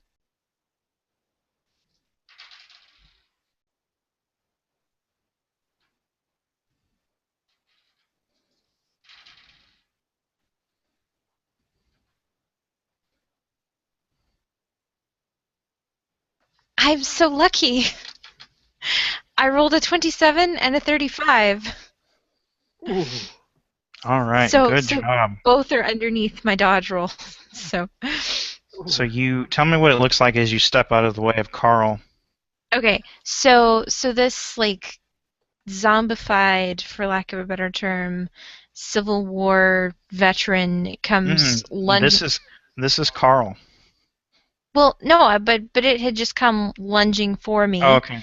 and so I, like honestly, I think that I ducked and then kind of rolled and then got up on my feet again, and now Carl is coming for me, and so honestly, I think that Prudy would probably just take a really quick step back out of the way.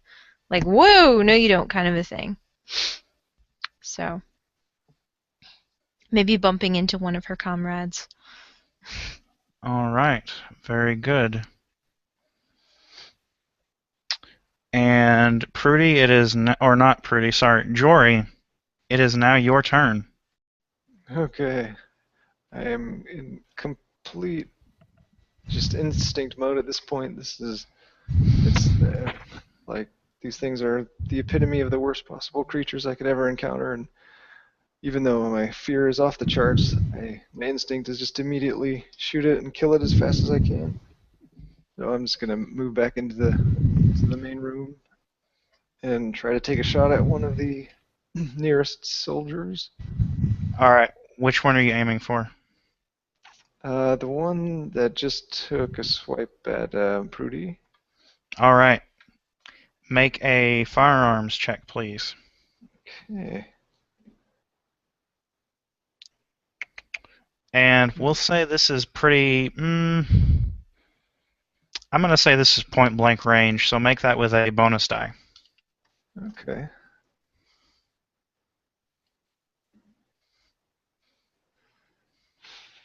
$50, 56, so just barely succeeded. All right, roll your damage. Did you do the bonus die? You could maybe do a crit. That's just the bonus die is just rolling again, right? And taking the The lowest, yeah. Yeah, that was with the bonus die. Okay. Damage.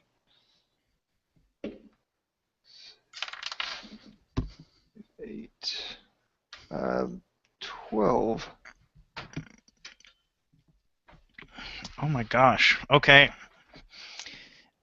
So there's a resounding as your hunting rifle goes off, and you see this green dust sort of spray through the air as you take a huge chunk out of this thing's shoulder.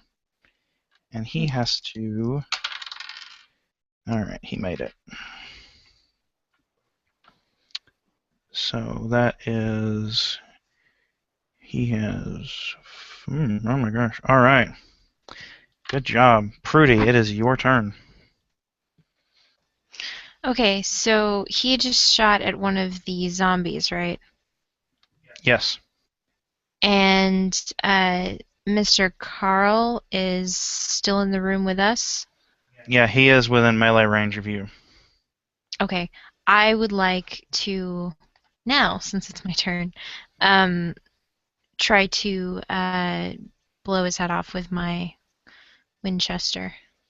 Make a firearms roll with a bonus die, please. All right.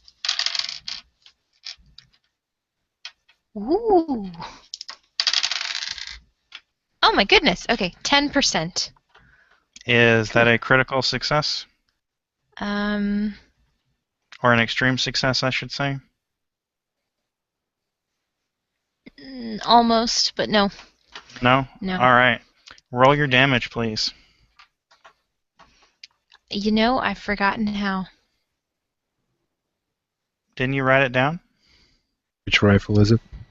Oh, what my gun does? Oh, yeah. Sorry. Yeah.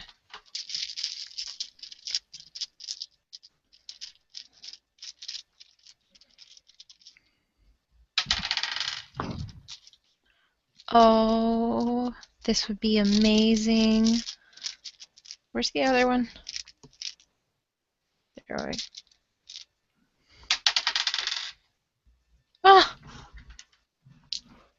Okay. So that's an 11. Nice. All right. So there's another as your bullet pierces straight through Carl's gut, and he kind of lurches over and then just slowly looks up at you and stands up straight again. There is no blood flowing from his wound. Oh gosh. What? What the hell are you? It is at this time that you realize that the monster standing in the center has been chanting slowly under his breath. He's been saying,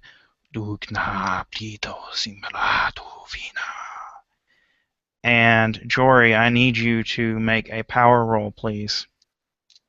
Oh.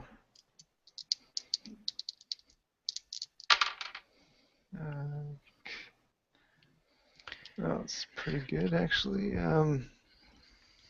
I got a hard success.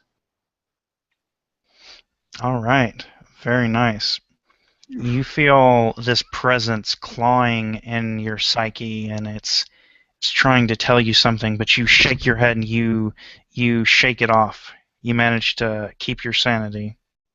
Oof. Close. All right.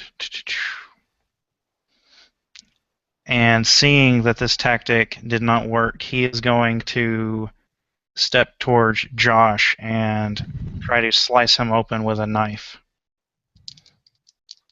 So, Josh, you disagree. Are you going to fight back or dodge? Yeah, I'm gonna fight back. So Josh, at this point, he winced a couple of seconds ago as his brain went white from the first shot, as his ears popped. He's slightly disoriented. A couple of seconds later, another explosion doesn't really faze him because he can't hear anything anyway. And he sort of just drops his backpack on the ground and instinctively pulls out a bat. All right. Make a fighting brawl roll, please.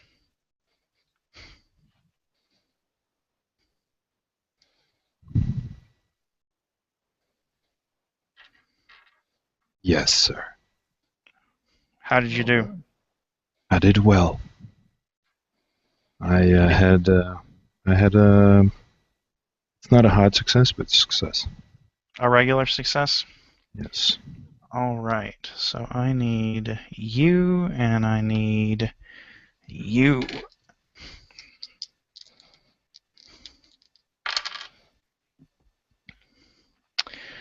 Oh gosh.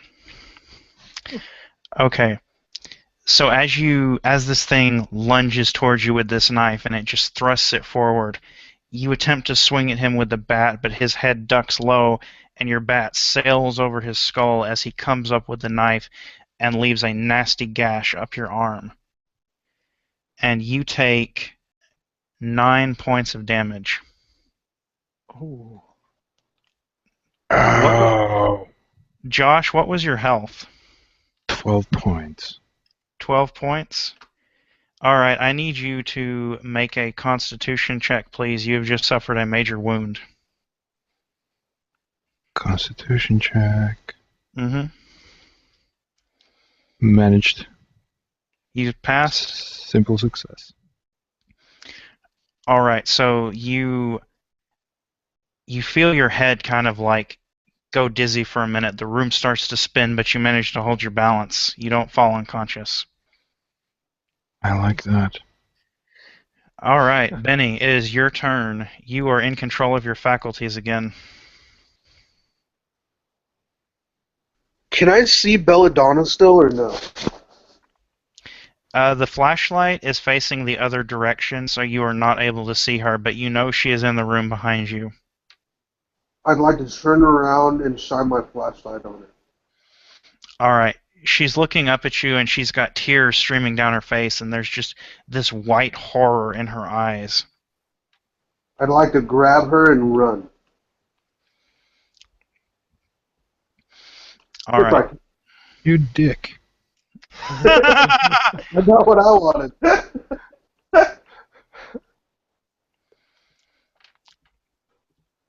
So she is tied up, but you manage to like undo her bonds, and the two of you get up and run out the door.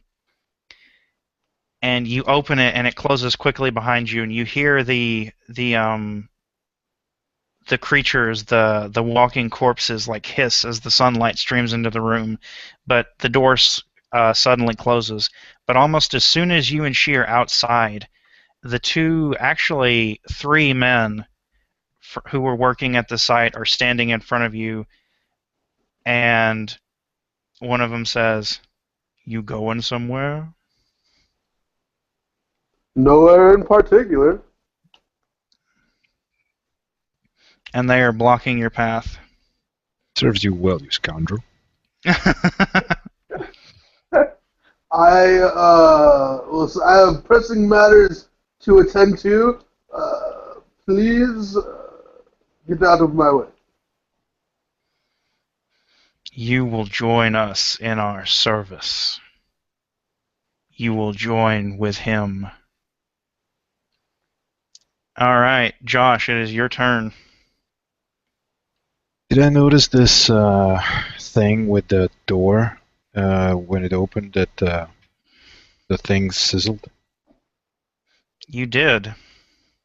Are there something blocking the windows here that I can reach for and just move? There are boards over the windows, but they are on the outside of the building. So I'm gonna assume they're nailed shut. Mm-hmm. From the outside. So if I jump through the window with my size 70,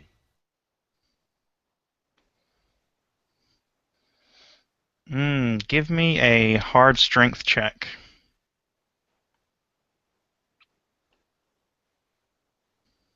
or just kick them open.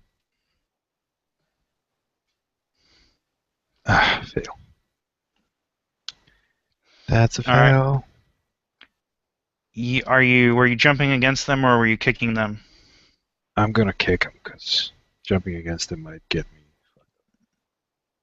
All right. So what I'll do is try to disengage, go into the background, and kick the windows. Yeah, that's easy enough. Your foot glances ineffectually off of the boards. Sorry, excuse me. You can push the roll if you'd like to. I'd like to push the roll. All right, but how are you going to justify it? You'd have to say something like, you're going to throw all of your weight against it. Yeah, I'm gonna throw all my weight against it. How about that? All right, make the check. Need a hard Yes. success. Yes, indeed. Oh. That's a hard success. Fantastic. So you just bull rush this window and leap off of your feet with your shoulder, sort of like a linebacker almost, not that I know anything about football, and plow through the boards in this window. They let out this as they just come flying out, and you land hard on the ground outside. The creatures on the inside, they hiss and back away from the sunlight, staying near to the room that they emerged from.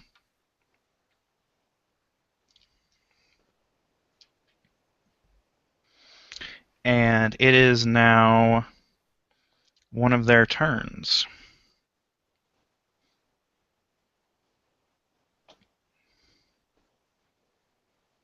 So, the one that is decaying, the one that looks a little worse for wear, is going to, start to step back into the room that he emerged out of, and he's going to look at you, Prudy, and he's going to say, "You will not escape from us." And he gets behind the wall.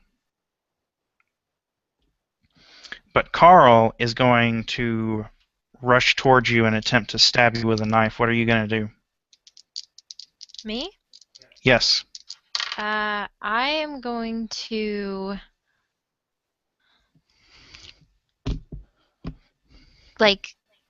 seeing where his arms are positioned, I'm going to reach for his wrists and kind of struggle to push them out of the way, basically. All right, make a fighting brawl roll, please.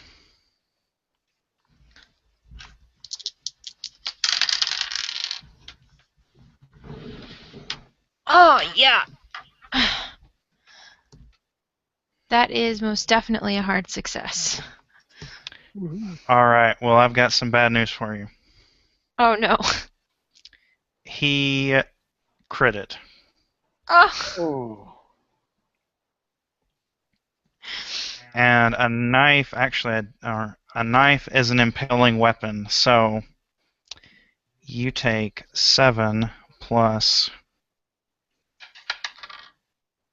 All right, Prudy, you take 8 points of damage. Or no, not 8. Think 9. You take 9 points of damage. What is your health? 11. All right, please make a Constitution check. Yeah. Hold on just a minute.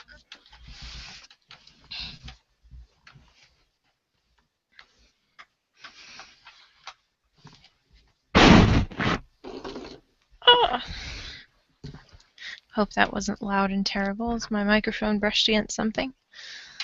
But I had to get my other dice. Okay. My Constitution is 60. Okay. You pass? I did pass. All right. So the knife slices through your shoulder like this white-hot lightning, and you try to hold your balance and you manage to stay conscious. But you look into Carl's eyes and he has this mad look on his face and he says, "Soon you will serve our God. Soon he will have what he desires." They should get a minus for all the talking. All right, outside, the man with the mustache who is kind of balding is going to walk up to you, Benny, and he says, "I've had enough of you." And he is going to attempt to grab you. So what are you going to do?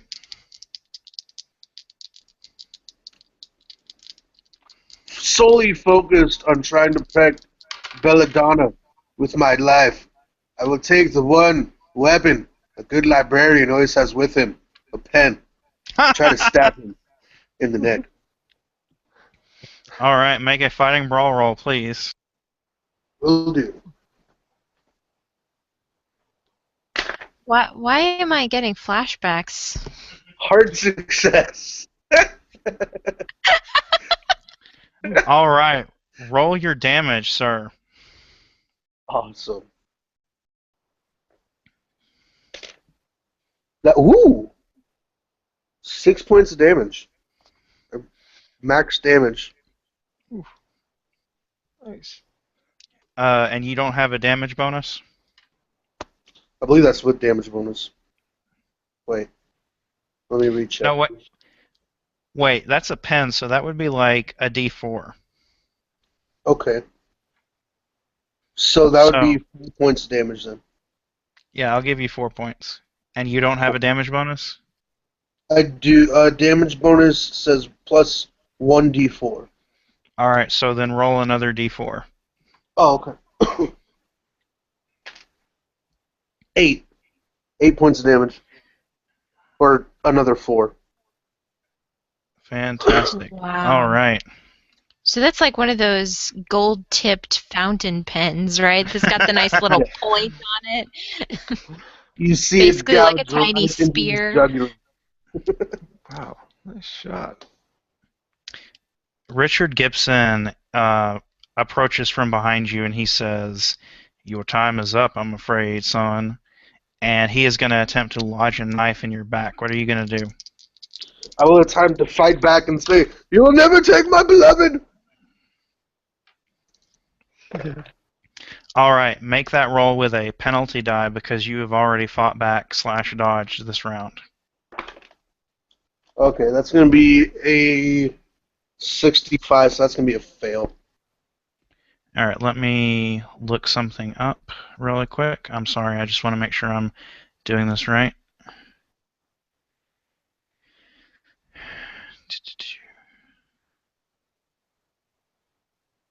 Okay.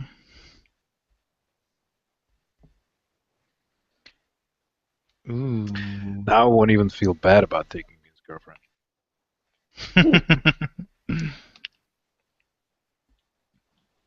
Oh, yeah. Okay.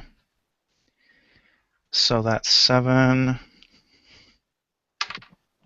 Oh my gosh!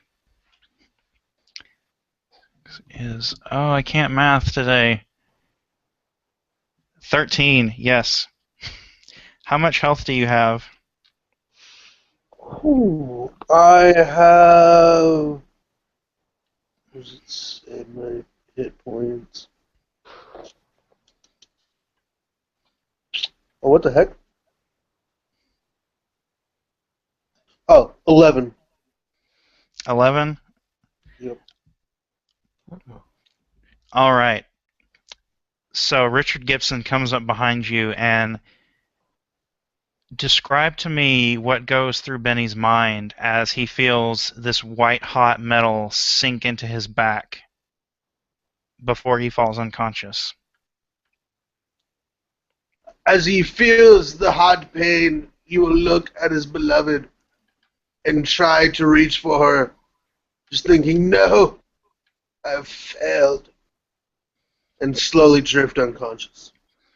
All right. You have a major wound, you are unconscious, and you are dying. Doesn't sound good. Hmm.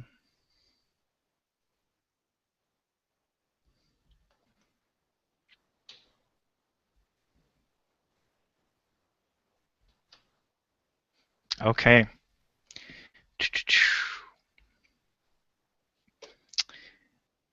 Sorry, Josh.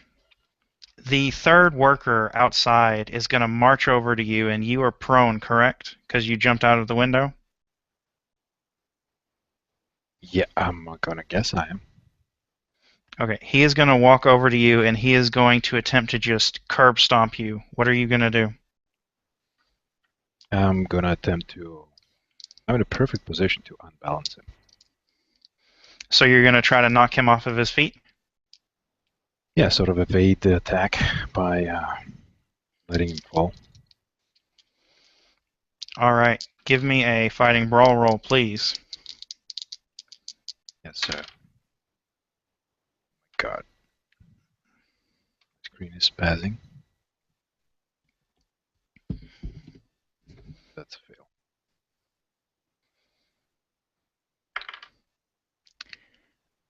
All right, you try to grab his feet, but he kicks your hands away, and he just smashes his foot into your face.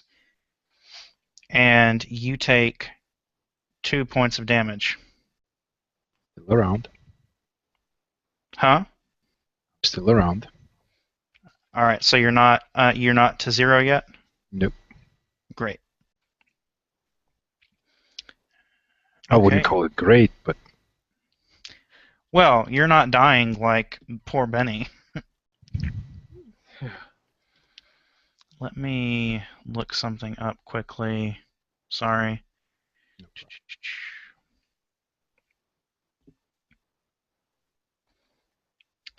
All right.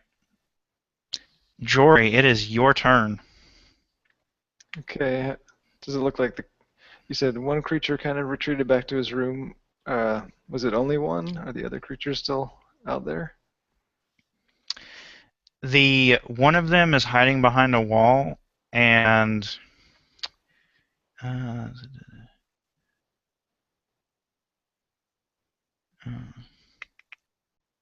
yeah, both of them are hiding behind the wall in that room. Okay. And you think you hear something coming from the room. It sounds kind of like "Tulida pu no tila bona." So what are you gonna do? I'm going to try to sort of position myself between the kind of foreman guy, main guy who let us in here, Mm-hmm. have the place where the sunlight's coming in between me and him, just in case it affects him as well, and take a shot at his head with my All right. rifle. Make a firearms check with a bonus die, please. Okay. Oh, nice. So I got an 8, which is an extreme success. You got an extreme success? I did. All right, that is an impale. So what is the damage on your rifle? 2d6 plus 4. Okay, so that is max damage plus another damage roll. Wow. So describe to me what, I don't know, probably over 30 points of damage looks like. I kind of move off into the shadows, take just eye to finger to trigger. It's all lined up perfectly. I know this one's going to be true. I take a shot. It hits him right between the forehead, and just the explosion from the rifle fills the room. Huge flash. I can just tell the moment it comes. It's almost like you can feel the substance of the impact from where I'm standing to where he is. Just a perfect connection. All right. Prudy, you see Carl's head just explode, and this cold blood just splatters all over your face. And as he falls to his knees and then falls on the ground, he like reaches out a hand. Adam, your headphones. Oh man.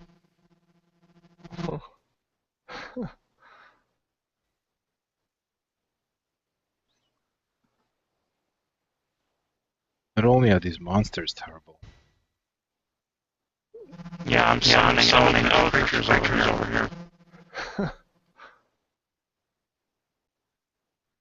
Okay, how about now? Not quite.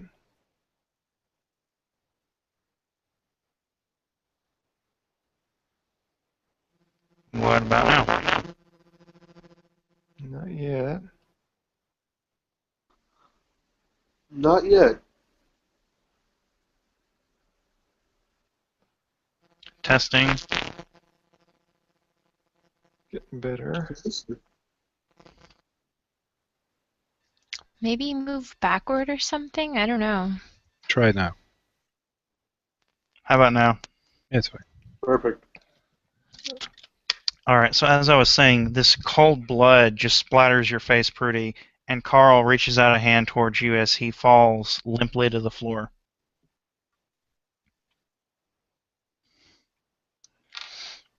Good shot, Jory. Oh, I don't even respond. I'm just practically hyperventilating. This is how fetishes are born. And it is now your turn, Prudy. Okay, so remind me again what the dangers within the building are. There are two of these walking, rotting corpses in the room, in the right-sided room, and they're hiding behind a wall. And you can hear this light chanting. Okay. And outside, there's a guy stomping my face. Yeah. Yeah. And then Benny and Bella are being confronted by the other two. You don't know what is going on with Benny, but you just hear Belladonna just. "Ah! Ah!" Okay. Okay. She has a very manly scream. Yeah.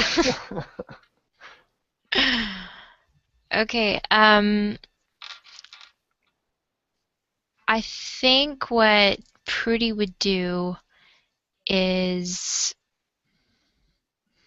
probably like grab Jory's arm and rush to get out of there. All right, so you walk outside and tell me what goes through your mind as you see these two workers standing over Benny as he's laying there with blood just pouring out of this wound in his back. So she immediately fears the worst. You know, she thinks that not just he's dying, but he's dead. And it's actually this white hot rage that just sweeps over her, and she grabs her gun, she looks down the sights, and she aims to blow that Richard guy's head to bits. All right, make a firearms check with a bonus die, please. Yeah.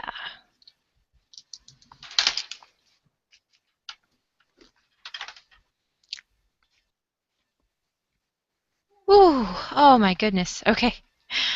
So I just made it. Oh wait, I get to roll twice, don't I? Sorry, I forgot. Yeah. Oh, that's even better. Okay. I succeeded, but it's not a hard success. All right. Or roll your damage, sorry. Okay.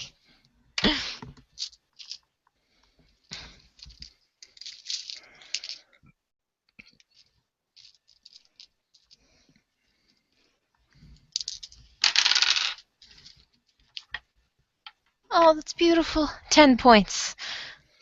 10 points of damage. All right, tell me what it looks like. Do I kill him? I don't know. Oh, okay. All right, so He does not fall down, I'll tell you that much. okay. So, you know, it's almost like this reflex. She just pulls the gun up, aims, and fires, and she actually like is squinting to make sure that, you know, she's got it lined up right. But when the gun actually goes off, she closes her eyes and she just sort of says this silent prayer that it hit him.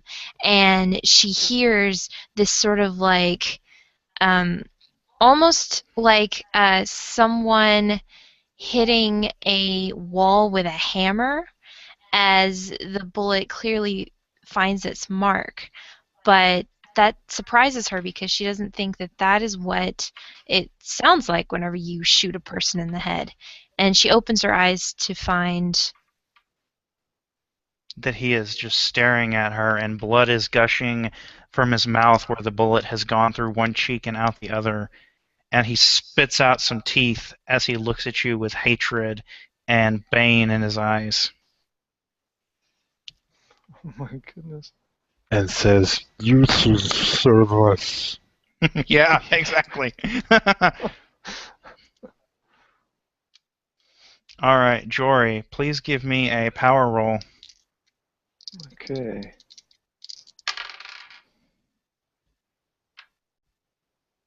It would be a failure. Okay, nothing happens. Oh, good. Yet. Benny, please make a constitution roll.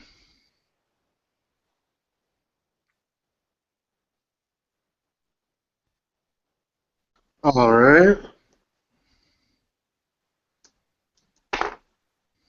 That will be a pass. All right. The jaws of death gnaw at you, but you have not fallen into them yet. Oh man. Josh, it is your Joy. turn.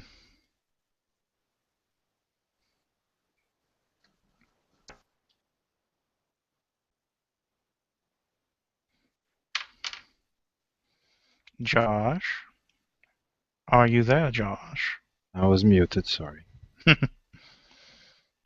Joss has been in a bunch of fights, and some of them with parents of about this stature and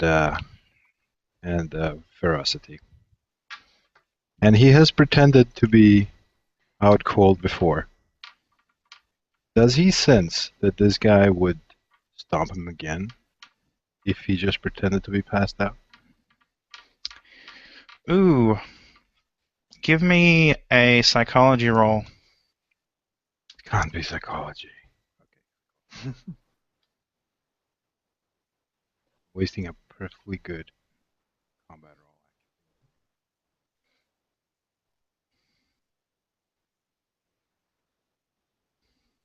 What did I roll? Can't see. It's a 61. Yeah, that's a fail. I don't know. In other words. Yeah, you can't really get a read on him. I mean, the fact that these people are obviously not human sort of eludes you. So, since that really doesn't require you to do anything, I'll go ahead and let you make an attack or do something else if you want. What if he makes a luck roll? To do what? Well, just to like to pass out, like pretend he's passed out and hope that that works. That's a good idea if he wants to risk that. Just a thought. Yeah, I'll go that way for sure. For the time being, I'll try that out. I mean, there are gunshots happening other places, so I'll be like, "Here's a rock roll," and yes, that is a hard success. All right, so tell me what it looks like as you kind of pretend to, lose consciousness. Well, it kind of looks like I feel this reddening thing coming on. It's not really a color, it's like a disconnect in my brain as the foot sort of leaves my face. I can't really remember when it hit me because that thing you never really remember. Just remember this thing right afterwards. And then uncontrollably, because your neck kind of snaps to the side, your head falls down. I just decide not to lift. All right. You hear the man standing over you kind of let out a and he turns and starts walking towards the others who are now stood in front of the door. I'd definitely grab a rifle. Actually, I'd probably like to slug him in the back of the head. Stab.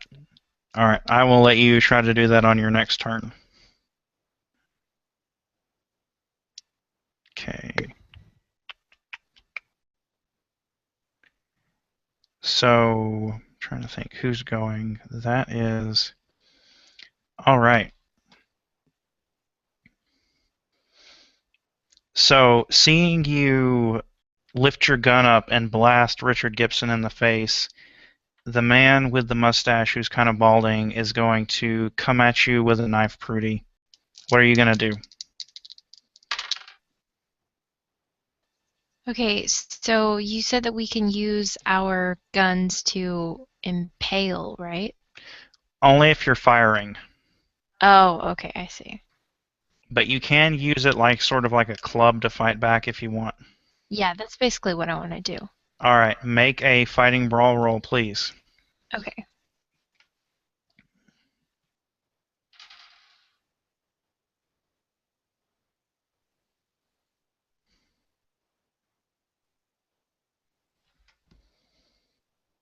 Oh yeah. Oh yeah, that's a 10. So 10? So that's actually an extreme success. All right. Unfortunately, because you are fighting back, you cannot get a critical. Okay. But go ahead and roll your damage because you do succeed. Sweet. So what would my damage be if I'm just using it as a club? It would be a d6 plus your damage bonus. Okay.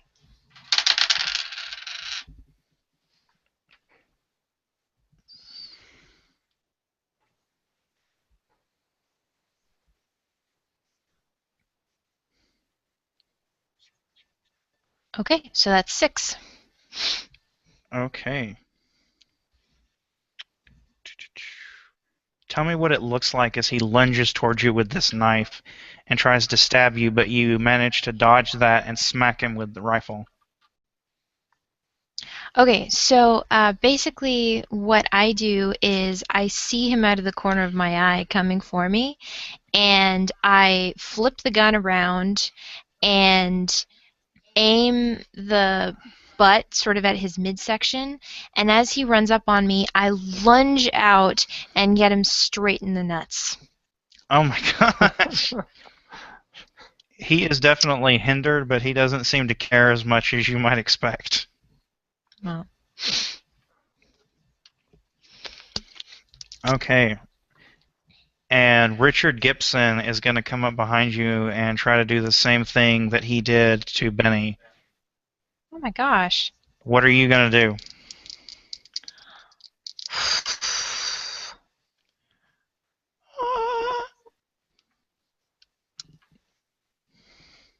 I am going to.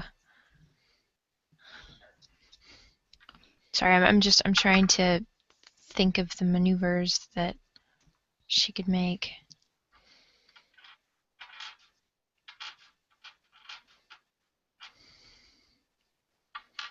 Okay, so I mean this will be a fighting brawl thing, but basically he's going to come up behind her, right?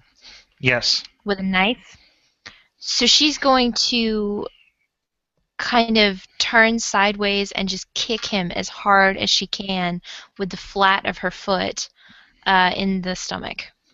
All right. Make a fighting brawl check, but you have to make it with a penalty die because you are outnumbered. Got it. Oh, yes, yes. Even better. Oh my gosh. Okay. So we take the higher, right? Yes. Okay. So that's 38, which Is my that fighting brawl is 50, so yeah. that is a regular success? Mhm. All right. As you start to turn and kick at him, he like grips your throat and plunges the knife into your back. You take 6 points of damage. Okay, I Does guess that, I'm dead. does that drop you to 0? Oh yeah, past 0. Okay. Well, there's no negative damage. Okay. So tell me what it looks like when Prudy falls unconscious to this knife wound. Um, basically, you know, she gave it all she got. She kicked as hard as she could, but since it, wasn't enough and he still got her, she just sort of sees the world begin to spin, and the yellow leaves start falling from the sky and the trees around her, and all that she can see as the world that she actually can see with her eyes begins to just totally fade away, and it's just that boy and that evil grin, and and his eyes glow, and they still glow in the darkness as everything fades to black.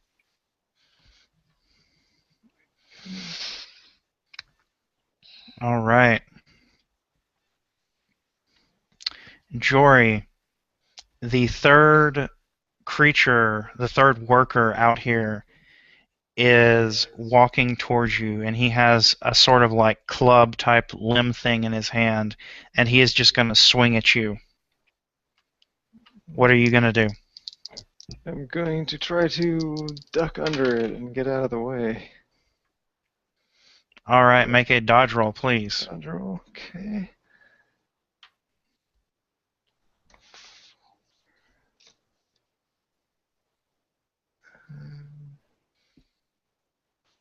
Okay, that's an extreme success. All right, you easily get out of the way of this guy. Whew. And it is now your turn, Jory. Oh man. Okay. You are surrounded by 3 of these workers, and you've just seen another one of your friends fall to the ground, potentially dead. The third worker that came towards me and just swung at me was the one that had just attacked Josh. Yeah, the one that just walked away from Josh. Okay. Can I, by any chance, see Josh from where I am? You can, and if Josh would like to, I would say that he can wink at you to let you know that he is still conscious and about to get up. Nice. Oh, I don't think Josh is in condition to wink, but he's getting up, that's for sure. Okay. Yeah, I think having clearly seen that poor Benny and Prudy are out of it for now, and in dire circumstances, I'm just gonna hope that Josh is still in fighting spirits and try to run past him if I can, kind of around the building maybe, so that the other 2 workers are a little bit out of line of sight, and turn around and aim. I don't know if I can fire 2 in the same action. Not with a rifle, no. Okay, so I'll just turn around and aim and get ready to fire at them as they come, and hope that as they come by, maybe Josh can help. All right, so You can you're always ready. take the damaged one first. That would be. So you're readying an action. Yeah, I'd say so. To fire as soon as I can as the closest one comes towards me. Okay, I will let you do that. Prudy, please give me a Constitution check.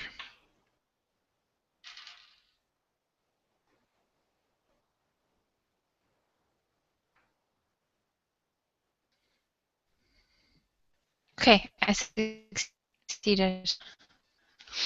Fantastic. You managed to stave off the cold grasp of death for one more turn. Hmm.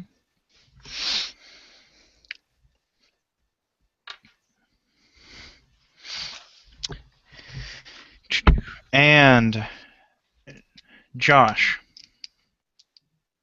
That'd be me. make a power roll, please. Well, hold on, is Benny dead? No. He's just being really... I make the power roll. What you need. I think I'm just dying. Yeah. We both are, Ben. We both are. All right. Nothing happens to you, Josh. Hopefully something happens. Well, nothing bad happens right now. Okay. Benny, please make a Constitution check. All right.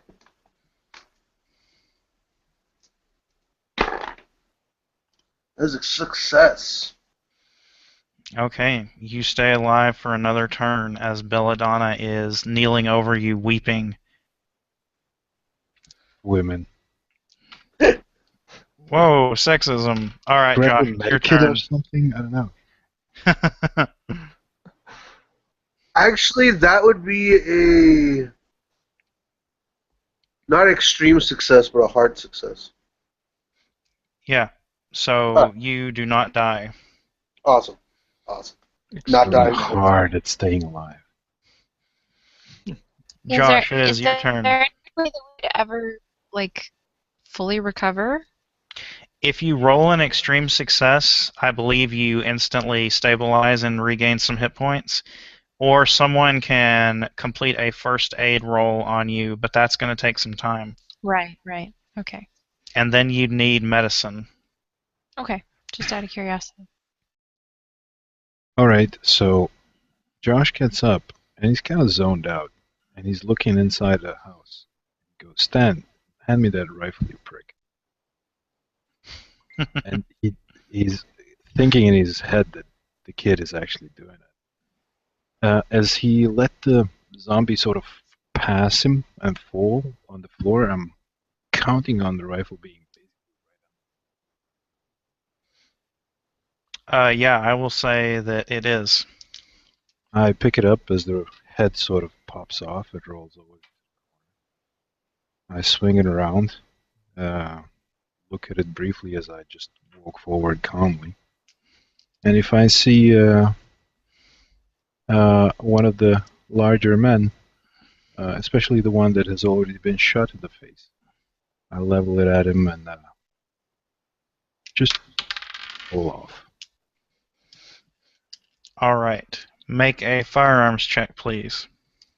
I'd like to do it at a really close range.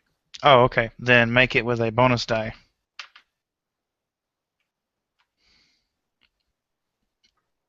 That was needed.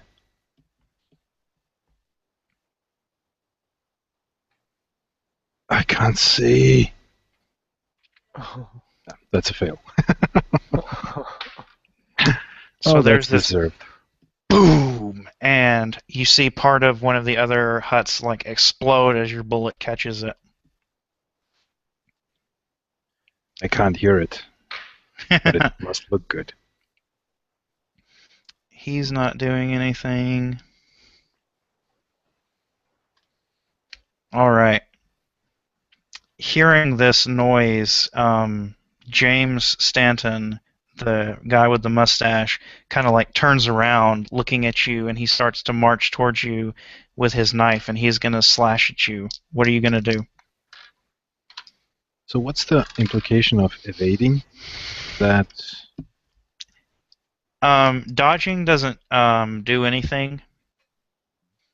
But if you tie when you're dodging, like if he's attacking you and you tie, then you succeed. Okay. If that makes any sense. I'll definitely try to dodge. All right. I can't bring him down. Ooh, okay. It's a failure, and I'm down. He failed. No, he failed too. So Oh. he like swipes at you, but you kind of trip sort of out of the way, and you're both just squaring off with each other at this point. God damn. All right. Jory, Richard Gibson steps around the corner. Make your firearms check with a bonus die, please. Okay. I can't see the dice on the screen anymore. Everything's blinking, so I'll have to reconnect. Ooh. Oh, got a 6. Which is that extreme. That's an extreme? All right. So Yeah. the way extreme successes work is you do max possible damage, and then you get to roll your damage extra. Oh my gosh. Okay, so the max possible 2d6 plus 4, does max possible damage include that plus 4? Yes, it does. Oh gosh. So that's 28 damage. He's still standing. He turns into Cthulhu. Yikes.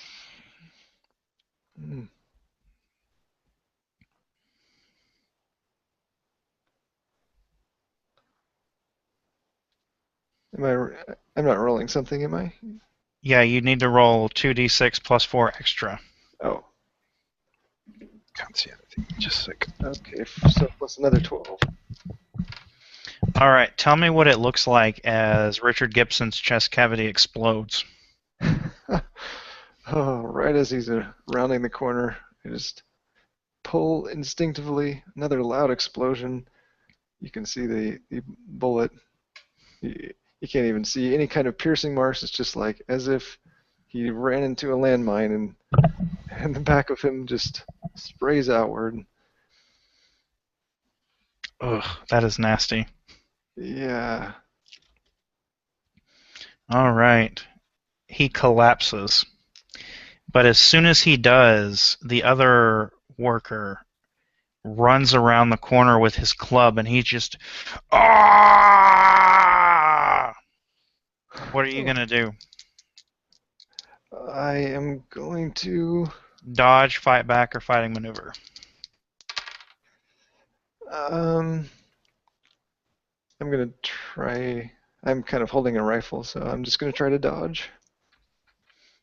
Get out of All the right. way. Let's see here. 40. Failure. Okay.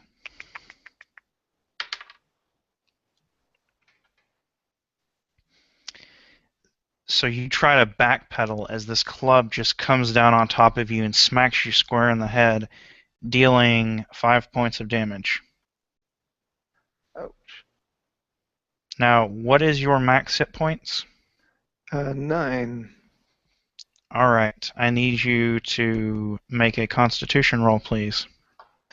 Okay, and you said earlier, I'm not sure if this is still in effect, the 1 penalty die to Constitution rolls. Oh no, that's no longer in effect. Oh, okay.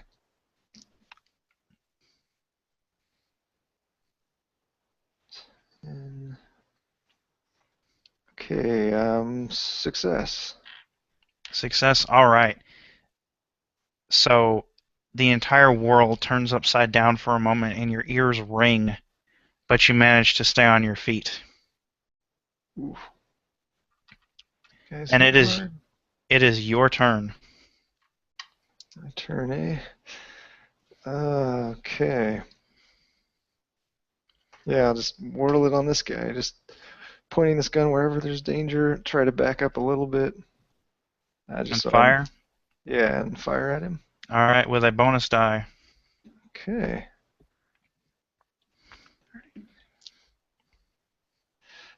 32. 32 is exactly the hard value. So I guess a hard success. All right, roll your damage. Okay. 11, 15. Ooh, very nice. You blow a chunk out of this guy's shoulder. Oh man. All right.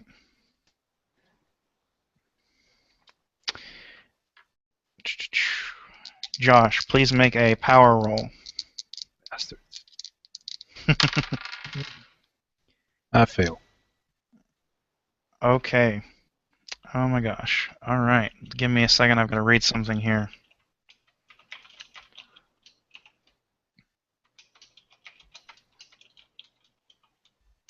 Can I push that? You cannot. You can't push combat rolls.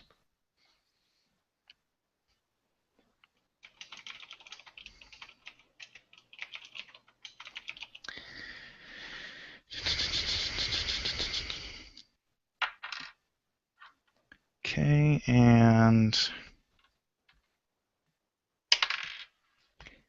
8 plus 4. What is that? 12? Yeah. All right.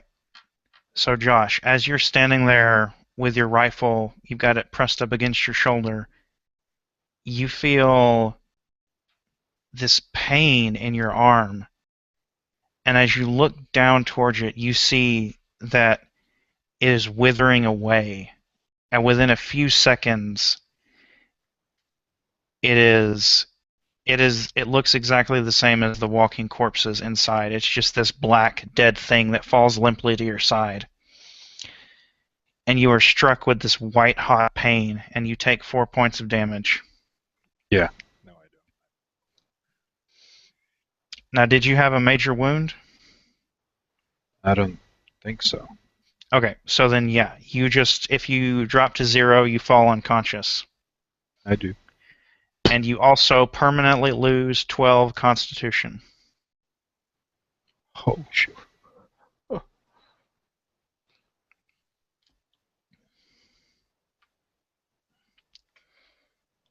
Well, there I am.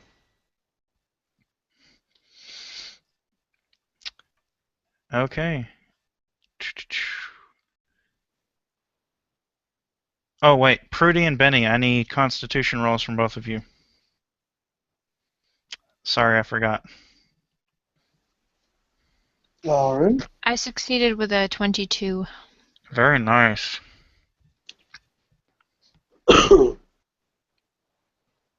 I succeed. The 40. All right, the two of you managed to stay on your feet for another round. On our feet? Or not Their on your feet, faces. sorry. On their faces. Yeah. Yeah, on your faces.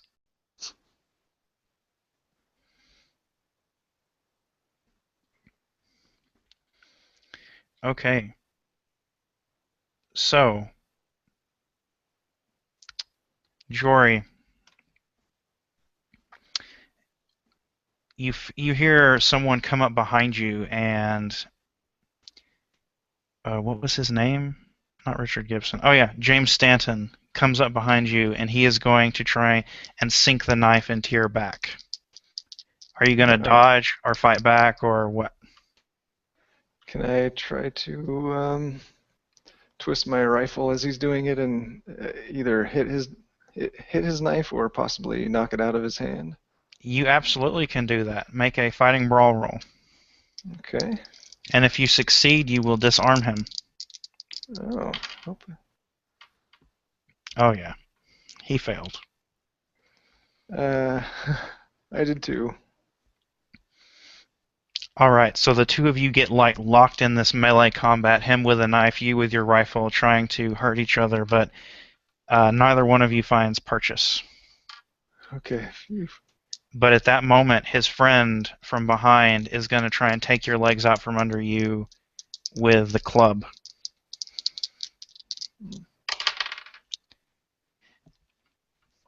So you can dodge, fight back, or make a fighting maneuver, but you must do so with a penalty die. Since I already did one? Right, because you're outnumbered. Oh, okay. Makes sense. I'm going to kind of try to do the same thing as I keep swinging my rifle around.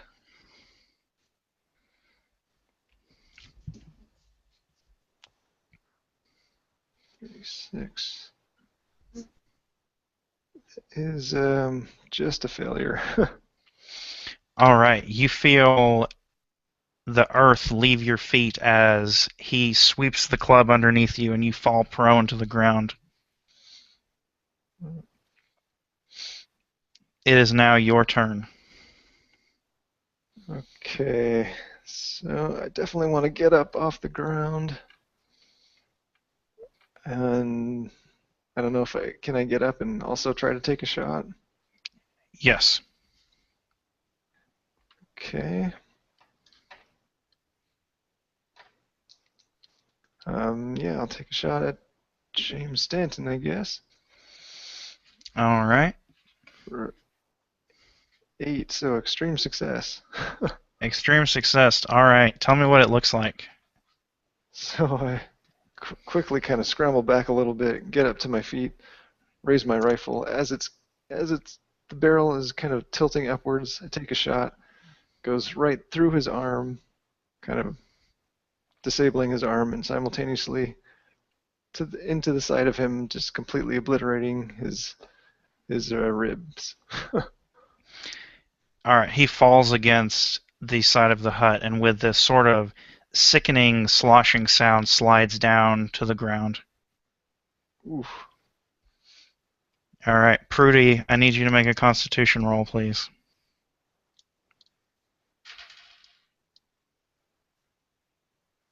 How about 6%? That'll do. And that is an extreme success? It is an extreme success. All right.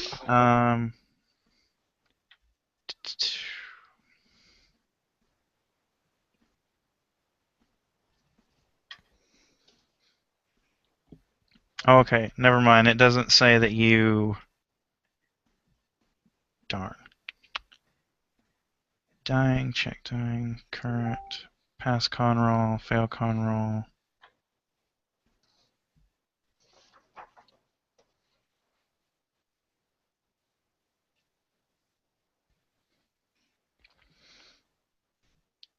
Alright, it doesn't say that you automatically recover, I'm sorry. It's okay. I'm sorry. It's okay. Okay, Jory, I need you to make a power roll. Okay.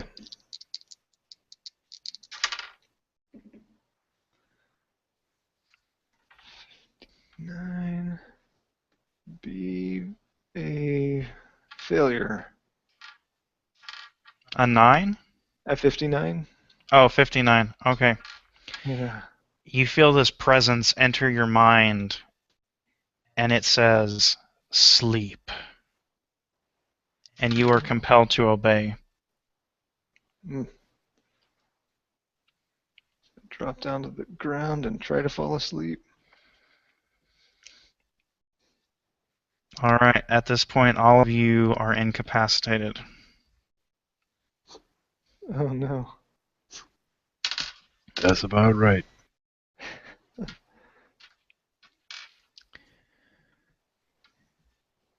You all awake on the shore of this black, stagnant lake.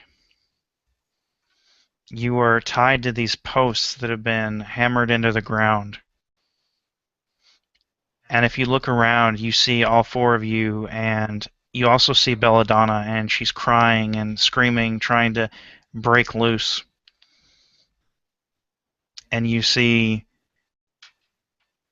who you can only assume to be Brian and Arthur Hall, also tied to posts. And they just have this placid, catatonic look on their faces as if they don't know what's going to happen. And you look out over the water, and that's when you see it. This just mass of writhing tentacles and pseudopods comes out of the water. And protruding from its body are these large metallic spikes. And it starts to come towards you. And one of the spikes dislodges and slowly floats towards you, Jory.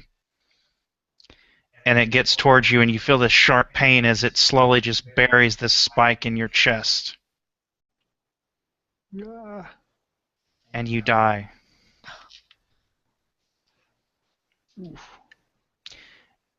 Belladonna becomes absolutely hysterical. Birdie, we can't hear you. She's throwing a fit, rocking back and forth, trying to do something, when suddenly the post that she's on falls forward and she lands face first into the water. You see her feet kicking against her bonds as these air bubbles rise from where she is before she falls still. Josh, you see one of the spikes come towards you and slowly lodge itself in your chest. And you This is how die. fetishes are born.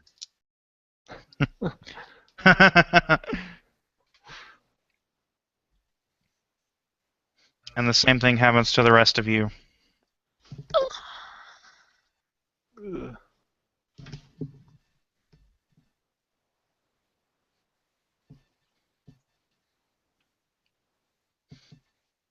Would any of you like to do an epilogue for your character?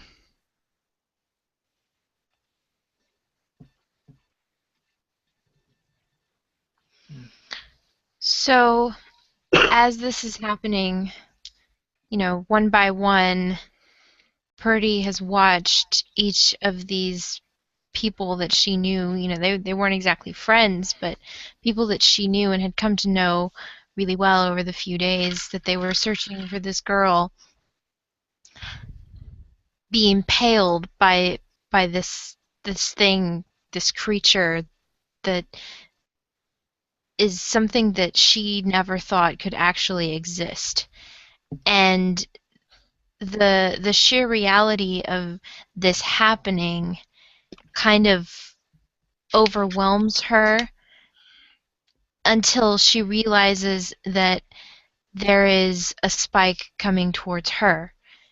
And in that moment, all she can do is close her eyes and think, as she hears this call her name actually being called by the boy that they saw that first day dead in the leaves, with a smile on his face, stretching out his hand. All she can do is reply in her mind, "Yes, yes, I think I'll come serve your master now." And it just goes black. Anyone else?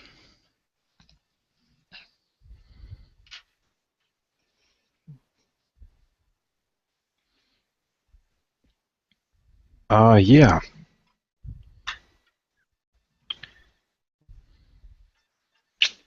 Benny, Oh. dying, seeing what happened to Belladonna, would see the spike coming towards him and almost welcome the death, having all hope failed him, seeing his beloved die.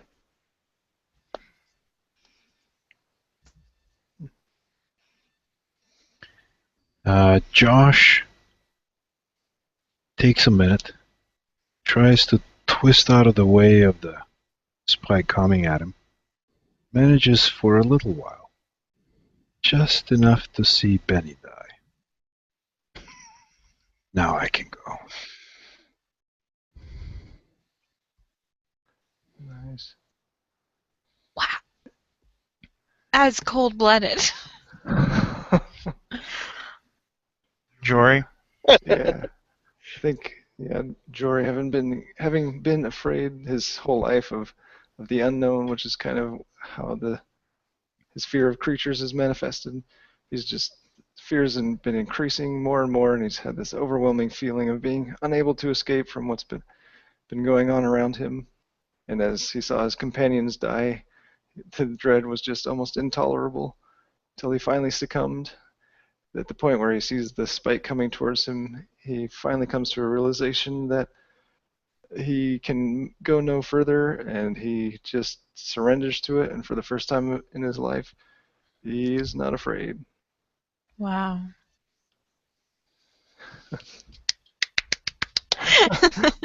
One night later, your eyes all open, and in unison you all say, "Praise Gla'aki."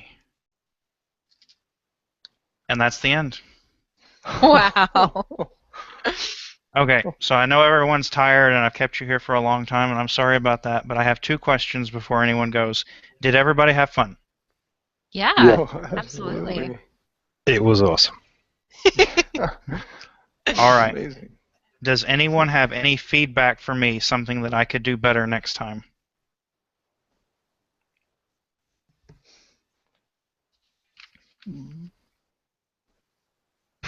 Like it's probably just about the scenario.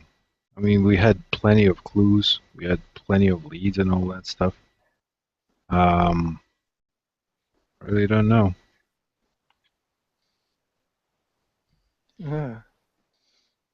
Yeah, nothing that I can think of other than just out of curiosity, I'm just kind of curious what what was actually going on at the cabin where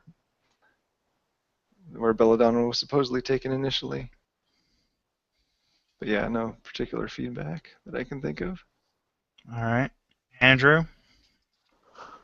No, it was good, man. It was all good.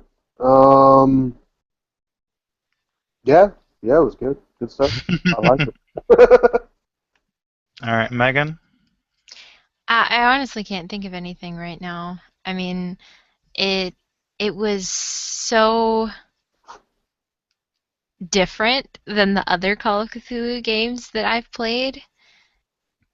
And that was really cool because it was like there wasn't any point in the game where I was like, "Oh, I know exactly where this is headed," you know? It was really tricky, and that was exciting because it honestly made me think that, you know, we weren't at the big, I guess, climactic part yet until suddenly we were, and it was just like, oh crap, what do we do now? And that was really great. You know, I do have a lot of questions that weren't answered, but I feel like that's something that happens with every Call of Cthulhu game. So Yeah, I never want them answered. Yeah. Yeah, exactly. All right. Well, thank you all so much for playing. You all were just awesome role players, and it was an honor to run a game for you all. So I'm going to go ahead and stop the broadcast. For anyone watching, have a great night. Bye. Bye. Bye.